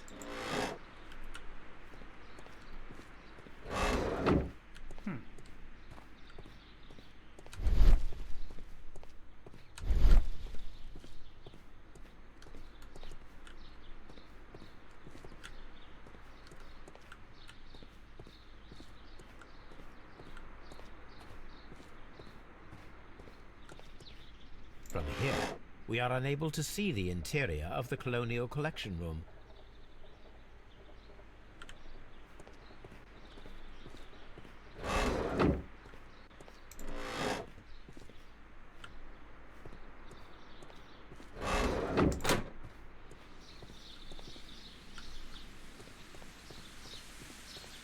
That fire's been going for days.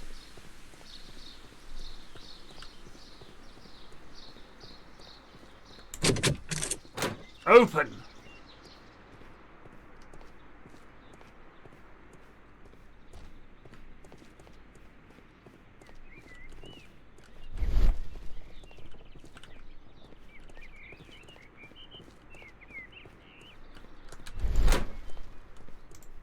Aha! Where's the missing bit? Aha! I am curious if the marble that we found will fit this place. Here it is. The marble fragment that we found in the Colonial Collection Room is what they have in common. It is a bust of Montague Dunn. Interesting. Most intriguing, dear Watson.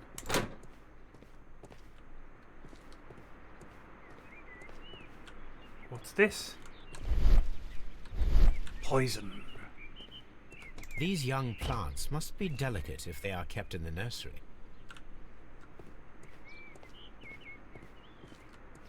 I can't tell if the birdsong is in the game or if it's just the birdsong that I normally get outside my window. A thesis written by Martin Hamish. A thesis written by Martin Hamish.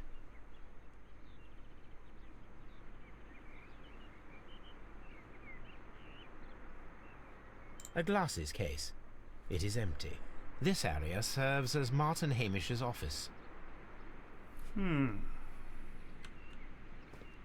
We can see the interior of the Colonial Collection Room from this window. Interesting. This poster is for an exhibition that Martin Hamish was directing, but it had nothing to do with Kew Gardens. This certificate belongs to Martin Hamish. He won a horticultural competition. So, this is Martin Hamish's office. He's in here working.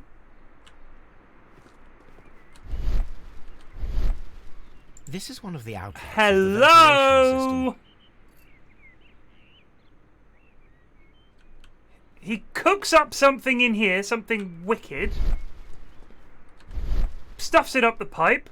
When he sees the other chap approach, it goes down the ventilation shaft, gasses him. He wants and this is why the plants were removed, so that he could see clearly in through the window. Pow!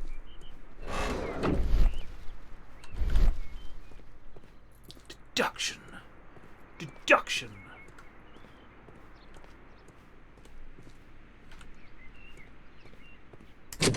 Locked. Not anymore. We are free, Watson. Locked.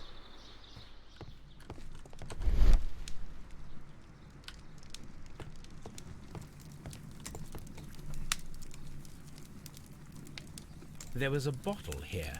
It left behind a trace of the substance that pervaded the laboratory. Gold dust? Good heavens. What's it doing here? The gold is almost immune to chemical attacks, so it may be a valuable auxiliary for various experiments. But why would anyone perform such experiments in a botanical garden? Oh, wake up and smell the poisonous plants, Watson! Several drops of the substance were spilled. Someone carried this bottle around.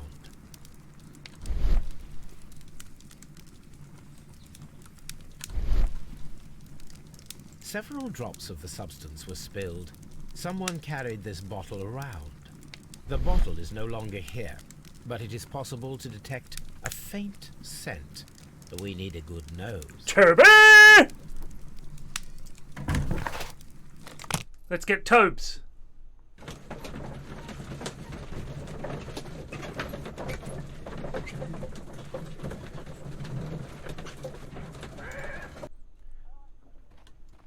Toby! Toby, would it be possible for you to join us at Kew Gardens? Come on, Toby. We have some work for you to do. Let's go to Kew Gardens.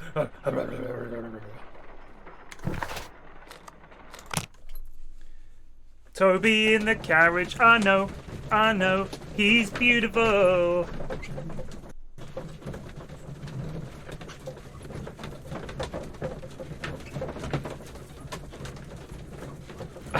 They should make Watson sit on the floor and Toby gets the chair. I must say, Holmes, this is undignified. Toby gets the chair, Let us take Watson. Toby to the laboratory. He will pick up the scent of this mysterious substance. Laboratory. Search, Toby. Search.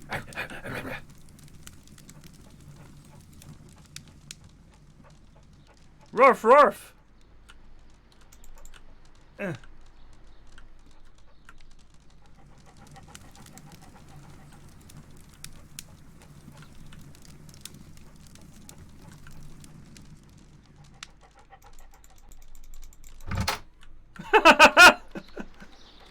Let's go, Tobes. He closed the door behind him. With his tail, one presumes. What's that, Toby? You think he did it?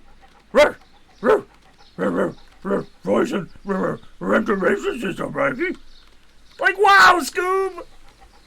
Yoinks! He's totally cracked the case!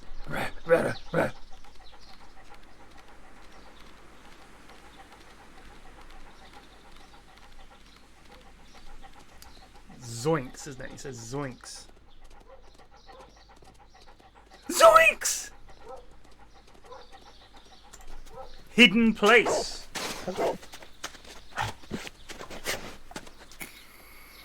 Congratulations, Toby. Now let us see what you have found. A file. This is the bottle that was used in the laboratory. It was buried here. There is still some liquid remaining in the bottle, with gold flakes, a tiny caterpillar. Not surprising to see one in a garden, but at the bottom of a bottle.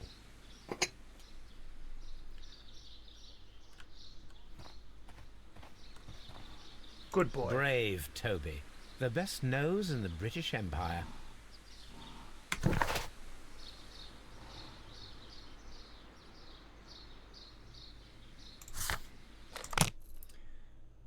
I think we go back to and do some little...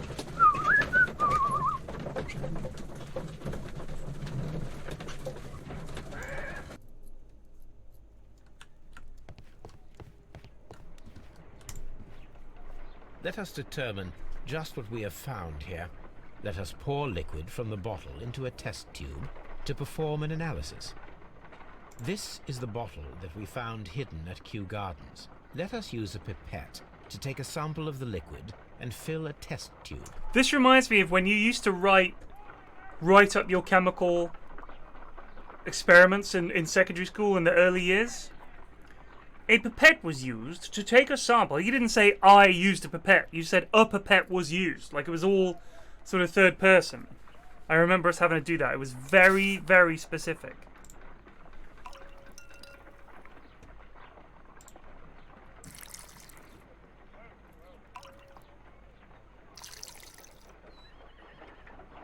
We've struck gold, Watson.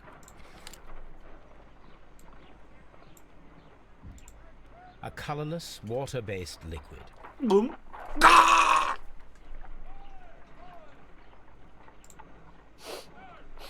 Quite a strong floral aroma. Oh my God. What are you doing? I was only It has joking. A bitter taste. What if it's poisonous? Did you ever see poison stored in enormous jars like that? Anyway, there is a doctor nearby. So what do you think it is? It is some kind of organic compound. Let us vaporize the liquid and see what happens. He's a nut.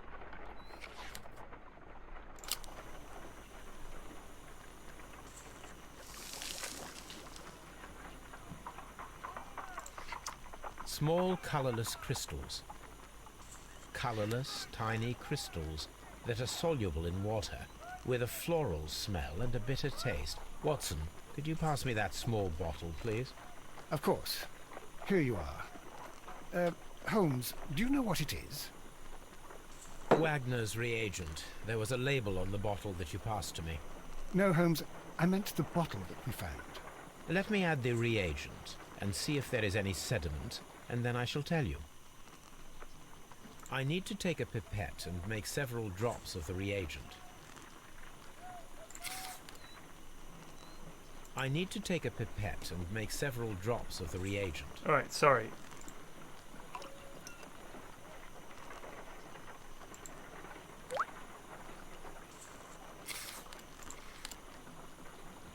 Red sediment, just as I suspected. This liquid is of organic origin. It contains some alkaloid. Most likely it is unstable, and that is why there is a quantity of gold dust to prevent contamination. This mixture is probably a fertilizer.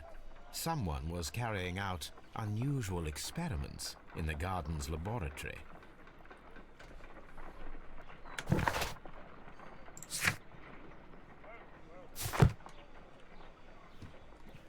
Well, Watson, I'm out of ideas.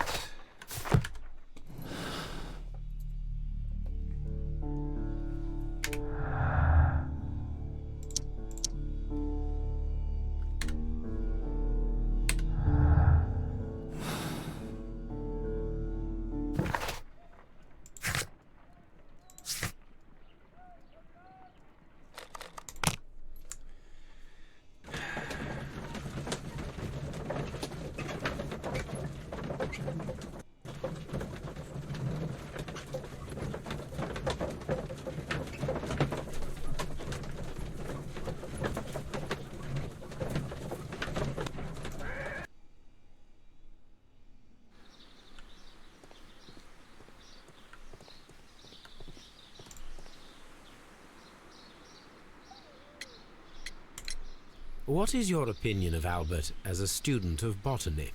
He's useless. I often tell him so, and I can only give him cleaning tasks. Botany is not his life's work, and his father well knew it. He was furious about it. He was? Oh, yes. He forced his son to work here, and he never missed an opportunity to criticize him publicly. Are you able to elaborate on that? Well, for example, cleaning with our last work. exhibition here, Mr. Dunn had Albert make a presentation speech. But then, while the lad was speaking, Mr. Dunn interrupted him, asking him difficult questions, making him look like a failure. It was with the intention of making a fool of him, Mr. Holmes. That must have been terribly humiliating. Yes, he was crushed, and he had to leave. Everybody was making fun of poor Albert. That is, except for Miss Margaret White, who is such a nice lady and who always takes pity on Albert. There is a bust of Montague Dunn in the nursery. A bust? Oh, that old thing. Further proof of that outrageous ego of his. But why in that room, in particular? Oh, I don't know. It has always been there.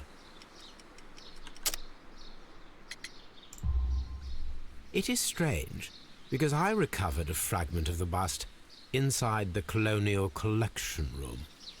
Really? Oh, well, so I am mistaken. It ought to have been removed during the cleanup. This room is so small. Do you know who moved it? I have no idea. Surely Mr. Dunn requested it. Do you have any more questions like this?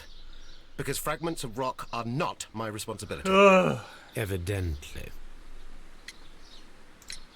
You mentioned a Miss White. Would you tell us more about her? She is a student who works here part-time. She is quite charming indeed. She possesses a great talent for botany. You should take a look at some of her experiments that she carried out in the laboratory.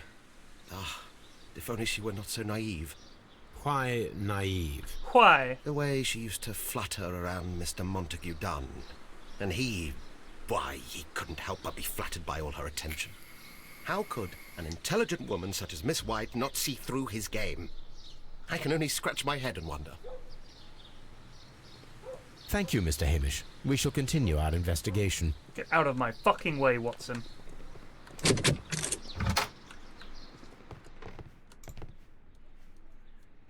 Newspapers discussing Kew Gardens. The Kew Gardens team are pleased to announce a successful production of a new variety of barley, one that retains a complete resistance to the cold. They have named it the Siberian barley. Mr. Martin Hamish, the proud cultivator of the graft, will hold a press conference next Monday morning upon this very subject.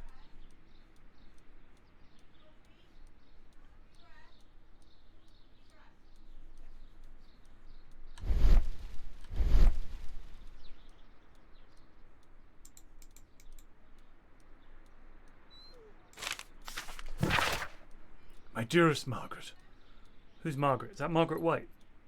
Following our last conversation, I believe it might be better if you vacate your position here at Kew. As you pointed out, quite bluntly, you are no longer in need of my support. You are quite able to stand up for yourself in this world, as you say. Well, I give you back your freedom and wish you nothing but good luck. Yeah, he's writing to Margaret Thatcher. Champagne. Champagne. Montague Dunn had good taste. French wine. A remarkable vintage. Aha.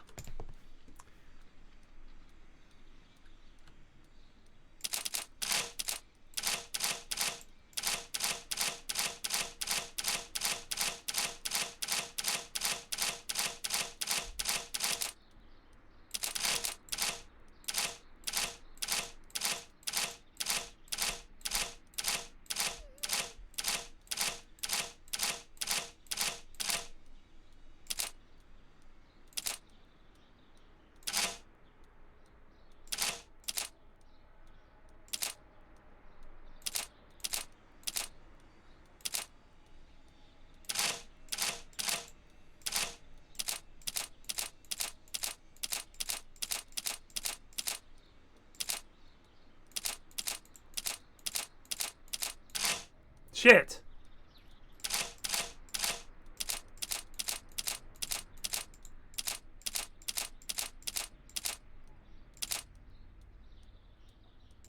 Yeah.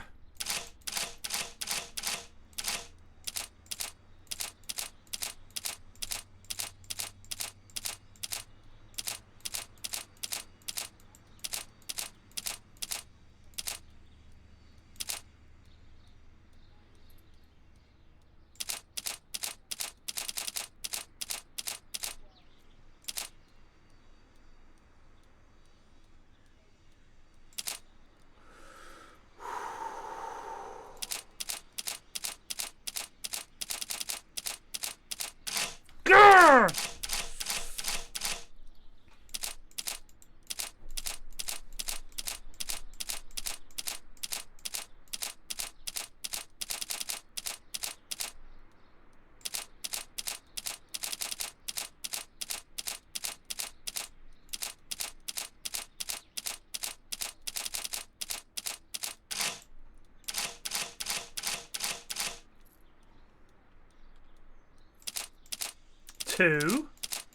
Two, 1, 2, 3, 1, 2, 3, 1, 2, 3, 4, 5.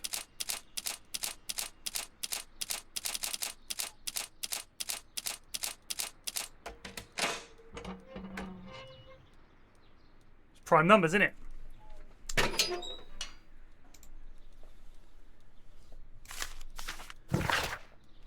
Dear Mr. Friend, please allow me to express my disappointment upon reading your last letter. I am paying you to defend me, not to accuse me. Kew Gardens is a royal institution. We are granted the great opportunity to travel the world and to save the most extraordinarily precious and rare species of plant. Our duty is to protect such species, and from those who might wish to use them for dubious purpose. This divine syndicate of whom you speak have no right to hold such precious plants. Remember the case of June 14th, 1889. I shall look that up in my archives, Watson. So I must respectfully ask you once again to notarize the permissions on those plants on behalf of Kew Garden. The documents were sent to you on Monday. P.S. See you in Boodles on Tuesday, as always. Montague Dunn. Interesting. Mr. Dunn, we must ask you, for the last time, for the return of our dear sisters. You do not have any right to hold them imprisoned. They do not belong to you. Your so-called permissions are wholly false. You are hiding behind lies. The lie, we need not elaborate, that was reported in the press as the case of June 14th, 1889. What you have done is quite abhorrent. Be sure that we shall never abandon our family members. We trusted you and regret having done so. The Divine Syndicate. I suggest that we don't tell Miss Margaret White about this document. Debt of Miss Margaret White to Mr. Dunn. Rental of a suite of rooms. An educational scholarship. Credits opened at Hamilton. Radigan House Tailors at Baird & Sons Luxury Jewellers.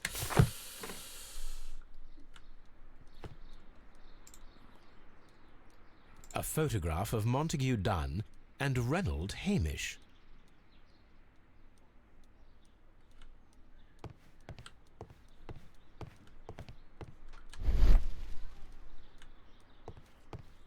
Fascinating. I heard Toby, by the way. Toby's still about somewhere.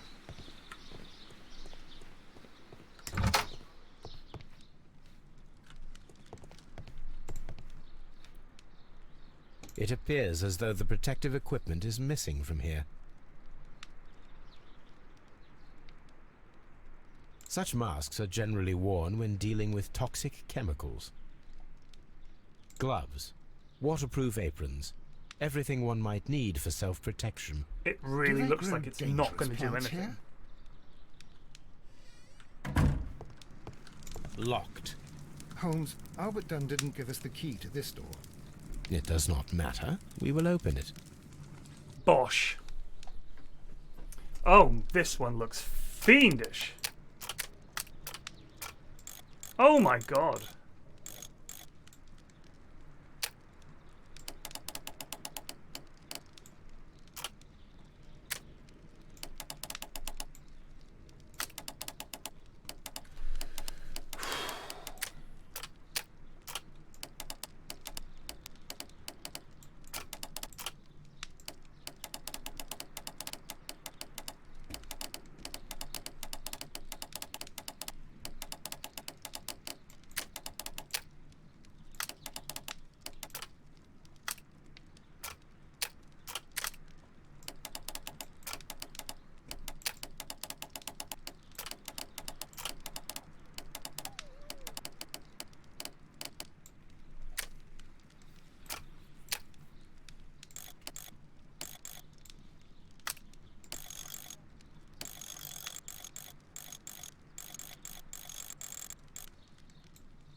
Yes! Open. God damn it. Martin Hamish's locker. A review on rare and exotic plants. Martin Hamish has written several pieces. Mr. General Secretary, recent events unfolding at Kew Gardens oblige me to renew my application for the management position. As I have stated already in my previous letters, I believe that no one is better suited for the post. While Mr. Montague Dunn was alive, I understood your reservation to my suggestion. Your reasons were political, and so I was happy to comply. But now the Kew Gardens lie in disorder. How can I stand by and allow it? How can I leave them in the hands of inexperienced people with no motivation? I must urge you to cast your decision as a matter of urgency, so that I may devote myself entirely to the noble task ahead, and free my mind from this uncertainty. Martin Hamish studied chemistry. Interesting.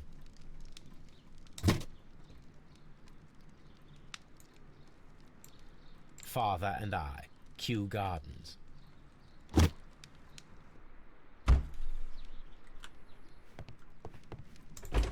Albert's locker. Specialist articles on shipyards and ship construction. Albert Dunn has a great passion for shipbuilding and the sea. A rejection letter from the British Royal Naval College. Sir, it is my regret to inform you that despite your excellent results within our entry examinations, we are unable to invite you into the Royal Navy School. Your father, Mr. Montague Dunn, has expressed his intention to entrust to you the directorship of the Royal Botanical Gardens of Kew. It is clear that he would not release you for an entire year of naval training. Please accept all our best wishes for your future at Kew. Yours very faithfully, J.M. Le Marchand, Director of the Royal Navy Training Center.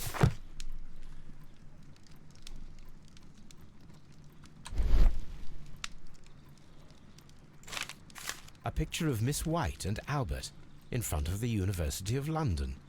And they seem to get along. Shut up, Toby. Miss White's locker. Oh yeah, now you're talking. Apparently, Miss White is a capable student. She's a chemist. Apparently, Miss White is a capable Masters student. in chemistry. A draft of the letter that Miss White sent to her parents. Dear Mother and Father, I am writing this letter with reluctance to ask for your help. My studies and my housing costs have proven to be more expensive than I had anticipated. I fear, therefore, that I may not be able to manage in the long term. I know that we have had our disagreements in the past, but would you be so heartless as to allow your daughter to fail her studies due to lack of money? Jewellery in the box. Good lord! These jewels must be worth a small fortune.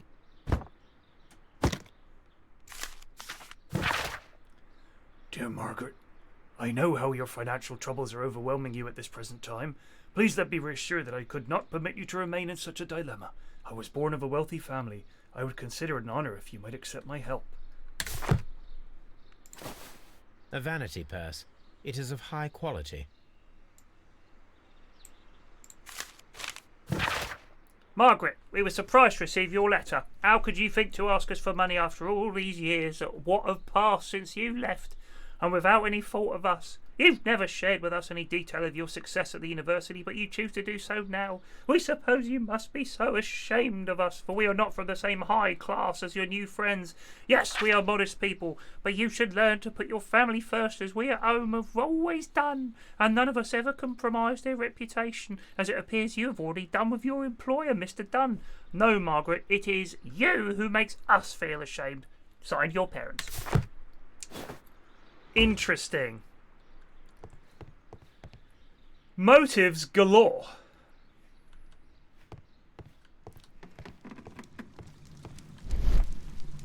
Just looked at my teammates' stats for Dota. Looks like in 2014 I had a 83.3% win rate together out of 6 games. It resembles Herian my best own. teammate confirmed. Only this one is kept in good order, Holmes. You've made me miss something there. This is a table for experiments. It resembles my own. Only this one is kept in good order, Holmes. You fucking shit. How dare you? A phonograph used for voice recording. Remarkable. Yes, this is quite a modern laboratory.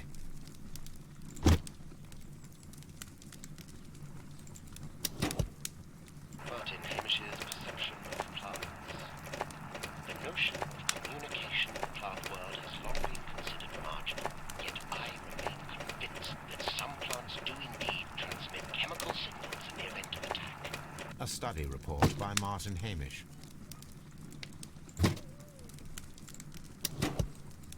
And it seems clear from these multiple experiments that plants do respond to their environment and have formed consciousness.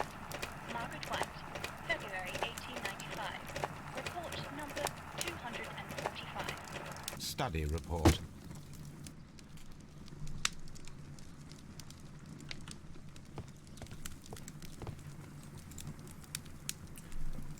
There's a lot of detail to this one. A botany book.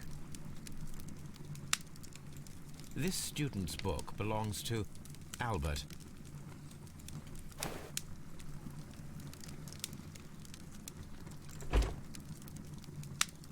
Chemicals. A sufficient quantity for some serious experiments.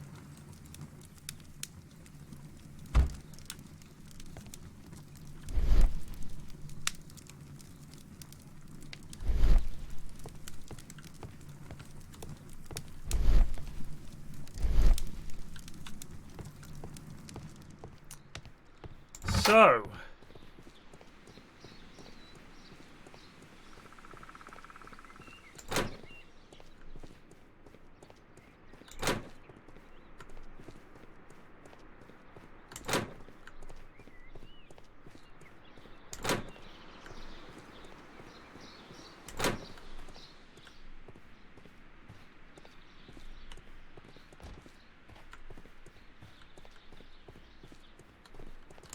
oh, hello. Materials for college study. They belong to Albert. A book about ships. Nothing at all to do with plants. These leather gloves are new and of good quality. They do not appear to have been used. This place serves as Albert's office.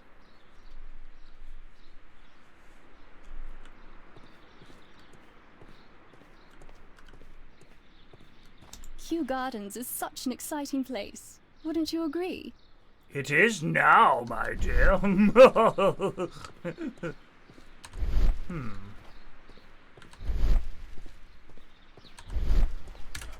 Let's mind palace a bit.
Kew Gardens is such an exciting place. Wouldn't you agree?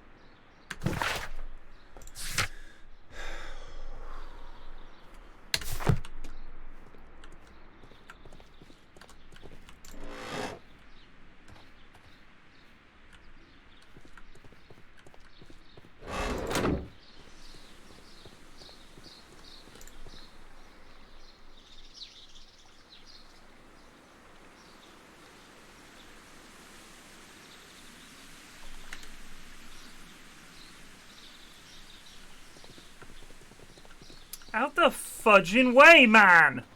Whoa!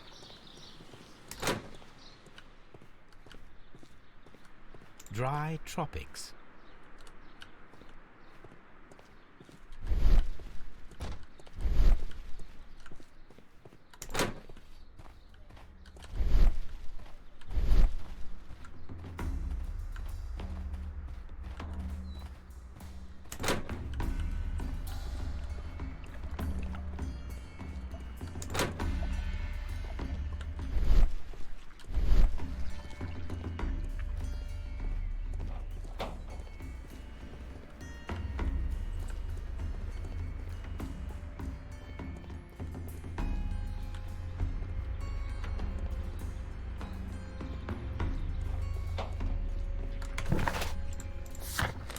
Something, there was a date, wasn't there? There was a date.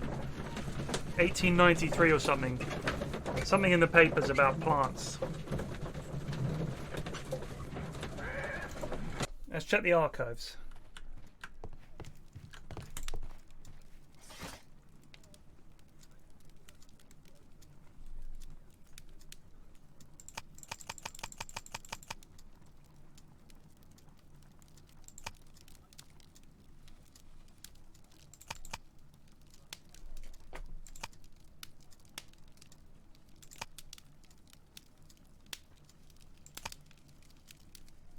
That is not the one I need.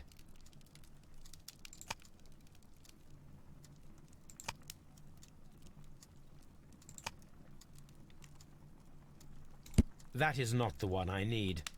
That is not the one I need. That is not... That is not the one I need. That is not the one I need.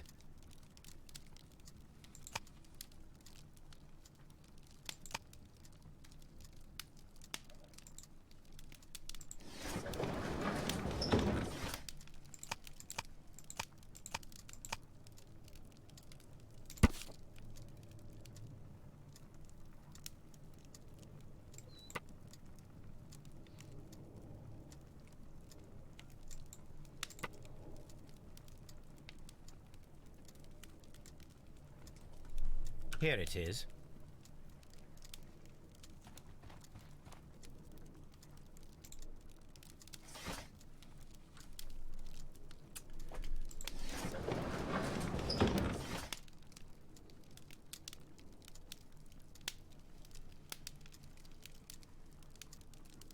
That is not the one I need. That is not the one I need.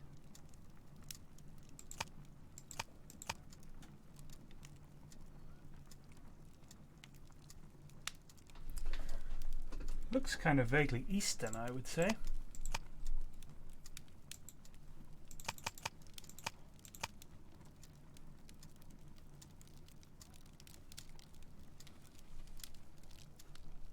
That is not the one I need. That is not the one I need.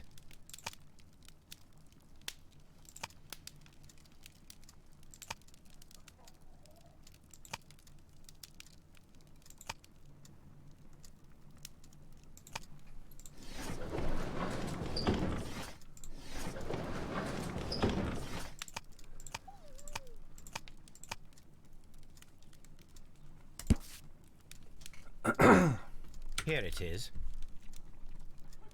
The Divine Syndicate is not a supplier to Kew Gardens. Besides, there is no address here.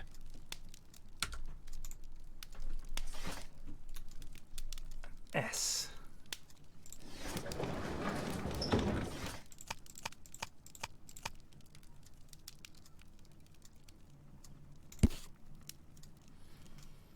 Here it is.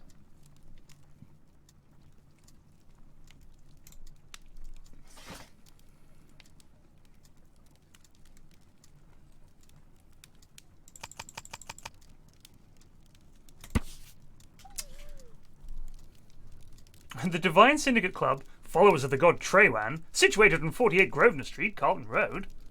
Protectors of plants and more particularly trees are currently the subject of an administrative investigation. Leaders of organisation are suspected of financial malfeasance. It may be that this investigation will lead to charges of judiciary.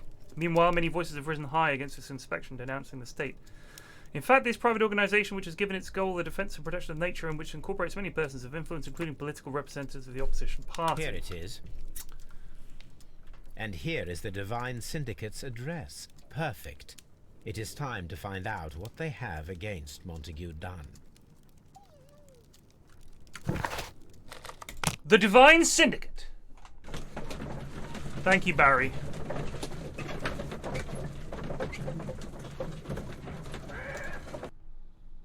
This place is beautiful, Holmes.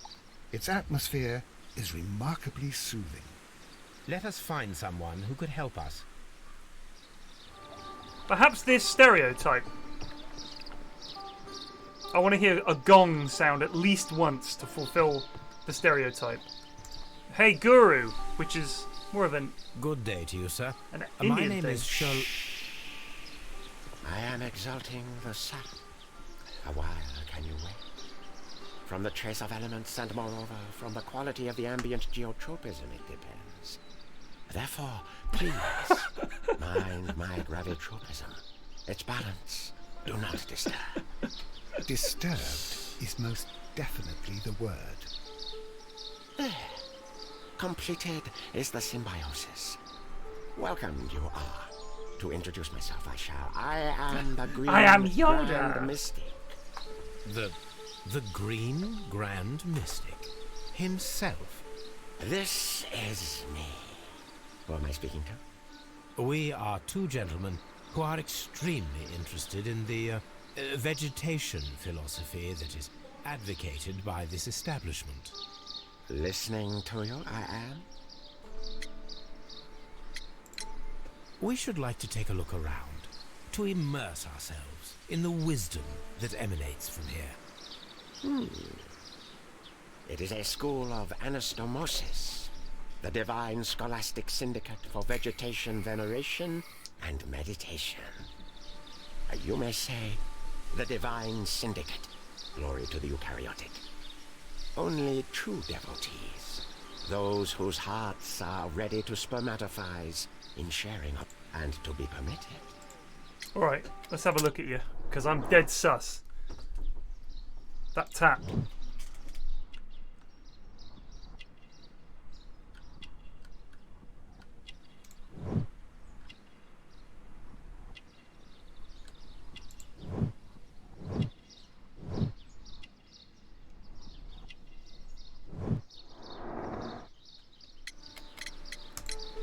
Green Grand Mystic, we are ready to become devotees and gain access to your temple.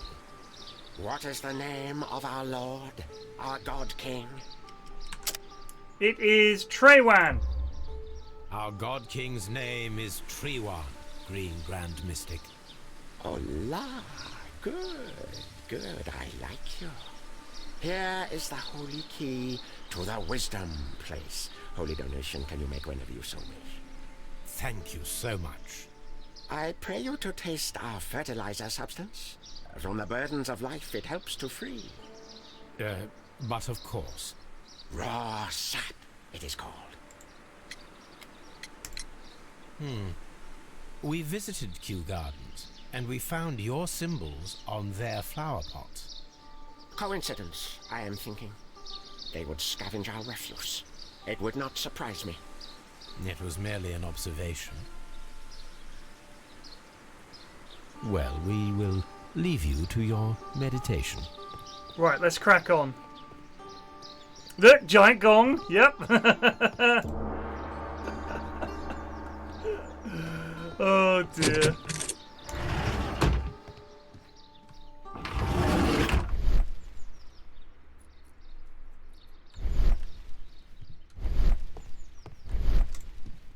That should be the raw sap that the Green Grand Mystic spoke of. Cocaina. This is rather delicious and of an excellent quality. My word, Holmes. Their sap is like a form of cocaine. My God, you're right, Watson. Quick, have you got a baggie or a little tin or something? I'm just going to have a little more, Watson. Fuck yeah. This is rather delicious and of an excellent quality. My word, Holmes. This is rather delicious and of an My word. My word, Holmes. My word. My. You said something, Watson?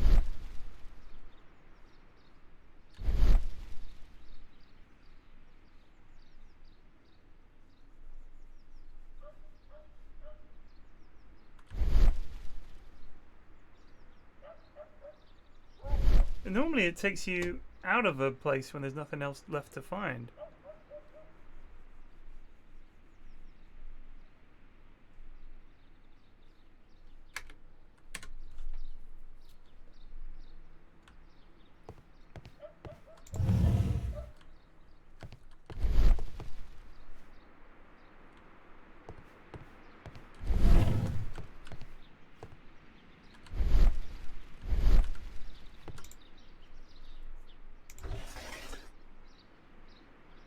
A tropical plant, nothing of interest.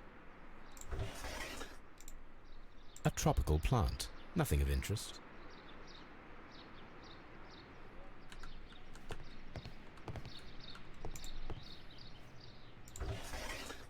A tropical plant, nothing of interest. A tropical plant, nothing of interest.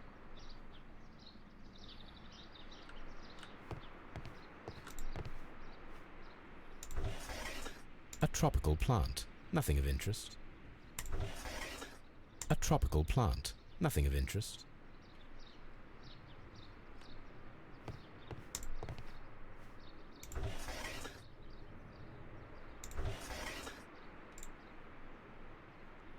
Caterpillars. They are raised as food for certain plants. Let's take them. Yoink.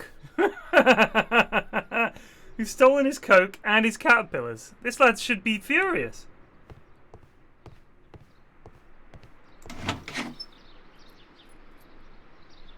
These 3 plants are identical to the ones shown at the exhibition. I shall take them. Watson, hide these on your person. Where's he got them?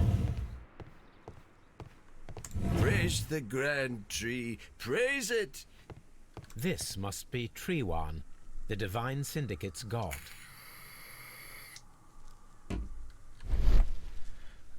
Watson. I think I'm seeing things, Watson. This door is locked, but I can try to open it. Do it.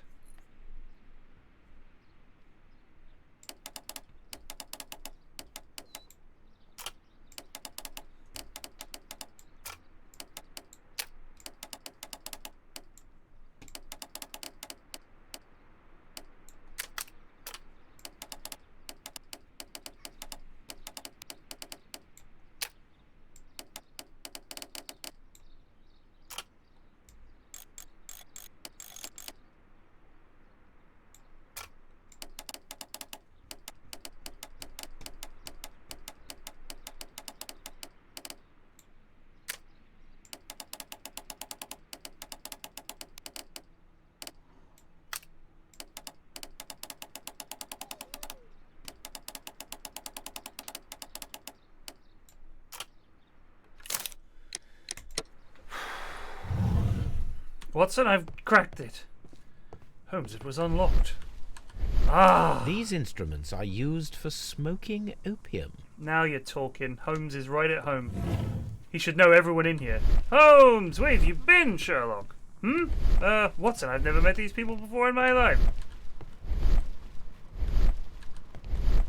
That would be enough to perform the most difficult of chemical experiments.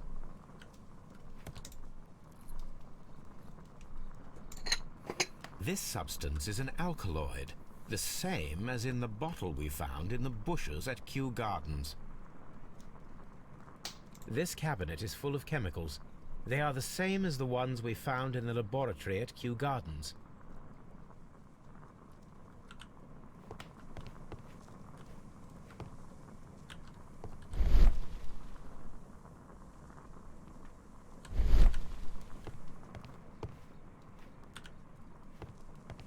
A vast amount of opium.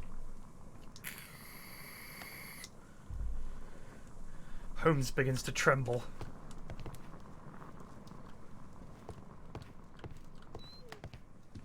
I can still hear Toby.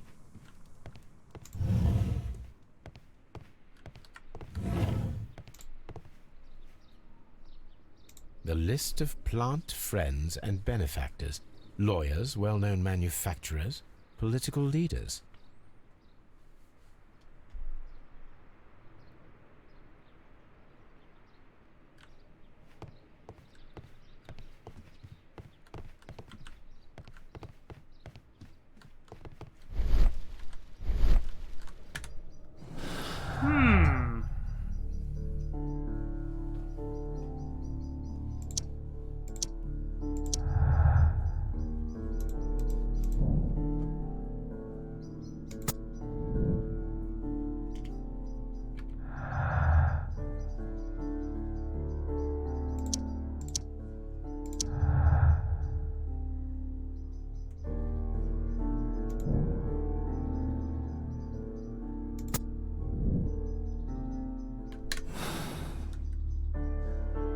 Perfect, Watson. We can begin our experiment.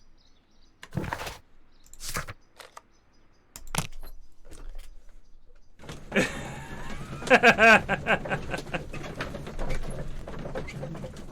mean, I don't know if there was a control on substances like that back then. I guess there wasn't, right? Because, I mean, it was in Coca-Cola, and I think it was seen as like something the well-to-do just cracked on with. Unlike nowadays, of course, when rich people definitely don't just do cocaine all the time. I imagine that one of these plants would be capable of releasing a toxic vapor. I need to find out exactly how it could be done. The one that's moving. I'm very suspicious of the one that's moving. If you are at all optimistic to have dinner this evening, then I'd recommend that you put on the gas mask.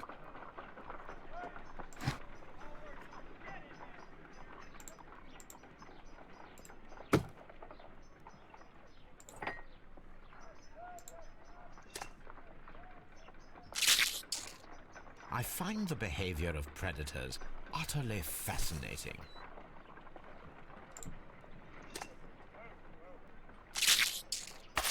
How interesting. What a strong and effective defensive mechanism.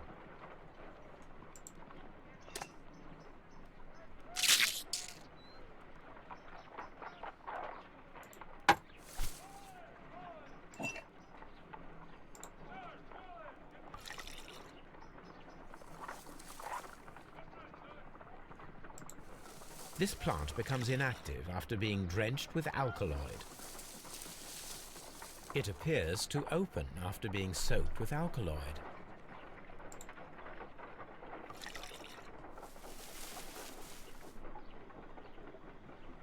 This plant becomes inactive after being drenched with alkaloid.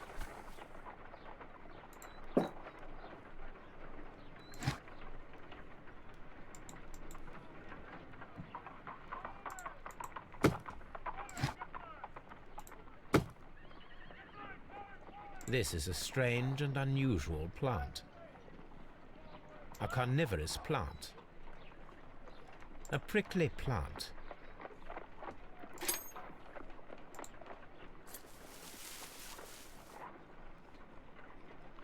It appears to have fallen inactive after being disturbed.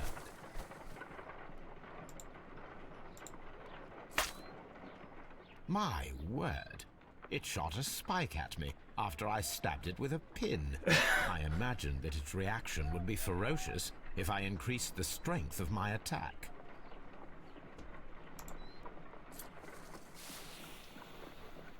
It closed again.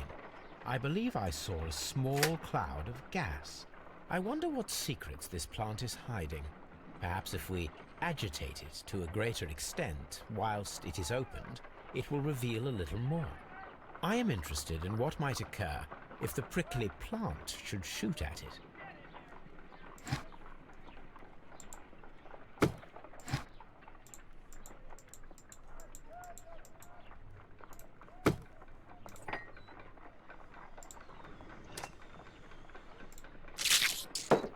I find the behavior of predators utterly fascinating. If we put one on the middle one, he shoots a thingy, right?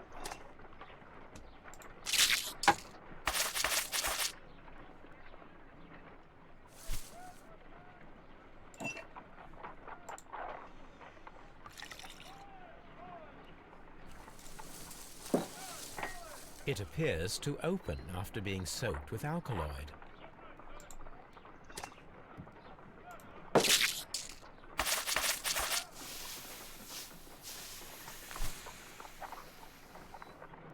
Toxic gas with spores. Extraordinary. Boom.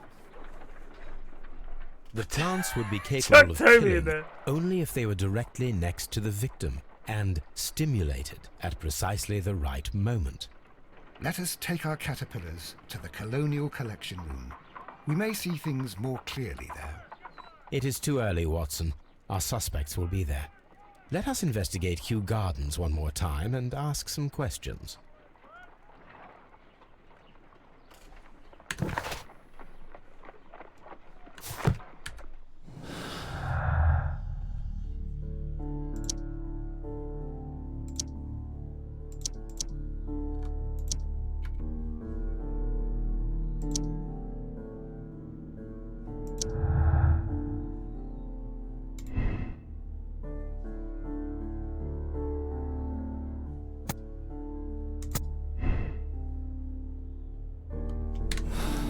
Here's what I think happened. It's not the son. The son doesn't know anything about plants, right? He wants to go and be in the Navy. And he seemed genuinely upset about the death of his father. But he might have also been upset because Miss White had spurned his approaches. She wasn't interested in him. She wanted the high life. She'd lived a poor upbringing. Her parents weren't helping her out. She goes to the old geezer for money. He showers her with gifts. All that stuff came from him. But having said that, there was a letter from the young man saying to her, I think you should live properly, here's some stuff. So he might have been trying to buy her favour with presents and stuff like that. But I think it's quite clear the old geezer, because there was a list in his safe of all the things that she owed. Like all the stuff he'd given her. So he was paying her way, probably in exchange for some, And I hope that whistle tells a story. But the other guy, who's a gardener and wants to take over Kew Gardens, he was fed up with this guy. He didn't like him at all. And he tried to throw shade on the son and saying, like, well, the son's rubbish, but the dad would be really mean to him, so he was trying to distance himself from it. It's either the mistress or the other fella. The other fella you can see from his office, you can see into The place where the lad died. Holmes absolutely loving it. Where's Tobes? Toby! Toby! You've torn up a letter! Oh dear, Toby. I wasn't aware that you were Watson's new literary agent. Let's just refresh with a quick peek through the telescope. Yes, there you are. See you at 3:30, my dear. Flippin' heck. Flippin' heck. To Kew Gardens.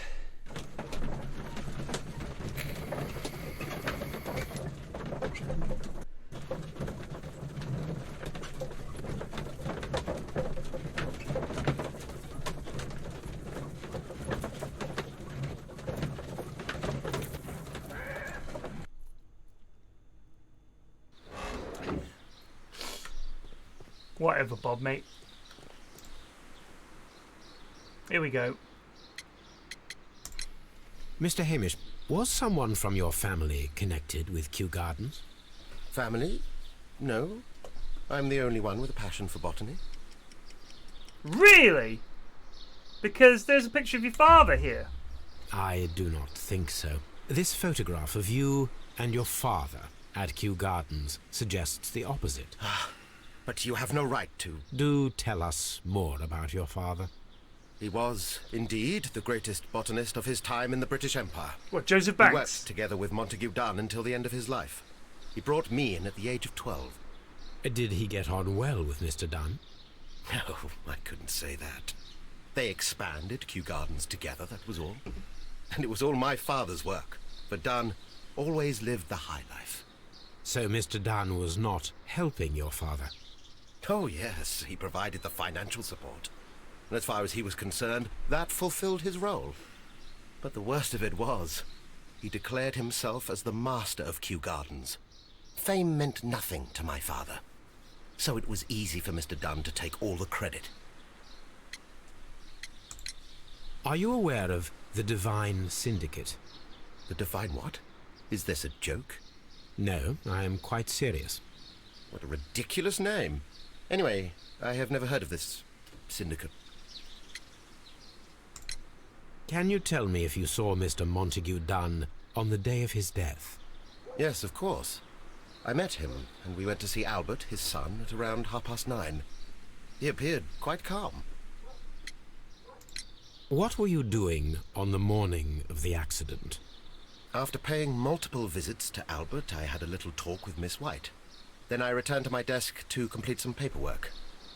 Suddenly I observed that Mr. Dunn was not feeling well, so I ran immediately to fetch Albert. I clearly remember that it was around 10:30, for I was late that morning. Thank you, Mr. Hamish. We shall continue our investigation.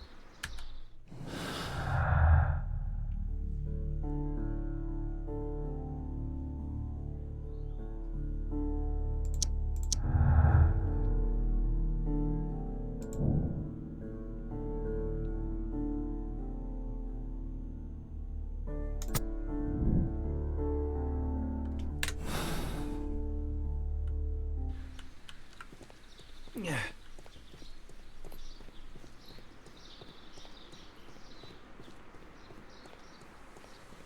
Oh, did he say something about Don not feeling well?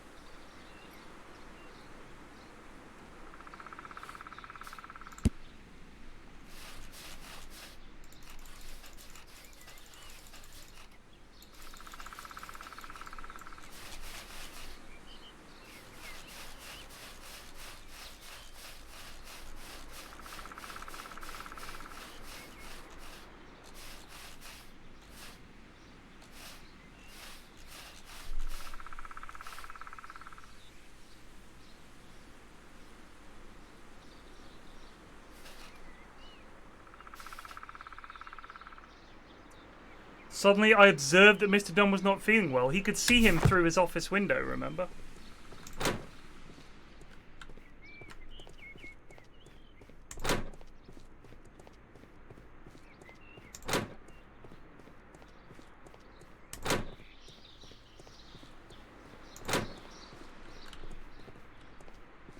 But there's also a ventilation system here. From here, we are unable to see the interior of the Colonial Collection Room. This is one of the outlets of the ventilation system.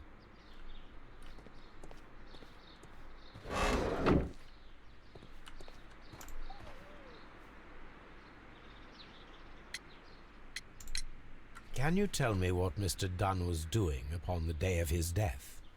I can, but there is nothing very special to say. I was in the laboratory when I saw Mr. Dunn heading towards me. Tuesday is the day of his weekly visit. It was supposed to be at 9, but he was 10 minutes late, as usual. And then? Well, he came in to say good morning. Then I saw him spend 2 or 3 minutes by the plants outside the laboratory. After that, he ran out in the direction of the nursery, where Mr. Hamish was working. He was always in a rush during the inspection, you see. I would pity anyone who stood in his way. And that was the last time you saw him? Yes. I stayed in the laboratory until 20 minutes to 11, when I heard the cries of Albert and Mr. Hamish from the large glass house. I joined them as soon as I could, for I knew that something must be very wrong. What exactly were you doing in the laboratory? I was recording an experiment for my thesis. I only stopped my work once when Mr. Hamish visited me briefly around 10 o'clock. You say you were recording an experiment when the tragedy occurred. Might I listen to the roll? Certainly. Please do. You will find it in the laboratory. It is number 320. The Divine Syndicate. Does that name mean anything to you, by any chance? Not at all. But it is a very pretty name. Thank you, miss. Cock, shard first, mate. Just saying. Great move. Keep it up. I, for one, fully support your desire to go shard first on Dazzle. Bob's clearly in the wrong here.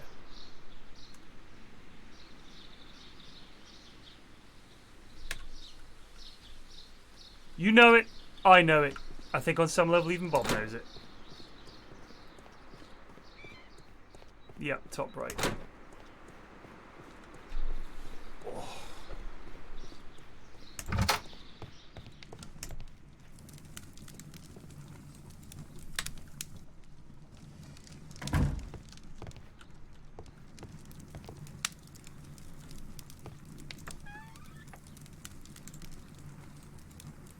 Here it is. Here it is. Cylinder Records.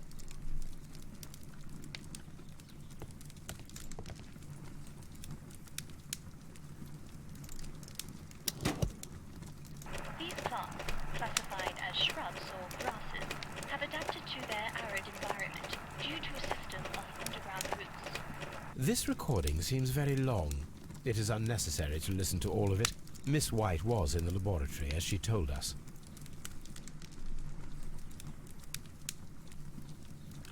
What? Holmes just not bothered?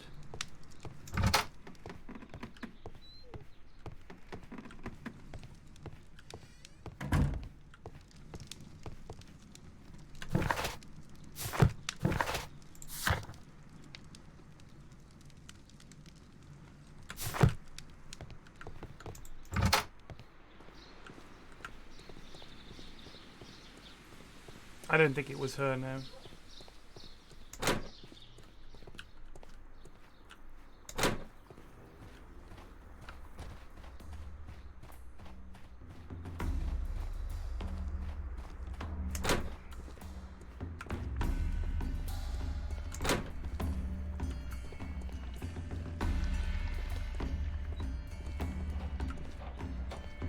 These plants come from all the territories of the British Empire.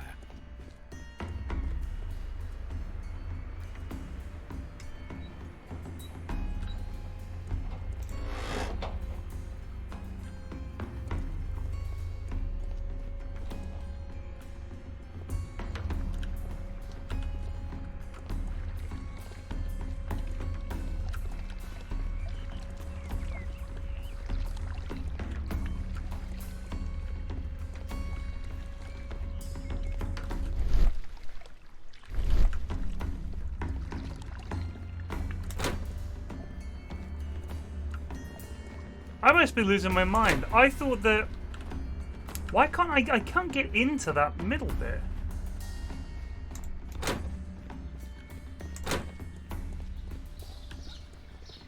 can I? Maybe if we go down here. I'm losing my marbles here, team. I know that seems unlikely.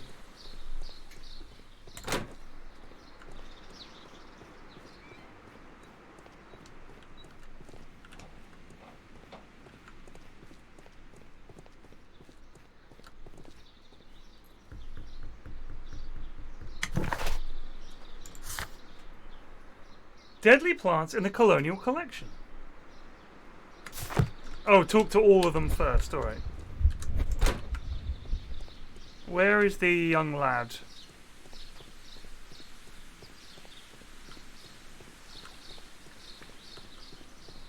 Virtually, he's not in there because she was in there. Where is the other lad? I can never bloody find him.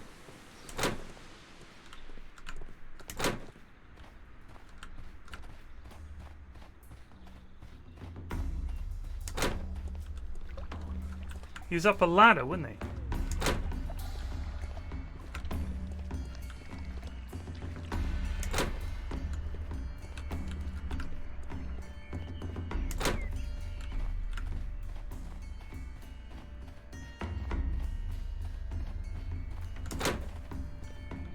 Aha! Done. Your father's death does seem highly suspicious. What were your movements here on that day? Suspicious? Well, I was working in the seed house, taking care of Lysa something, or Lear Pontus, or... No, wait. Ah, these Latin names. I spent so many hours trying to memorize them. Did you see your father that day? Yes. He came here with Mr. Hamish for his weekly visit. There was nothing unusual about that. And then? Nothing. They stepped out to the backyard. It was perhaps 20 minutes before 10 o'clock. Then about 10 minutes later, I saw my father heading for the dry tropics room while Mr. Hamish returned here. And Mr. Hamish and Miss White, what were they both doing that morning? Mr. Hamish visited me a couple of times. I also saw him returning from talking with Miss White, and that was at 10 minutes past 10. But then he ran back here to me to tell me that my father was feeling unwell. We hurried across to the water lily room, and I found my father lying dead on the floor. Oh my God. I perceive that you are passionate about the Royal Navy. Passionate? No, not really. I like ships, that is all. Are you quite sure? You do not seem to be so interested in plants. It's difficult, that's all. My future is here. It has never been about anything else. Bullshit, buddy.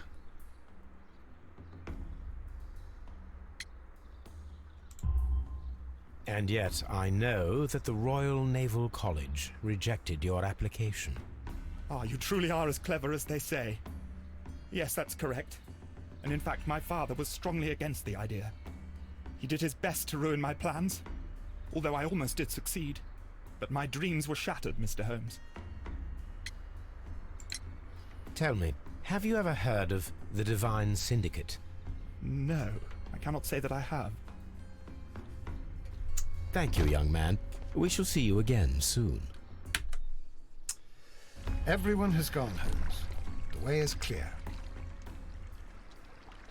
It is?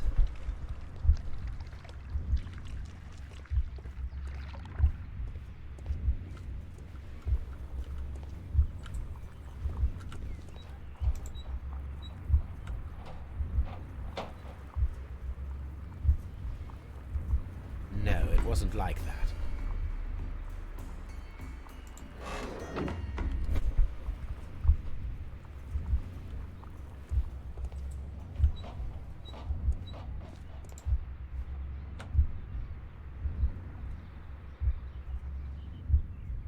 No, it wasn't like that.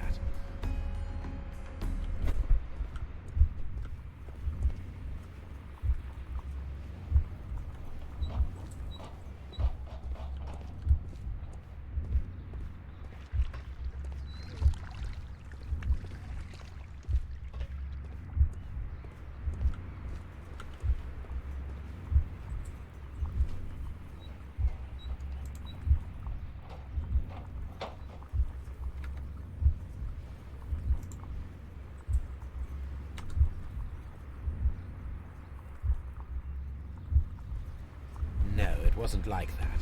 What?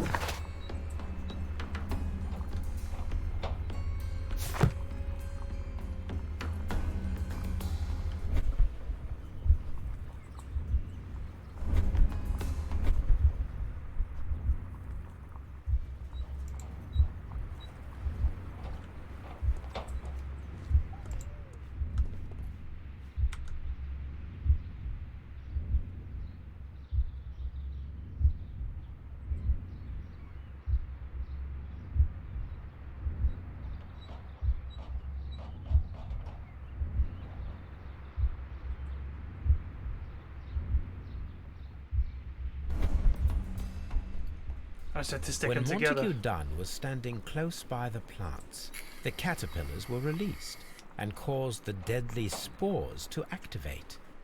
Panicking, and likely already half asphyxiated, Montague Dunn started back and knocked over the bust.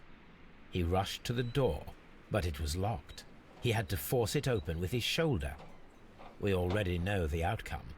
Montague Dunn collapsed and died not far from the pool. Well, it is time to perform our experiment on the ventilation system.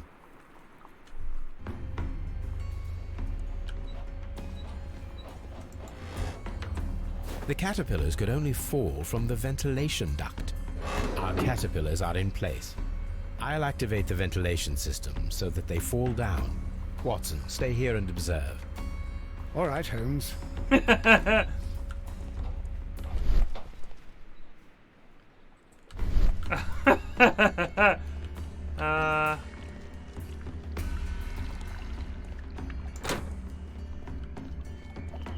I'm gonna drop a load of caterpillars on Watson's head.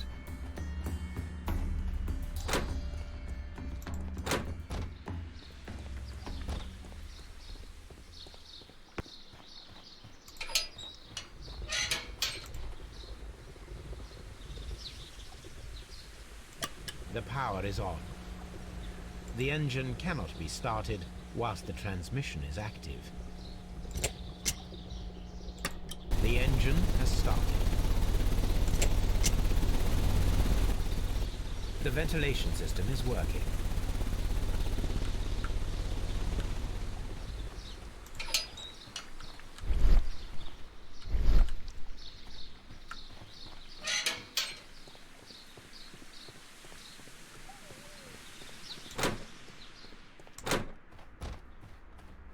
Holmes, come quickly!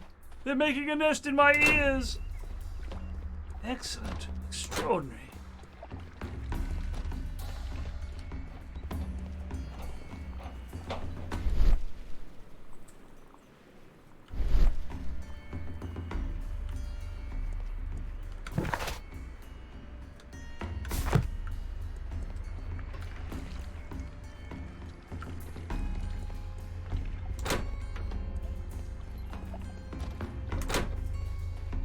Now a minion of Khan. As he begins to grow and grow, death comes, and not quickly, to be sure.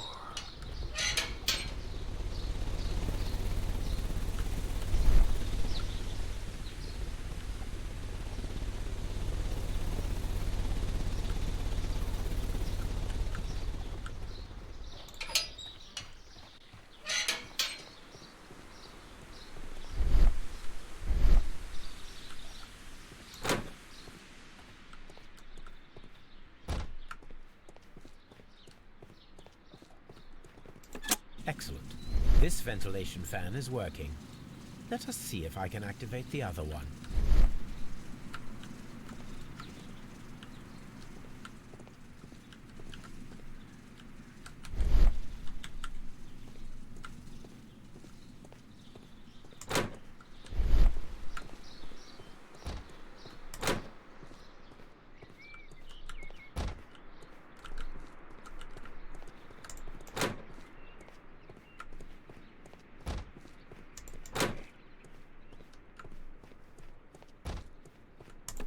Perfect.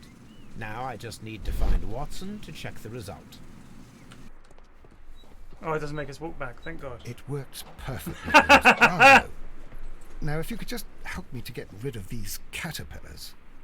Perfect. Now we know how the murder of Montague Dunn was carried out, by activating both Albert's and Mr. Hamish's fans. But only from Mr. Hamish's workplace would it be possible to see when Montague Dunn entered the Colonial Collection Room.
Divine Syndicate, maybe?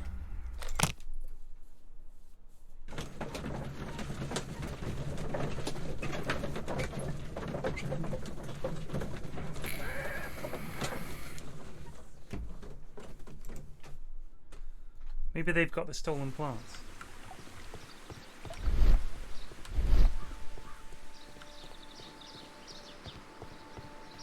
Follow my path, and better you will fear. That is definitely a non-Asian man doing an Asian voice. I mean, that is like the dead giveaway. The dead giveaway.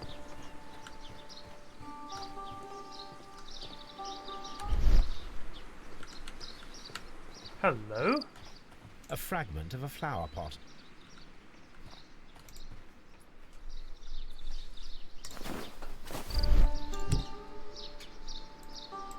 The Kew Gardens symbol.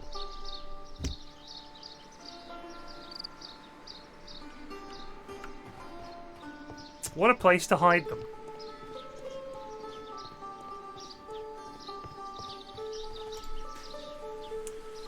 Have you ever seen one of these? Do you have friends at Kew Gardens? None. Not worthy there. Interesting, because symbol on a broken pot, Kew Gardens symbol. Nevertheless, we have seen Kew Gardens flower pots in your yard. How could they happen to be there? What? Our secret place you permitted yourself to search. Sacrilege. It's going to be a fight. No, really now. There was a theft of plants at Kew Gardens a matter of days ago. And we believe the pots we found here may be connected with it. Please tell us, were you involved? No. Those plants were ours. They had stolen them from us. How so? Their director, Dump, I believe. Dunn. Yes, that's what I said. He borrowed from us 3 of our sisters for the exhibition at his green-fly-infested gardens. But he never gave them back to us. Excuses and imbecility. So we went in and saved them. I see. So, if you stole those rare plants from them, then it means... Ah, I get it. Bravo, Holmes. I think the case is solved. No, we did not steal. We saved. Well, as a matter of fact, we were unable to find our 3 plants. I beg your pardon. And yet, you took all of the exotic plants from the stand. They had disappeared. It was the least we could do. They stole our sisters, and so we stole theirs. Well, we will leave you to your meditation.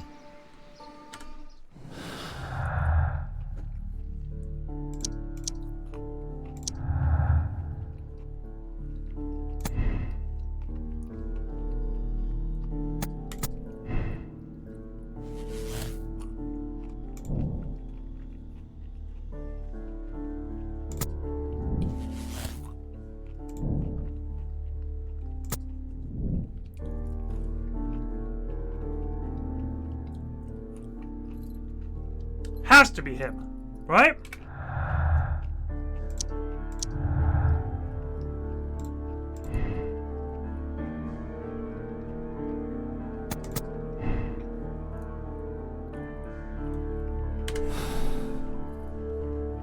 Let's go to Scotland Yard.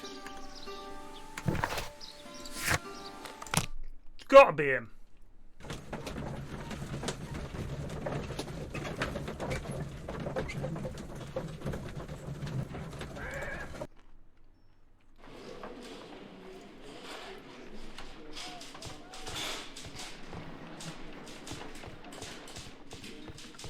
Mr. Holmes?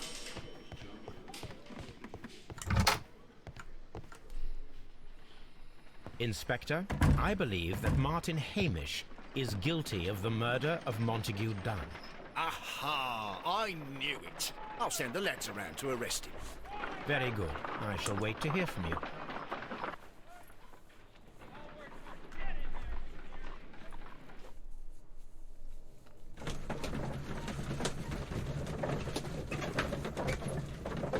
It does seem too straightforward. I think this is a ruse by Holmes. But the last case seemed fairly straightforward, and that was just... it was what it was. Inspector, I came here as quickly as I could.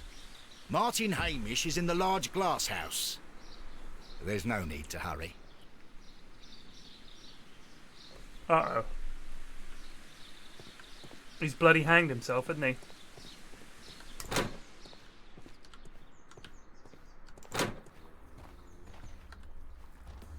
Holmes, my God! Yes, we found him like that. Our messing around with the ventilation system didn't go unnoticed. Mr. Hamish realized that we knew. Inspector, could you arrange the body, please? I should like to examine it.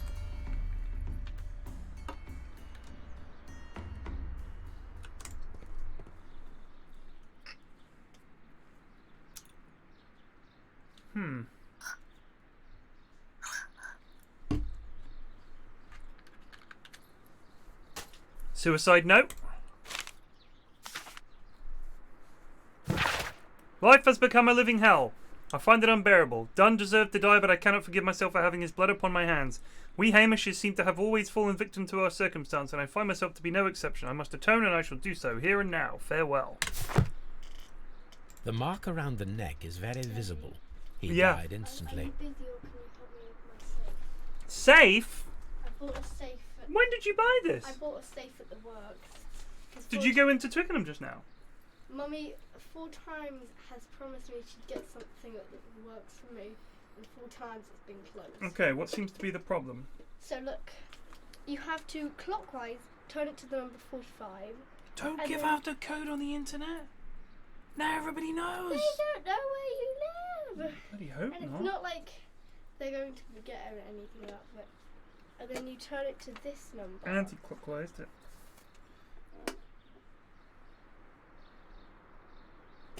Yeah. And then it's supposed to open. But it doesn't. Oh, here's why. So we go to 0. Oh, it has almost open. Hold on. There we go. Okay. Right. So we turn it. Hang on. I've been eating. I'm gonna have to use this clock. 2 dials to the right to reset it. Okay. So once it's at 0, we go clockwise to a secret number, and then the other way to the other number.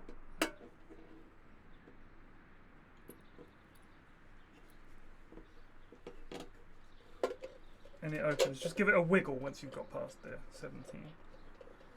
And there's your little safe. Okay. Here. Keep those instructions secret.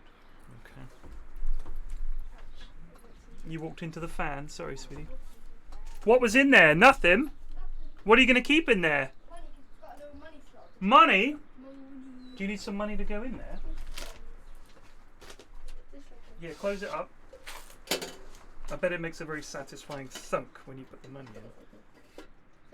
Alright, so what have we got? I don't think I've got any pounds because your sister steals them from me.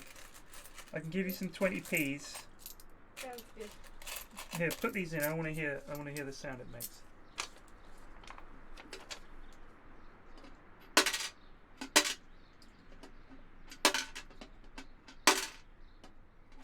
Nice. No, there's no pounds in there. They've all been robbed. Sorry, my love. It's okay. Eh? It's okay. Ah. Like peas. A 50p. There you go.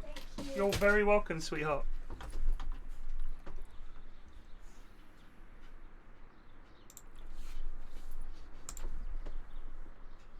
Holmes, his left shoe is unique. This anomaly is often a characteristic of... A club foot. Bravo, Watson. That is the key element of this case.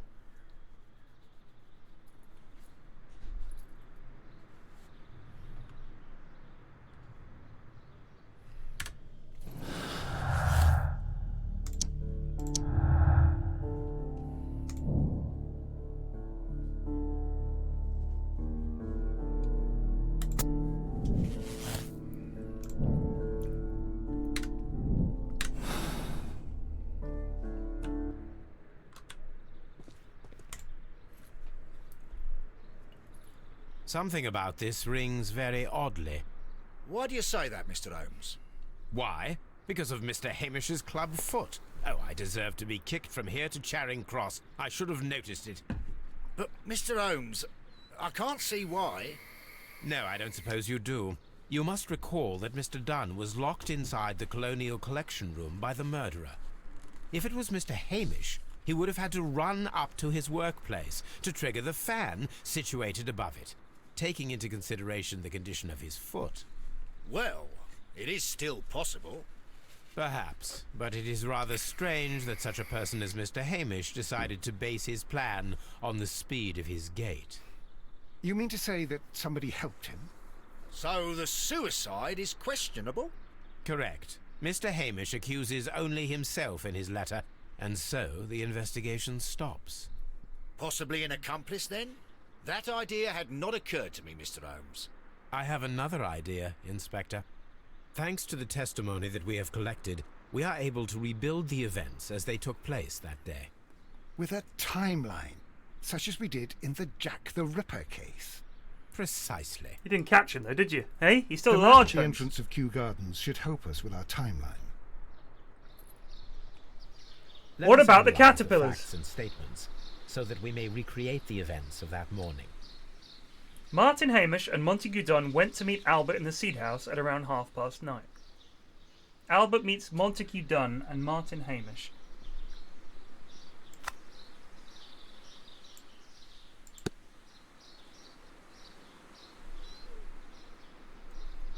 It was at around 20 minutes to 10 when Hamish and Montague Dunn went out to the backyard. After 10 minutes, Dunn recommended his inspection and entered the dry tropics. Hamish returned to the Seed House.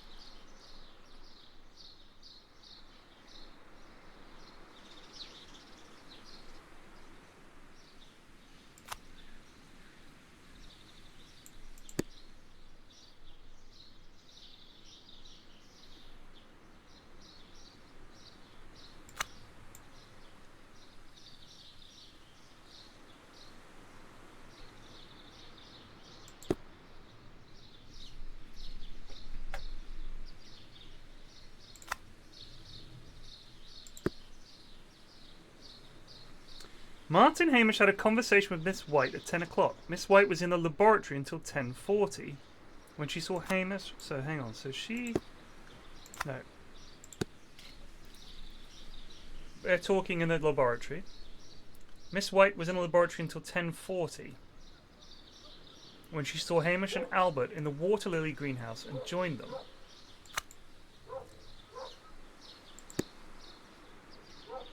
Hamish ran to Albert as soon as he observed that Montague Dunn was unwell, which was at around 10:30.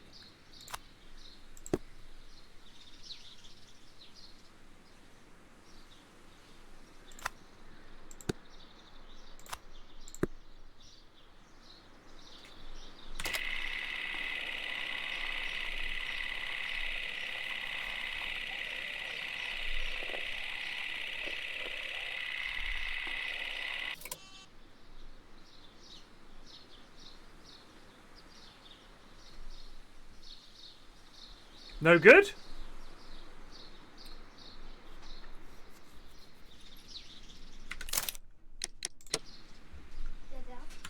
I moved my money from my other piggy bank into here, and now I have all this bits and silver. Wow! I know! That's a good chunk of change.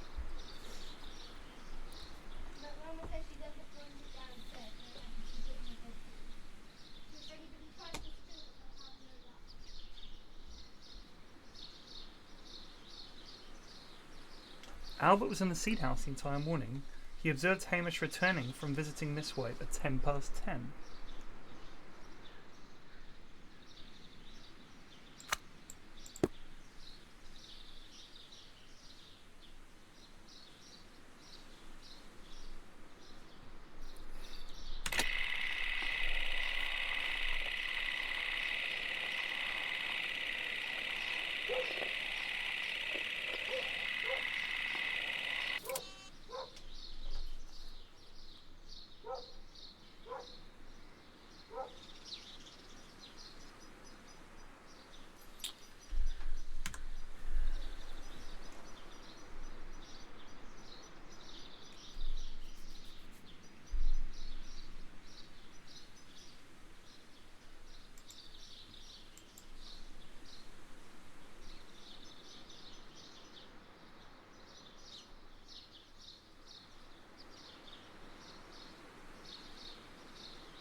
Let us summarize. Montague Dunn was poisoned inside the Colonial Collection Room. He forced open the door, which means that someone locked him inside there at 10:20. Martin Hamish was last seen at 10:10. This means that he has approximately 10 minutes to lock the door of the Colonial Collection Room. Given that he was club-footed, it is doubtful. Albert also has 10 minutes to lock the door of the Colonial Collection Room, which is quite enough time. Miss White was last seen at 10 o'clock, which means that she had approximately 20 minutes to lock the door. More than enough time. Perfect, Watson. Now, let us ascertain who assisted Martin Hamish in killing Montague Dunn.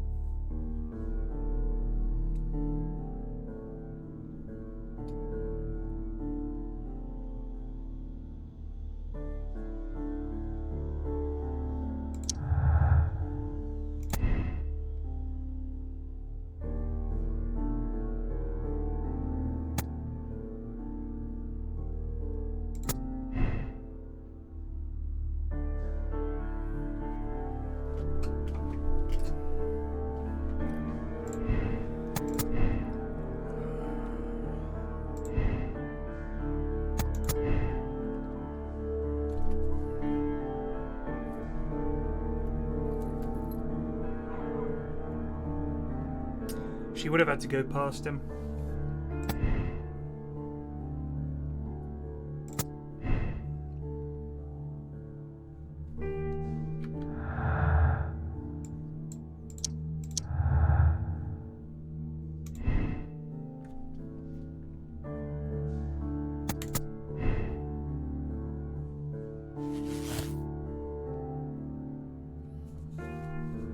She would have had to go past him. You're right.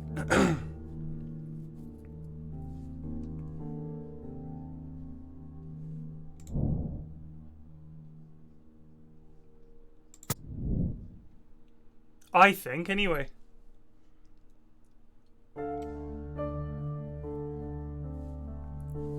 I don't...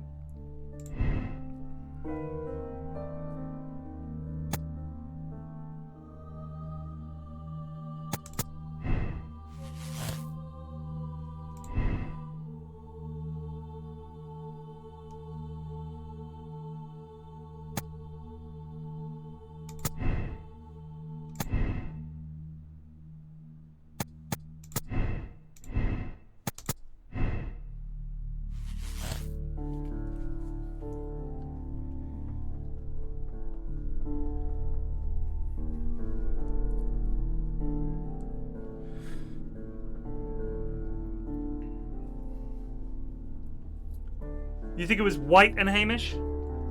She owed him a lot of money.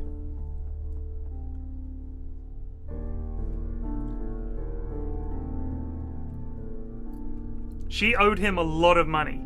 But it might also have been because he was keeping track of all the things that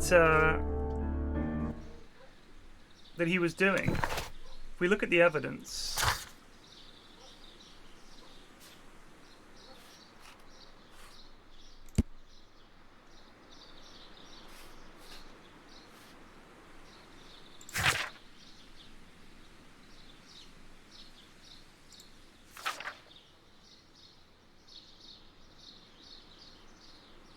This is Albert.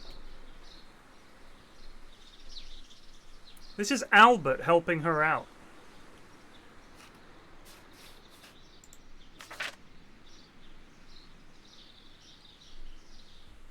She owed him a lot of money. And Albert helped her out. I think Albert was in love with her.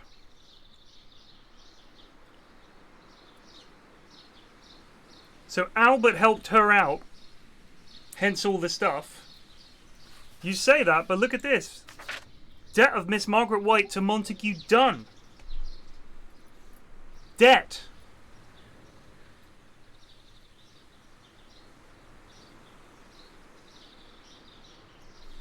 So Montague Dunn had a debt to the father.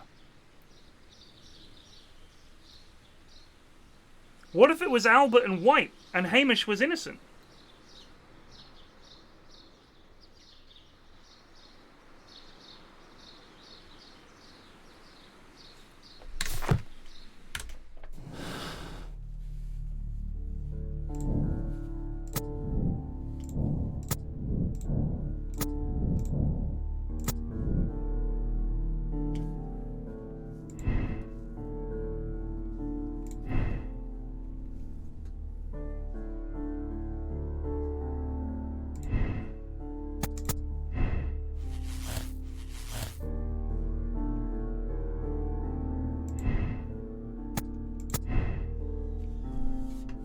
What if it's all an act?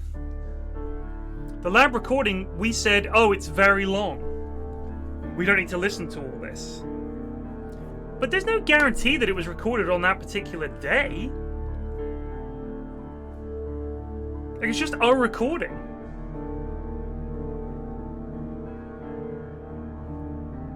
I'm thinking, would she have been able to get him to hang himself? Or are we saying it was Hamish and this other person and he did this to protect himself? To protect them? This is really tough.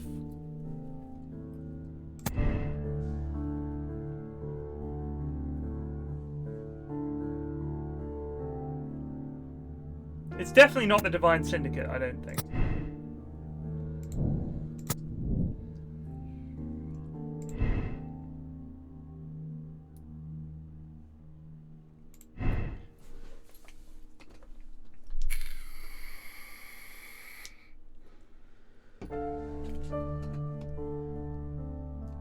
Well, we can do this.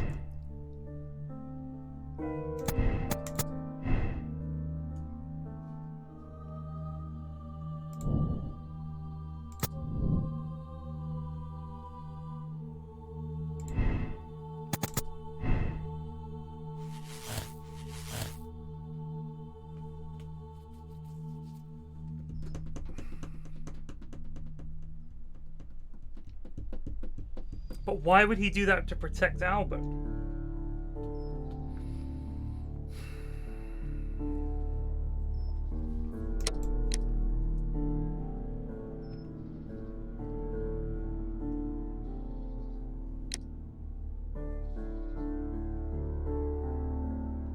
I think he killed his dad. I mean, his dad may have been a dick, but he wasn't worth killing.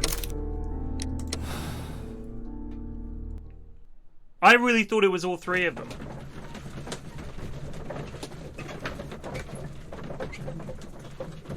Let's see. I personally don't think this one's right. We can always replay it. What happened, Inspector? It's all over now, lad. There is no use denying it. We know that you murdered your father. Patricide by plant poisoning. Very alliterative. What? You're mad. I didn't do it. I don't know anything about botany. No!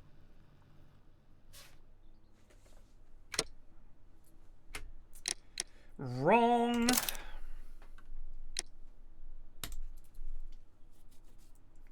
I think it was White because he spoke very fondly of her as well. Hamish spoke very fondly of her. Get them all in the room together. Is there a Poirot game? Tell me there's a Poirot game. Is it like this? Oh my god, if there's a Poirot game all over that.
Why can't I get these to meet up?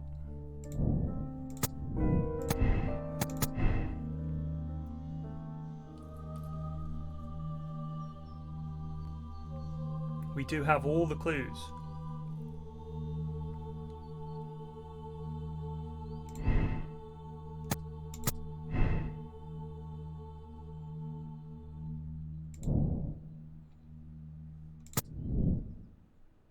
See, that's the problem, is she's dependent on Montague Dunn's wealth.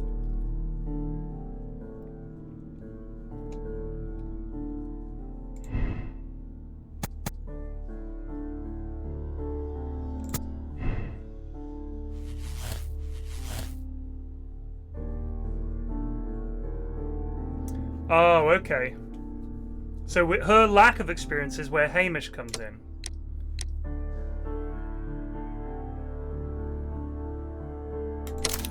Yeah, this is what I thought it was all along.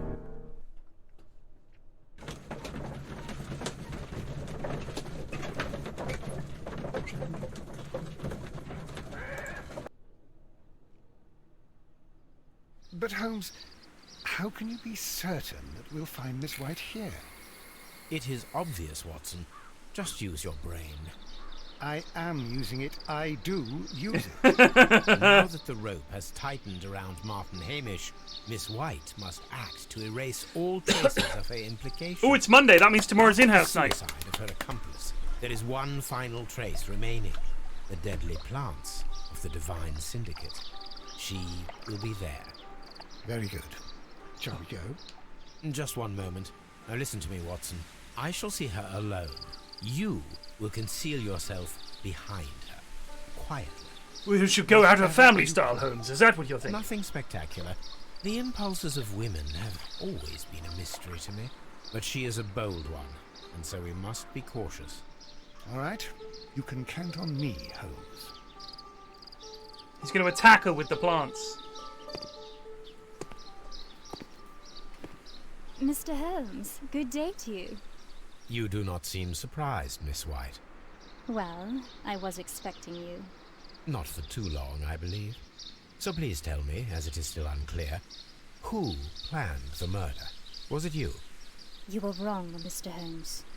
It was Martin Hamish, then. You managed to convince him to take on a more prominent role. You could not be further from the truth. You think that you can fool me? You don't care what I think. It is difficult to care about someone who is capable of pushing a man to his suicide. Suicide! It is over, Miss White. The police will be here any minute. Over, perhaps. One moment you were here, and the next, you were on the other side. The other side? No! Stop! Shoot the vial out of her hand, Watson. I beg you not to do this. Oh God, I've got to stop her from killing herself.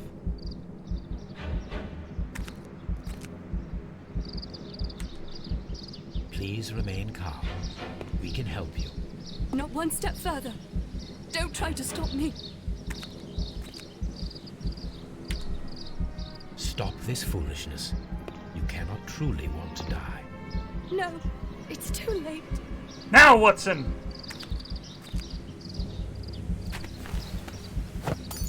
That was the most stupid minigame ever. I pressed WWW and then clicked. She was not faking. Miss White, you have no right to take your own life. That's for us to do with a rope at a later date. Did you just save me? Or worse?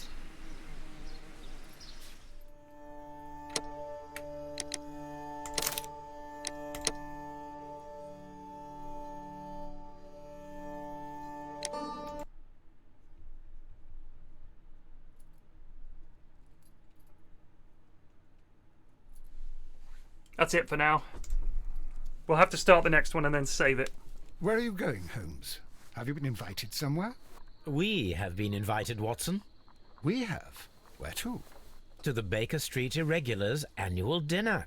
They sent us an invitation. It is on the table. Toby, dinner? Checking out that How telescope. could those street urchins afford anything like that?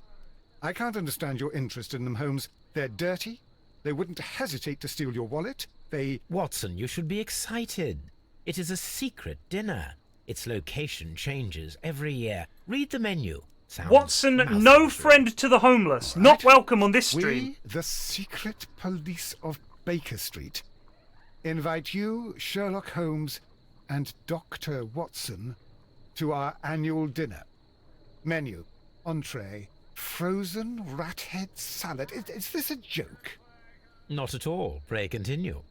Main course, sow's udder in Danny Nutcracker's way. Sounds disgusting, Holmes.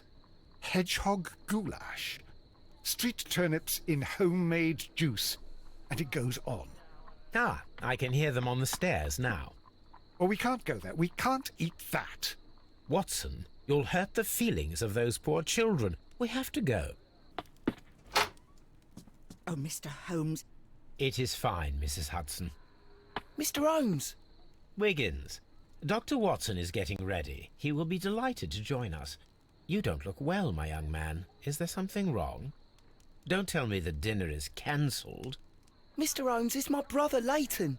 He's in a prison cell. They say he's killed 2 men. You have to help us, Mr. Holmes, because I know he didn't do it. Where is he now?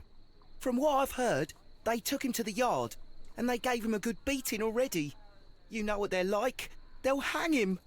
They won't look any further. Holmes, we have to help him. Well, and forget about the dinner. Wiggins, I'll take the case. You're fantastic, Mr. Holmes. I'll be waiting for you at the crime scene. You'll be there, right? It's on Half Moon Street in Whitechapel. Very well. Right. Well, that concludes the stream today. Let's just have a final check of our final total. 3302. Very nice. Thank you, Anonymous, and Anonymous, for those final donations. I do appreciate it. I'll chuck on a little bit myself, maybe to make it up to a nice round 3,500. I'm sure this is the last case coming up, but I'm cream crackered, to put it in the London parlance of the time. I shall see you guys this evening for regular dotes and stuff like that. And then tomorrow at 8 is in-house night. And maybe I'll finish this off. If there is a Poirot game, and it is like this, but with Poirot, we're all over it. Alright, so thank you all so much to everyone that donated. This was, I think it was a really good couple of streams. We raised a good chunk of change. Everyone that raised the money, you managed to raise over £3,000 in just a couple of lousy Sherlock Holmes streams. So well done. Like, that's bloody fantastic. There are other Gaming for Good streams going on, so have a look at those as well. And oh, there's a raffle. Hang on a sec, there's a raffle. Let me just get the notes on this thing. Okay, so if you follow, get involved with the raffle, it could be yours. £5. To find out more, click the link. All right, well, here's a raffle anyway. I'll post a link in the chat here. There is a link to the raffle, so lump on that if you fancy winning a PS5. And it also, I think, the money goes to the End Youth Homelessness. So there you go. That's the Gaming for Good raffle. So that's another final thing if you want to sign off on that. I will see you guys tonight, and I'll see you tomorrow. Thank you so much. Take it easy. Peace out.